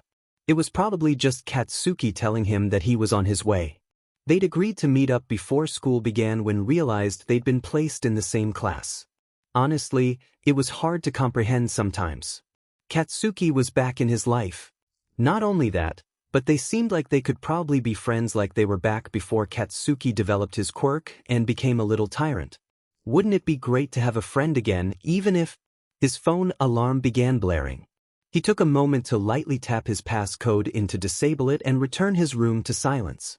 Katsuki. He was immune to Izuku's quirk. From what they could tell, anyway. The day after Izuku was released, Izawa descended upon the Bakugo household to secure Katsuki's parents' permission for a small quirk assessment at UA. They happily agreed, though Katsuki still kicked up a fuss until Izawa could explain the true nature of what he wanted. Izawa was a stern taskmaster and made Izuku force his quirk on Katsuki until he whined of a headache. He probably would have pushed more, but Izuku had been on the verge of tears that quickly became a full-on crying fit when Katsuki teased him over still being a crybaby. Katsuki still understood who he was, even if he was coming up the stairs. Izuku, Katsuki is here, his mom crowed as feet thumped up the staircase. He wanted to call out a greeting as Katsuki rounded the bend into his open door, but his voice was lodged somewhere between his chest and his throat, behind his racing heart. He looked from the doorway to his mirror, feeling oddly detached and heavy at the same time. His reflection stared back at him, separate from him, wild-eyed and pale enough that his freckles stood out in stark relief. The bags under his eyes darkened to bruises. He wasn't breathing. Deku! Izuku's frantic stare slid over to the door, where Katsuki was waiting in his own uniform. The same uniform he was wearing because he, like Katsuki, was a hero corps student because Izuku was here to use his quirk for good even after everything that happened, even after mind. Deku! Katsuki barked, brows drawing tight over a glare. He studied Izuku's face, but he had no idea what he was looking for there. You're pale. I'm fine, he said, or thought he did. Something was wrong with his ears. His voice was far away and his sight was starting to warp around the edges, like he was seeing far away too.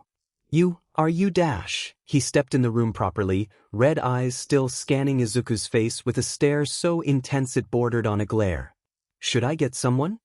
No, and then, yes. Which is it, you useless nerd? He spat and then looked almost guilty. He hovered nearby anxiously and that felt wrong. Who do you want me to get? Your mom? 13? Eraserhead? No. No, what? He hissed. Hey nerd, just tell me. Use your words, he said in a flash of clarity. It was something he'd learned to recite by rote under Aizawa's tutelage and something he clung to in his worst moments. He struggled to remember how to put his feelings into words, struggled to even remember how to emote. Not here. Like hell you aren't, Katsuki cursed and grabbed his arm and he was being touched. Katsuki was touching him and grounding him. He was here and it had to be true because Kaken said it and Kaken was the smartest kid in their class and he'd known Izuku all his life. You're here, You're fine. My head is... He let the sentence trail away with his scattered thoughts, struggling to focus and articulate. Any filter he had was forfeit in favor of simply getting the words out. I shouldn't be here, Kaken. Huh? Why the F not? He demanded. You passed the exam, same as me.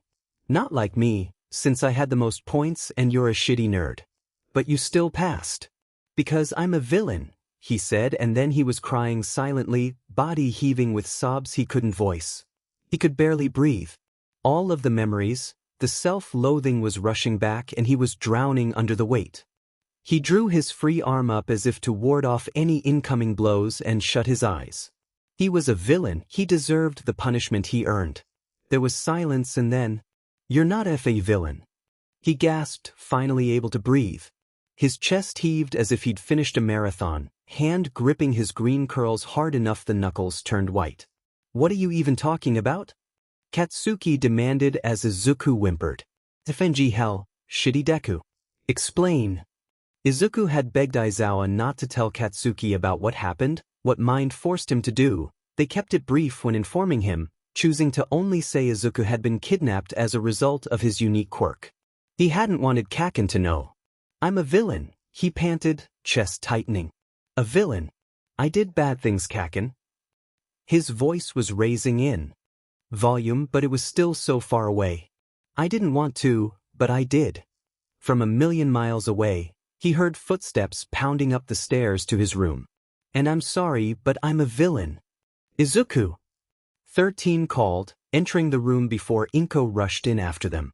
They gently shouldered around Katsuki to ease Izuku's hand from his hair.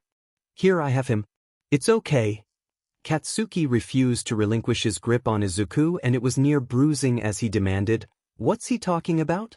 It's nothing. Bullshit, he growled, unsettled at how Izuku's eyes were so glassy as they finally opened to look at him. It was unsettling. He's having a panic attack, Inko inserted. She laid her hand over 13's glove and eased their hand away from Izuku with a grateful smile. 13, could you wait downstairs, please? As 13 nodded and fled the room, Izuku refocused on his mother. Mom. Hey, honey, she greeted. Katsuki made to back away from the Midoriyas, but the moment his grip loosened even a little, Izuku's free hand shot out to grab his hand before he could fully draw away. Don't, he begged and Katsuki couldn't. We aren't going to leave you, Inko assured him, gently guiding them to the edge of the bed where they could sit while Katsuki shuffled along with them awkwardly. We see you, baby. Oh. Katsuki floundered for something, anything to say when Inko gave him a look. Yennard, we see you and you aren't a villain. Or anything. Izuku nodded along, breathing beginning to even out, but feeling vaguely ill. He tiredly dropped his head on his mother's shoulder and slowly his grip on Katsuki eased. They stayed like that for a long moment before Katsuki's nervous fidgeting got too awkward to bear and Izuku released him.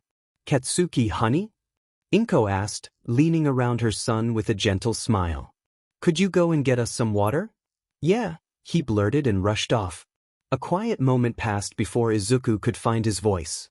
I told him I was a villain. Mom, I told him. You aren't a villain, she said firmly. You never were and never will be. My son could never be a villain. It felt like a villain, he said, trying to phrase it differently. Words were important and he wanted to say it right. That's because he was a miserable villain and misery loves company. He needed a way to try and control you, but you were my brave, beautiful boy and you saved yourself. Fat Gum saved me. Taishiro is heaven sent, she said, pressing Izuku's curls out of her way so she could kiss his forehead. But you reached out to him first. Let's go see how Katsuki is doing, she suggested. Okay, he agreed, standing on unsteady legs and trying out a wobbly smile though he was exhausted. Instead of getting Izuku a glass of water, Katsuki had begun to wash all of the dishes in the sink that Inko dirted just that morning while preparing breakfast for her boys. When Inko rounded the corner, she all but shrieked in embarrassment that her guest felt like he had to do chores in her home. Izuku laughed weakly at that and dropped into a chair at the kitchen table, exhaustedly staring at the plate on the table before him. His after-attack exhaustion was bone-deep and he couldn't even lift his eyes from his plate when Katsuki slunk into the dining room, too embarrassed to meet his red glare. "Hey, nerd," he barked, taking his own seat at the table, seeming to recover from being shooed from the kitchen rather quickly. "Nerd? That Izuku." "Sorry, Kaken," he said, straightening and scrubbing at his eyes. "It was a panic attack, I think. It was probably best to be blunt, to rip the bandage off right from the get-go, before their first hero class, and, well, if Katsuki didn't want him to go because he was a villain, then that was okay. Really, it was perfectly understandable. Start from the beginning and speak up, damn it," Katsuki cursed, startling him. "Yeah, you FING nerd. You were whispering." "It's hard to say," he admitted, only a bit louder than his whispers. "Even if it was a long time ago. SCK it up. If you want to be a hero, then you have to get used to doing things that are hard." Inko bustled in just as Izuku opened his mouth to finally let the truth tumble out. She was rambling, obviously nervous and frazzled after such an eventful start to her day. She rambled about this and that, their classes and the school as a whole. Dominating the conversation as she did, it was impossible for Katsuki to ask Izuku anything else until they were well on their walk to class, not that he was willing to talk just then. Izuku wasn't telling him something and Katsuki was determined to learn his secrets. When the story came, it came in parts. Whispered in the lull between fitness events, in a hushed conversation after Aizawa revealed his tactical ruse, that honestly, Izuku kicked himself for falling for. By the end of the day, as the sun began to fade over the horizon, Katsuki knew. Sitting with the explosive boy, Izuku felt like that should have scared him way more than it did. But from where they were sitting on UA's steps, he couldn't find it in himself to be afraid of what his childhood friend might say. Regardless of how, they had both accomplished what they set out to do. They were at UA together, and Izuku could finally rest easy. Heroes and his mother were biased, would be overly optimistic and look for the good in him. But Katsuki was impartial, he could be the final judge. Katsuki could tell him if he was truly a villain deep down or if he actually deserved his second chance. "I said it before," Katsuki said, tilting his head back to stare at the brilliant yellow-orange sky. "And now you're making me say it again. But this is the last time, so listen up, Deku." Izuku nodded, looking at his hands folded on his lap, a guilty man waiting for his sentence. "You're not a villain." At that, the floodgates burst and Izuku was sobbing again. Katsuki bristled in discomfort as his friend began his human faucet impression and glared forward, daring any of the other students to say something. The other first years exited swiftly without a care for the two boys, too ready to rush home and probably tell their families all about their first day. The second and third years weren't cowed by Katsuki's glare and gave him a dirty look, knowing Izuku as their home economic teacher's emotional son. Katsuki was more than happy to flip them the bird with an angry sneer. "You're such a effing idiot," he grumbled, leaning back and showing his hands into his pockets awkwardly. "Never mind, nerd. I'll tell you as many times as it takes to get you to finally FNG learn." "I'm sorry." "You should be," he barked and Izuku laughed wetly. "You know, no one else remembered you. Not even my mom and dad, not towards the end. If I mentioned you, they didn't know who I was talking about. They barely remembered your mom. Probably a long-term side effect of my quirk," he sniffled and Katsuki shivered, though he would deny it to the grave. "So does that mean everyone will forget you eventually?" he asked. Izuku tilted his head to look at him. "You didn't." "I probably would have," he said. "I would have if. Izuku echoed. "I wouldn't have remembered, but..." He hesitated and hauled his bag closer to rifle through it. He pulled a piece of glossy paper from one of the pockets and all but moved it at his childhood friend. Izuku sniffled and straightened, taking it and unfolding it carefully. His own face stared back up at him, so very young. Your mom still put up posters, Katsuki said. There was one at the coffee shop I stopped at before the entrance exam and I took it. She never stopped putting them up until, well, I guess until they found you. I know, he smiled, refolding the paper. She put them up around the area where Mind lived. Sometimes I'd see her even. But Mind, he would threaten to hurt her, so I never went up to her. But she still remembered. Still loved me. I knew that and it hurt, but in a good way.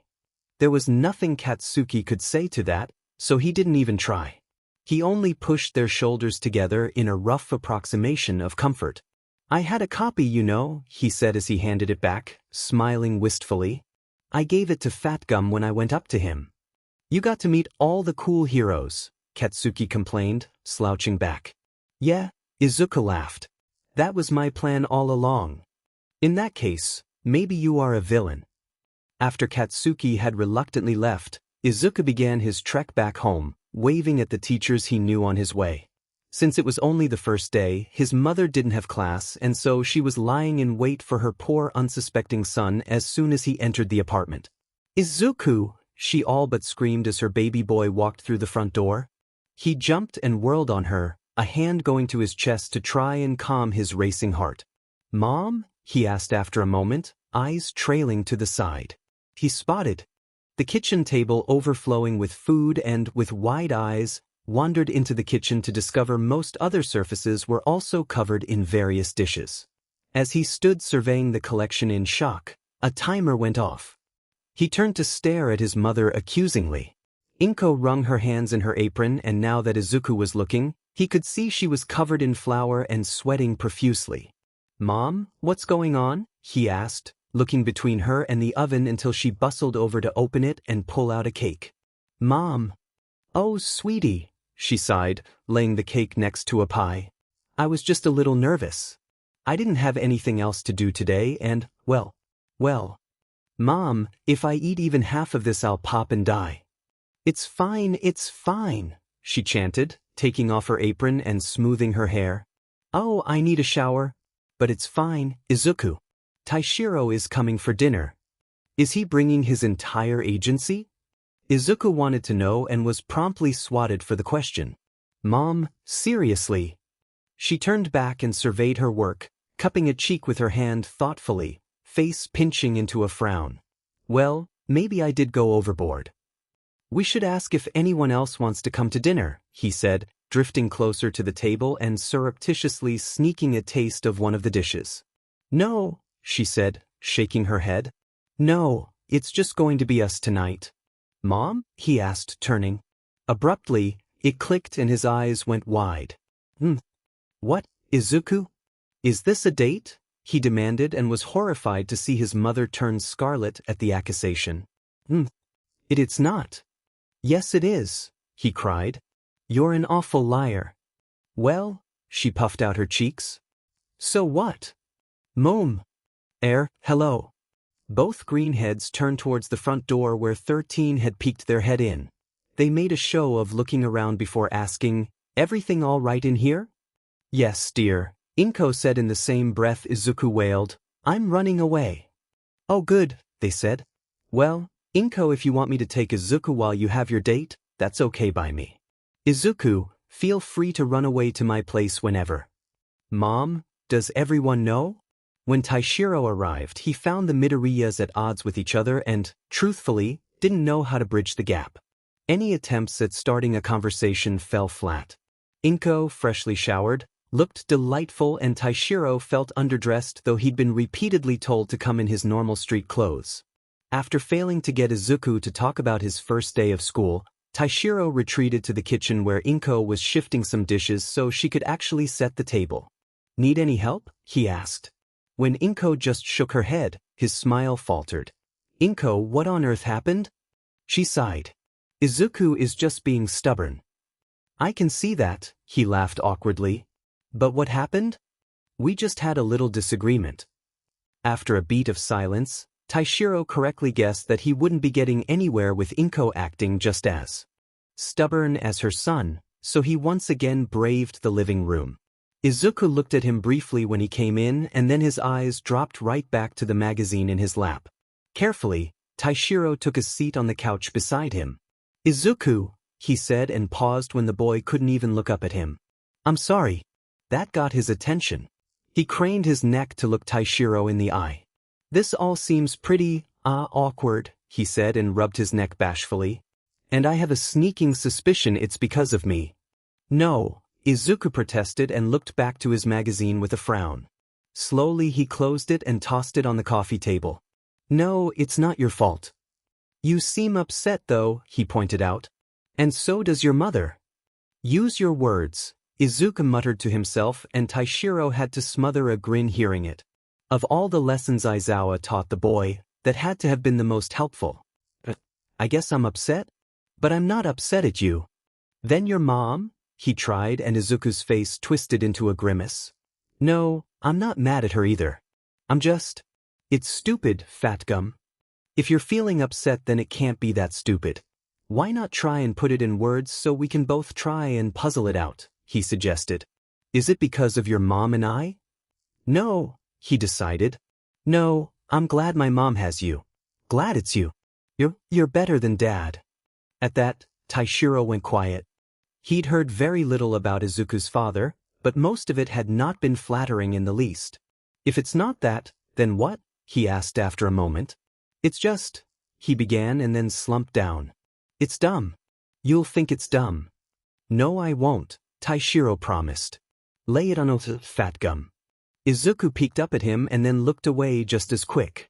Almost inaudibly, he muttered, "It's just that today was my first day of school." Taishiro could have hit himself.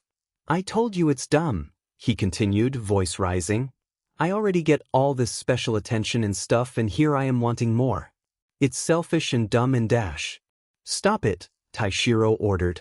"It's not dumb because I am here to celebrate with you and your mom." "But the date. Today could be considered a date, but our focus today is you." Taishiro stood abruptly, and the couch gave out a particularly pained squeak. Just as quickly, he grabbed Izuku and held him up, just as he did when he was little. "If all we cared about was the date, we would have gone out somewhere. But today's special, and it might be a little presumptuous of me, but I wanted to celebrate with you as part of your family." Izuku immediately began tearing up. "Oh is right," he smiled as the demon burst, and Izuku threw himself forward for a hug. "I'm proud of you, Izuku. Never forget that."